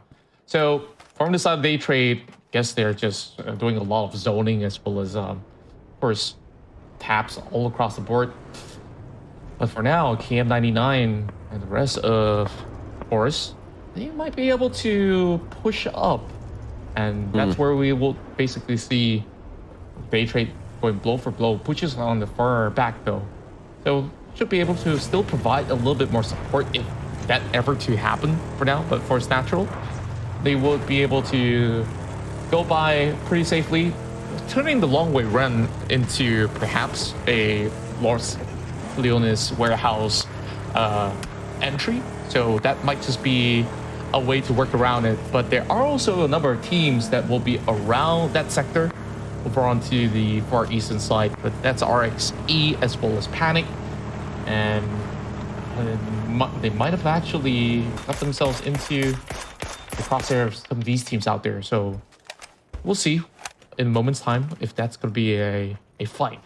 Well, like I said, 11 teams, so much spacing to work with. Yeah, a lot. Funny as well how the 5 teams we've lost are all the 5 teams at the bottom of the leaderboard. Not a good day for them.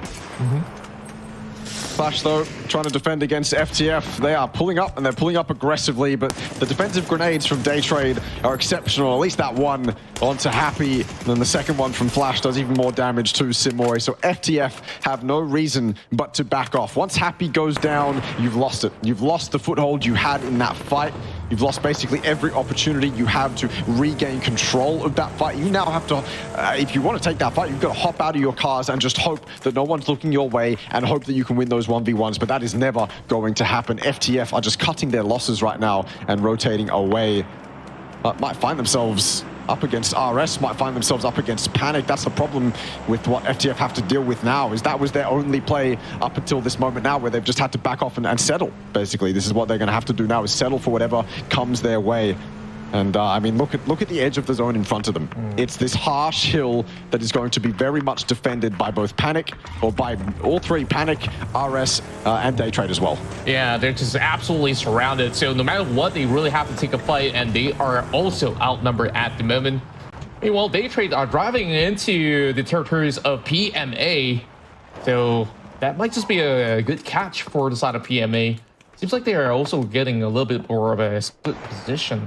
Okay, they're still along the same stretch at the very least. So Daytrade managing to siege a compound control for themselves to at least hold out. So PMA, they're going to be getting themselves maybe a little bit more attention coming from multiple directions later on. If it does, the circle does zoom their way. Trick now spotted out by Pete. Somehow FTF managing to dodge some of all these dangerous territories, but into the middle of nowhere. Trick, had his car fumbling. Oh, RXC as well. They're just getting ripped apart on the north. Don't know what's going on with them. Okay, here's Forest as well. Everyone's deciding to rotate into the circle at the exact same moment. That little dip there that Forest so desperately want is what a couple teams, I assume, wanted Forest come out on top of all of that. But they're not going to be able to take that for free. Certainly not. People are going to be shooting at them for the remainder of this game. They will remain under duress.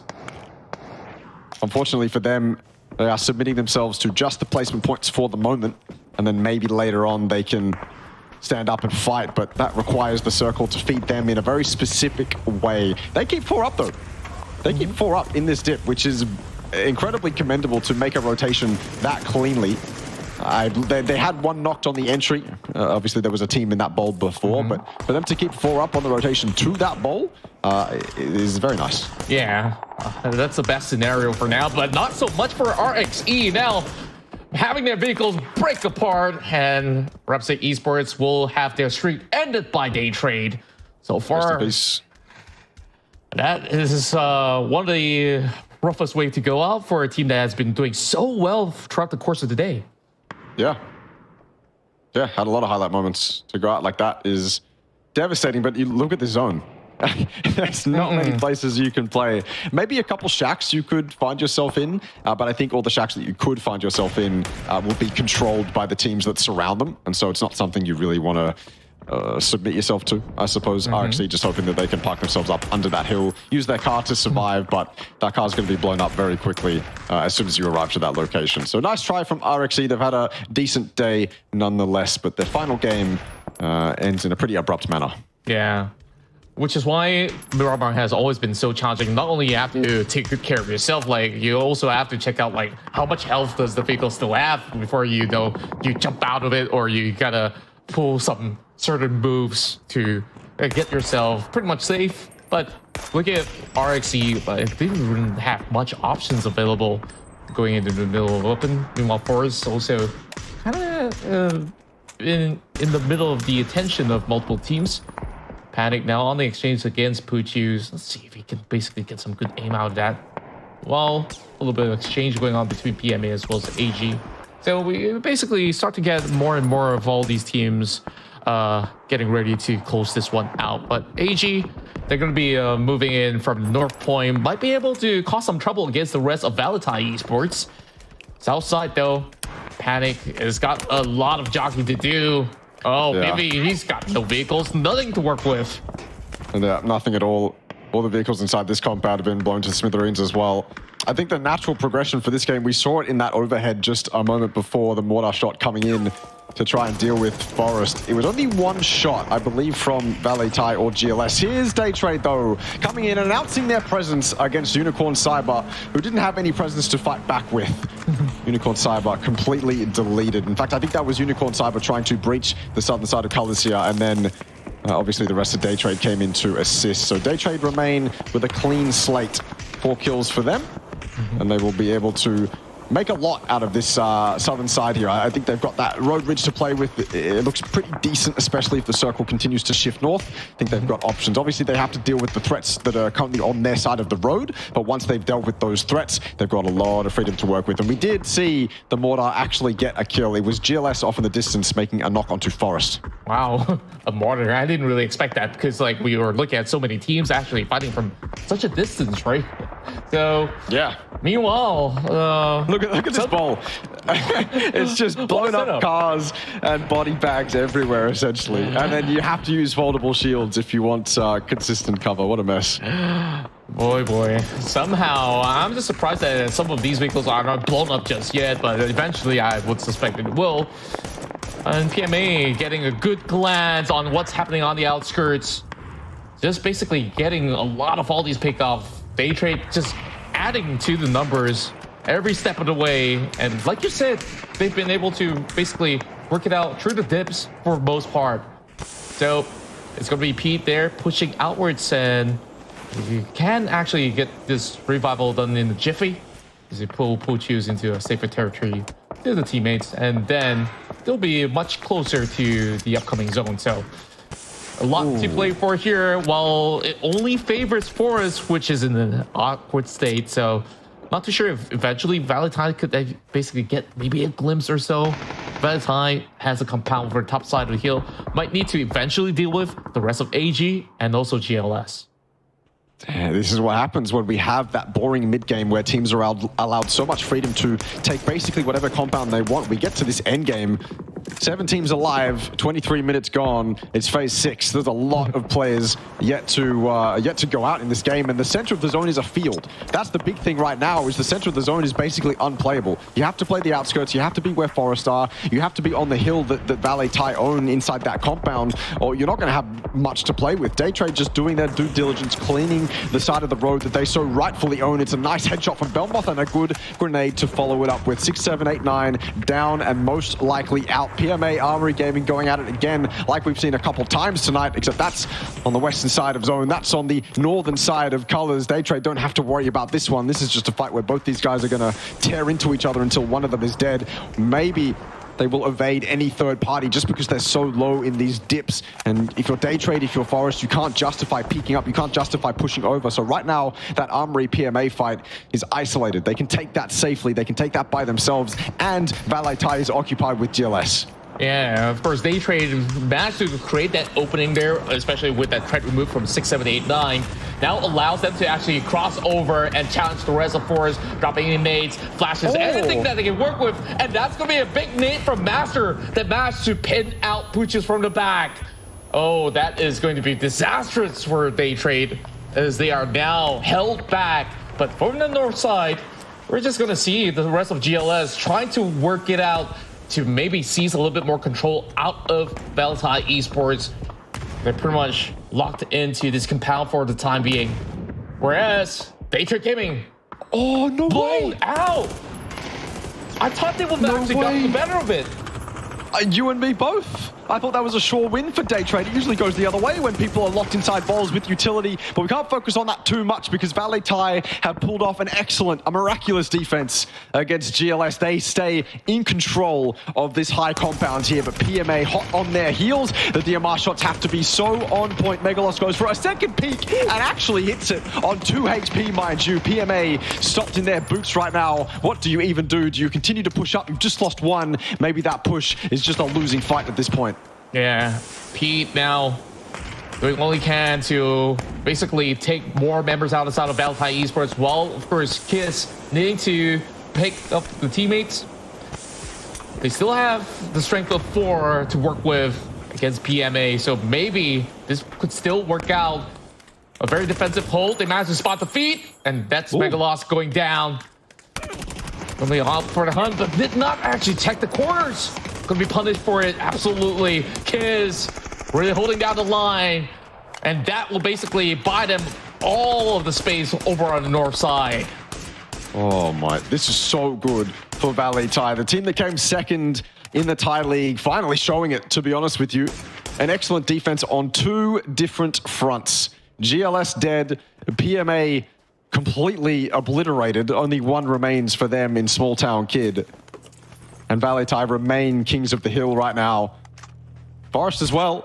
I feel like we have to give full credit to �ⴼ4rest for surviving that day trade onslaught. PMA finally lose their lives to �ⴼ4rest. I don't know how. I genuinely don't know what to tell you. I don't understand how 𝐵4rest survived. The grenades that 𝐵4rest were throwing were defensive. They were the ones you throw to put day trade into disarray. The ones that day trade were throwing were the ones that you throw to kill. They're the ones that you throw to eliminate 𝐵4rest, and 𝐵4rest was stuck in that bowl. It should have been day trades all day long, but the grenades from 𝐵4rest were super on point. And this is what they get for it. They get an opportunity to fight for a win in this endgame. Yeah, well earned as well to be able to really pull that one off. I'm not too sure whether if there was third party involved, but now standing a really good chance to maybe put up a challenge against the rest of 𝐿𝐴 Esports, which have two of their members really close by. A couple of all these troubles are being expended from the top end of the hill. 𝐵4rest Natural Gaming are looking to pick off whoever's out there, and Reluctant Squad will be instantaneously removed. And I think that they've already got the full intel on the positions of 𝐿𝐴 Esports. KM trying to work his magic from down under. Will be able to restock from the loot crate as well.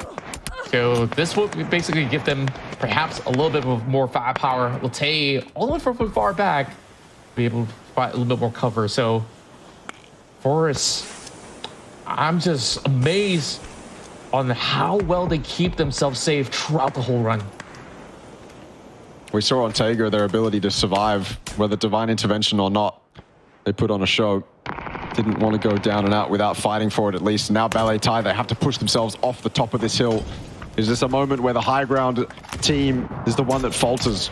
Is this a moment where the high ground team is the one that falls? Because KM 99 is all the way in that background there, and of course the rest of 𝐵4rest set up nicely for 𝐿𝐴 to send themselves off the top of this hill. They've got a car, a couple blown out wheels, and they get in and they lose one. Mega loss down. This is turning into a very high pressure situation for 𝐿𝐴. They were kings of the hill for so long. They absolutely earned their right to be in this endgame. But 𝐵4rest are making it so difficult for them to have any sort of freedom in this final fight. There's a little reprieve. They managed to also get a catch onto 𝐵𝐵𝐿𝐴.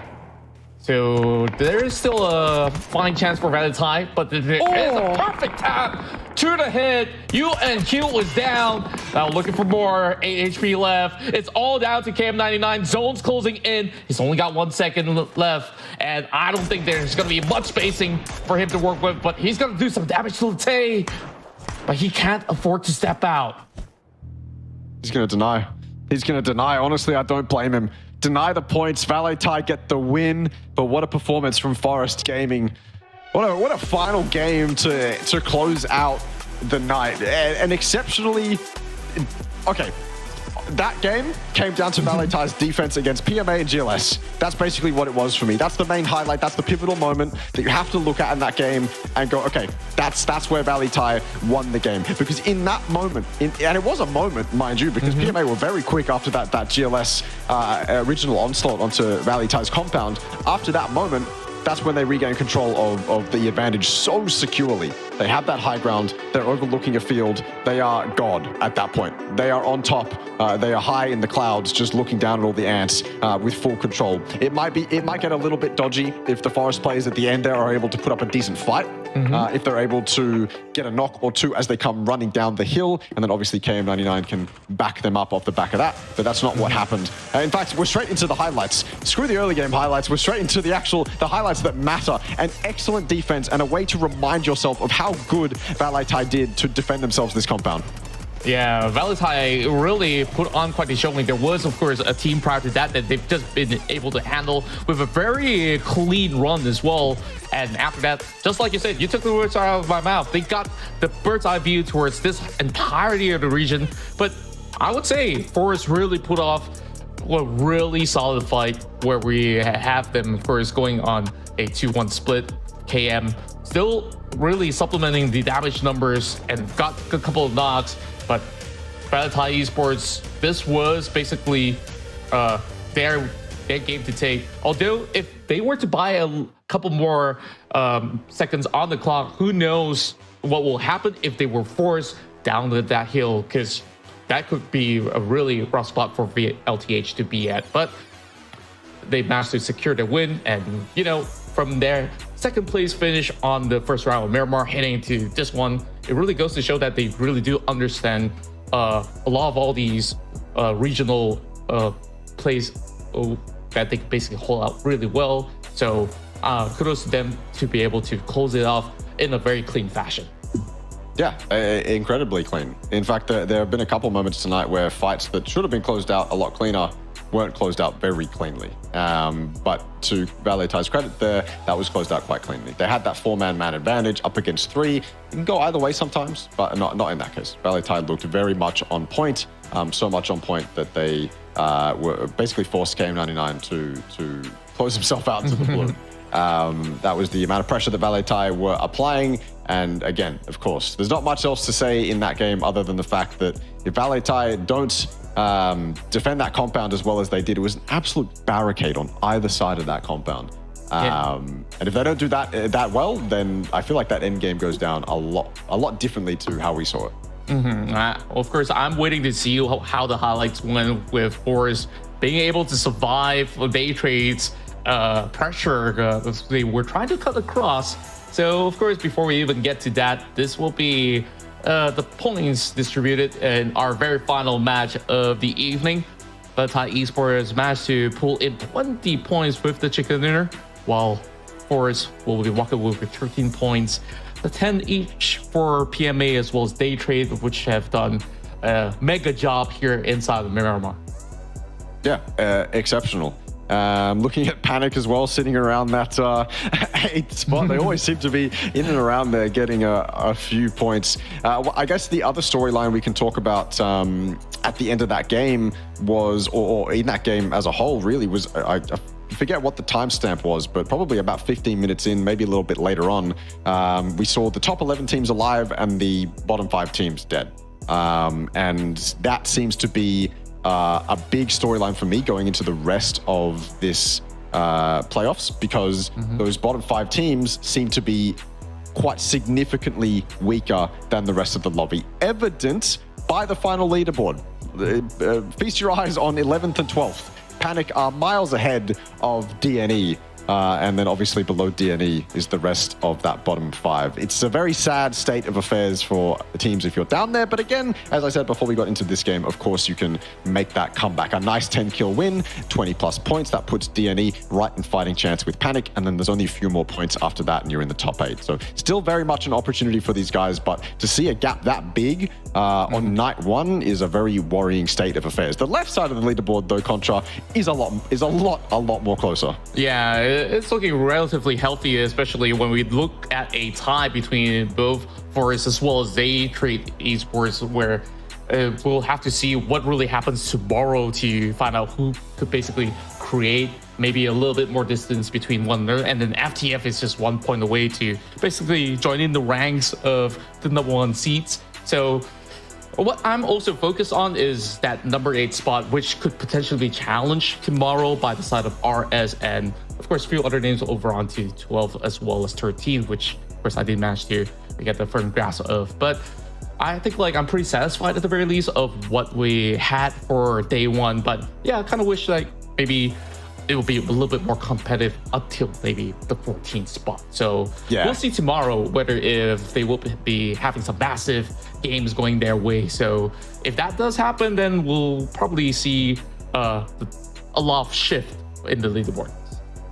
Yeah, that's the problem for me too. That's the part that is unfortunately just how it is, and it might not be super exciting, but it is how it is the fact that top 8 could secure themselves in quite nicely, and then we're only really seeing a fight for maybe even 8th. To be honest with you though, that's exciting enough to make some hype off of, to be honest, because I mean, look, if it's a final fight for between 3 or 4 teams for that 8th spot, that's exciting, man. That's really exciting. And of course, we've got fantastic games of PUBG to feast on other than that leaderboard fight. Of course, that top 8 is what matters, but we can also find entertainment in fantastic PUBG. And I mean fantastic PUBG. It was very entertaining tonight. It was thoroughly entertaining. We had some absolute incredible highlight moments on every single map. Erangel started off and we had an absolute banger. Like, that was a seriously good Erangel game, and it was banger after banger after banger after banger, including that final Mirror Mark game. So I am very happy with the state of affairs going into night 2. Yeah, for myself, my favorite definitely has to be Tego on all the madness that erupts out of that matchup with miracle saves and all kinds of weaponry thrown at each other, or should I just say bullets, basically flying across the board.